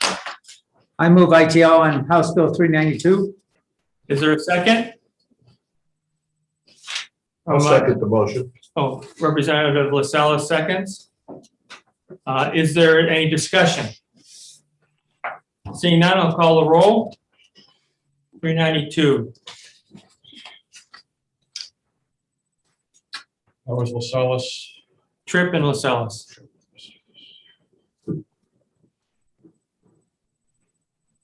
What was the motion again? Motion was to ITL. ITL. Thank you.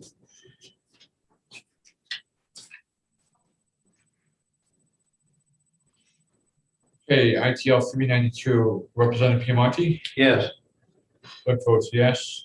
Representative Tripp, Yes. Representative Guthrie, Wallace, I'm sorry. Yes. Representative LaSalle's, Yes. Representative McBride, Yes. Representative Melvin, Yes. Representative Ayer, Yes. Representative Power, Yes. Representative Porter, Yes. Representative 311, No. Why you can't hear me? No. thank you. Representative Gilman, Yes. Representative Majori, No. Representative Davis, Yes. Representative Megapudi, No.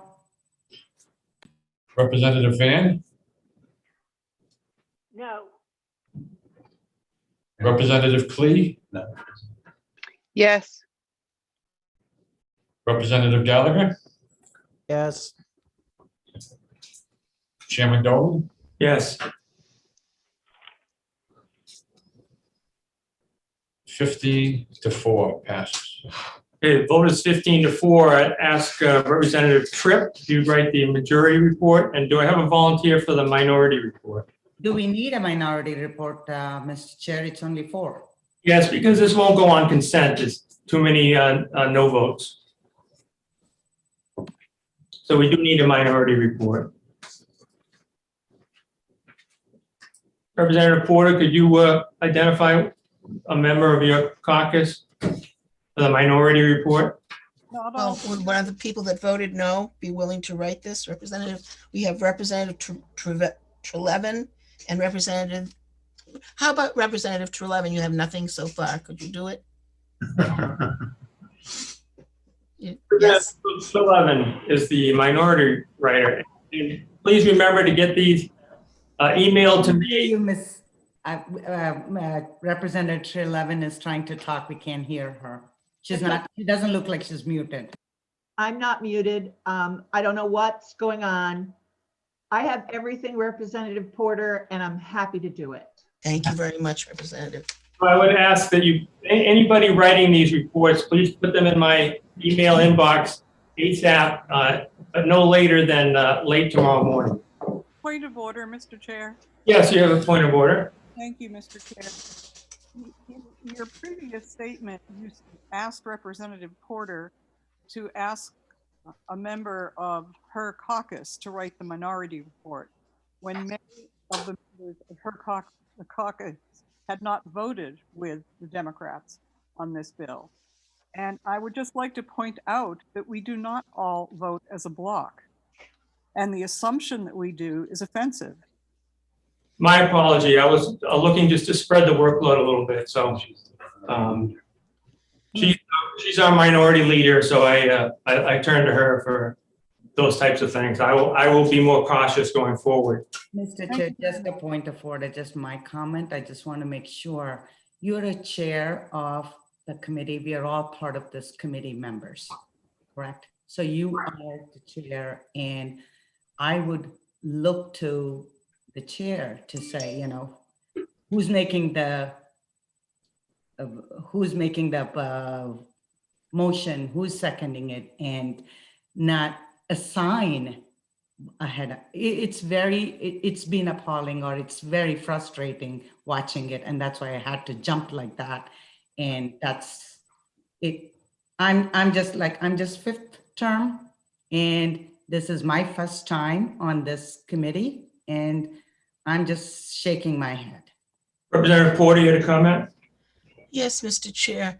I'm wondering if members are being muted. A couple of my members have reported to me that they were trying to speak. They hadn't muted themselves, and they were muted, and they hadn't done it themselves. And I'm wondering, is muting being done by people in the room there with you? Any co-host or our tech advisors also have the ability to mute. And if someone is speaking out of turn, then that's when they might be muted, when they're not properly recognized by the chair. Mr. Chair, and again, I brought this forward to the clerk, and I'm waiting his answer. I'm not sure that someone who's running the computer has the authority to mute someone because they think that person is speaking out of turn. I believe that that is the responsibility of the chair. And unless the clerk has gotten back to you with an answer to my question, he has not gotten back to me with the answer to my question. So I'm just asking that we not be muted by anybody unless you please say, please mute Representative Trelevin, please mute Representative Porter, because I don't think another member of the committee has the right to decide that I'm speaking out of turn. That's right. Do you have a comment? Yeah, well, you have to recognize the chair. And I was not going to bring this up. I wanted to talk about it earlier, but people just blurt out without in debate with people in the hearing. So I have mentioned that you after you've asked your question, you've asked the question, that's it. You want to follow up, recognized, you raise your hand, whatever, we have a system here that works, and you raise your hand, you'll be recognized. But there'll be no more blurting out answers or anything like that. I was appalled at some of the things that I had seen so far in this committee. And I will tell you this, it would never have happened last year when Chair Carson was here. He would not tolerate that. You had to raise your hand. And if he decided to recognize you, then you spoke. If he didn't decide to not recognize you, you didn't speak. That's exactly it, Representative Piemonte, and that is the chair's prerogative. It is not another member of the committee's prerogative to say that. That is the chair's responsibility. So if the chair does not want us to speak out, then the chair needs to say that. But I don't think it's right for another member of the committee to mute me or you or anybody else because they are making the judgment that is up to the chair to make. Okay, I don't want to get into an argument here about this. I will say that I will ask people to please wait to be recognized if you have a point of order, or if you have, more importantly, if you have a follow-up question, really need to direct that indication to the chair. Throughout this, so far, here we are getting to the middle of March, I have never denied anybody a follow-up. If you've asked for a follow-up, you've got one. Even in some cases, and today, for example, we had a long discussion on one of our bills. I have one individual that I believe asked like 16 or 17 questions, and but that's okay. And as long as it's done appropriately and respectfully, I will allow it. So. Please don't take advantage. I'll ask you not to take advantage of my normally good nature, but just try to please be respectful, and I think everything should go fine. Representative Treleaven. Thank you, Mr. Chair. I think this speaks to what I was trying to say earlier in regards to recognition of those of us who are remote versus recognition of those folks who are together in the LOB. And I got to tell you, I'm 100% jealous. I'd love to be there with all y'all. The point is, it's difficult to run with this technology. And I have seen more than once in the entire time that we've been meeting, somebody sitting there with their hand up and you don't see it. You're just one person. If I was in the room, you know, I could have my hand in front of you, but I don't. So there's got to be a balance, a measure, and some help from all of us to help recognize one another. And I think that's a big part of where the frustration comes from. Yes, I understand. In fact, there's been some complaints of those who are in the LOB that I'm not recognizing them when they have their hand up. In fact, you actually, it was kind of a joke, but one of our members brought a little cowbell in so that when he put his hand up, I would hear him.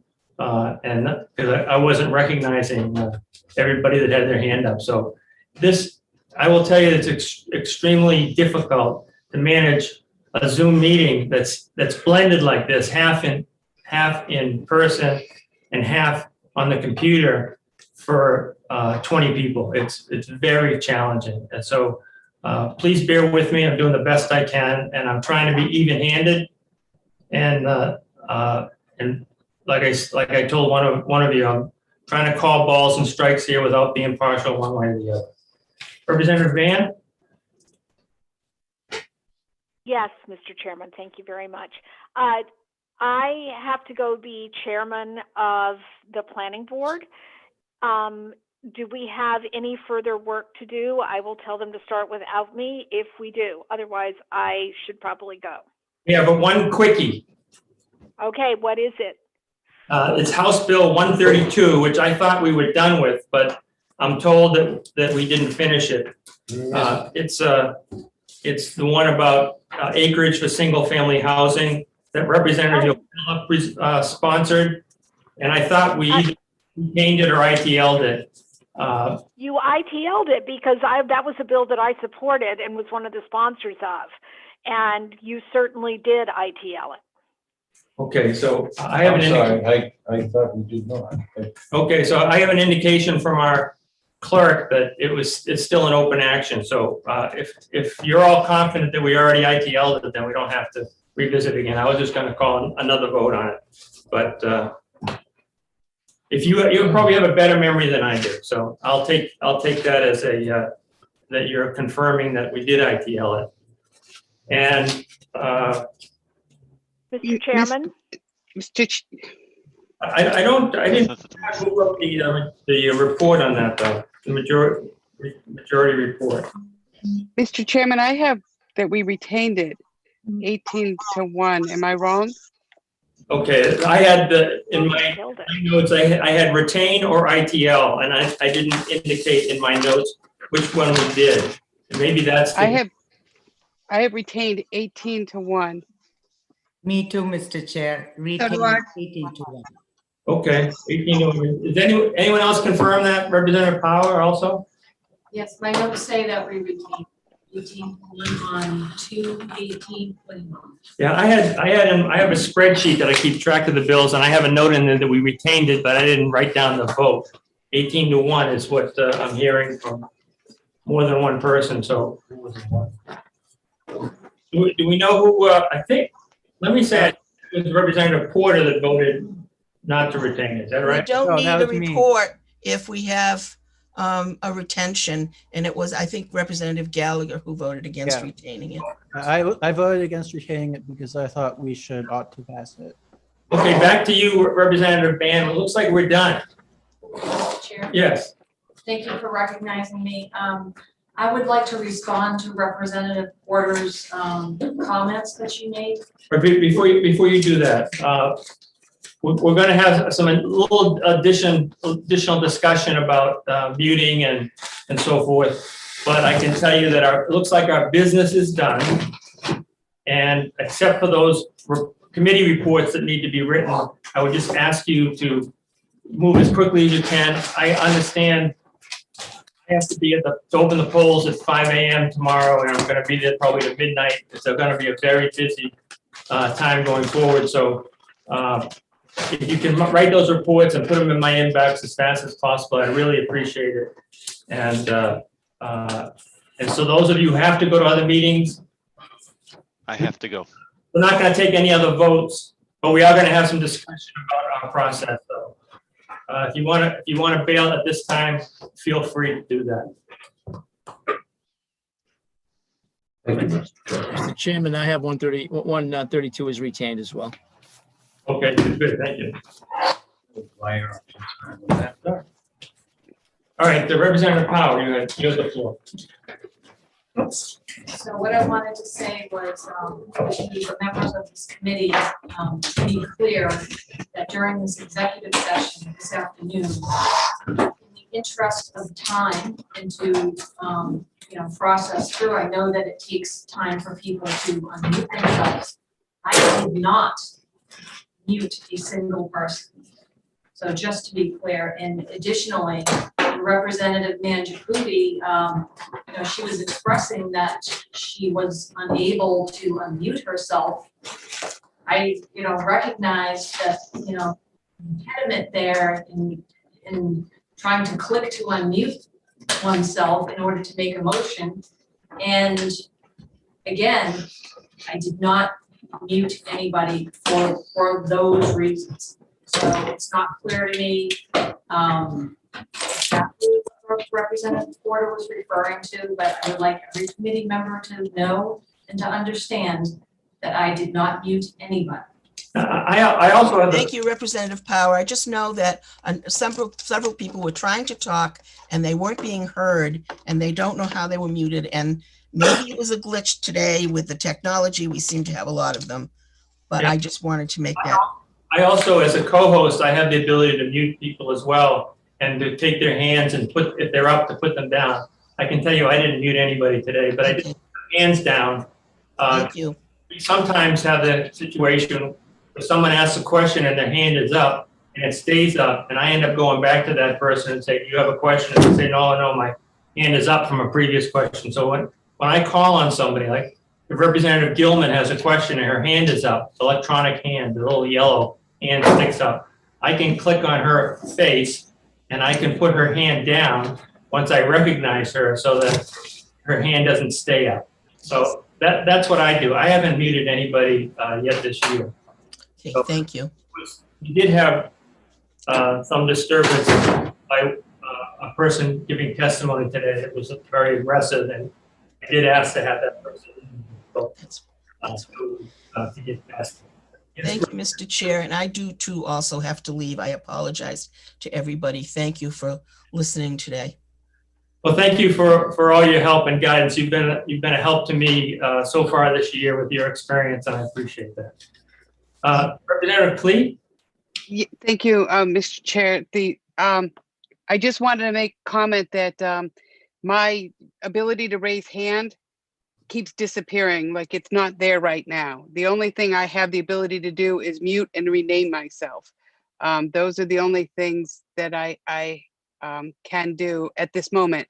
Earlier, I had the ability to raise hand and then it was gone again. So again, I think it's a glitch with the system. I don't know why, but I think at times these are some of the things that are happening to us. Yes, it's one of the reasons why those of us who are trying to manage our way through this period of time are very frustrated with the technology because it's not smooth, it's very bumpy, and it's very difficult to manage and try to be fair to everybody because it can give the appearance sometimes of unfairness or at least uneven application of our process. So we're trying, and we have staff here to help us, and we had a half-hour delay today when we tried to reboot the computer, and I think we may have done more damage. They had to bring a new computer in to get us back up live for this exec session.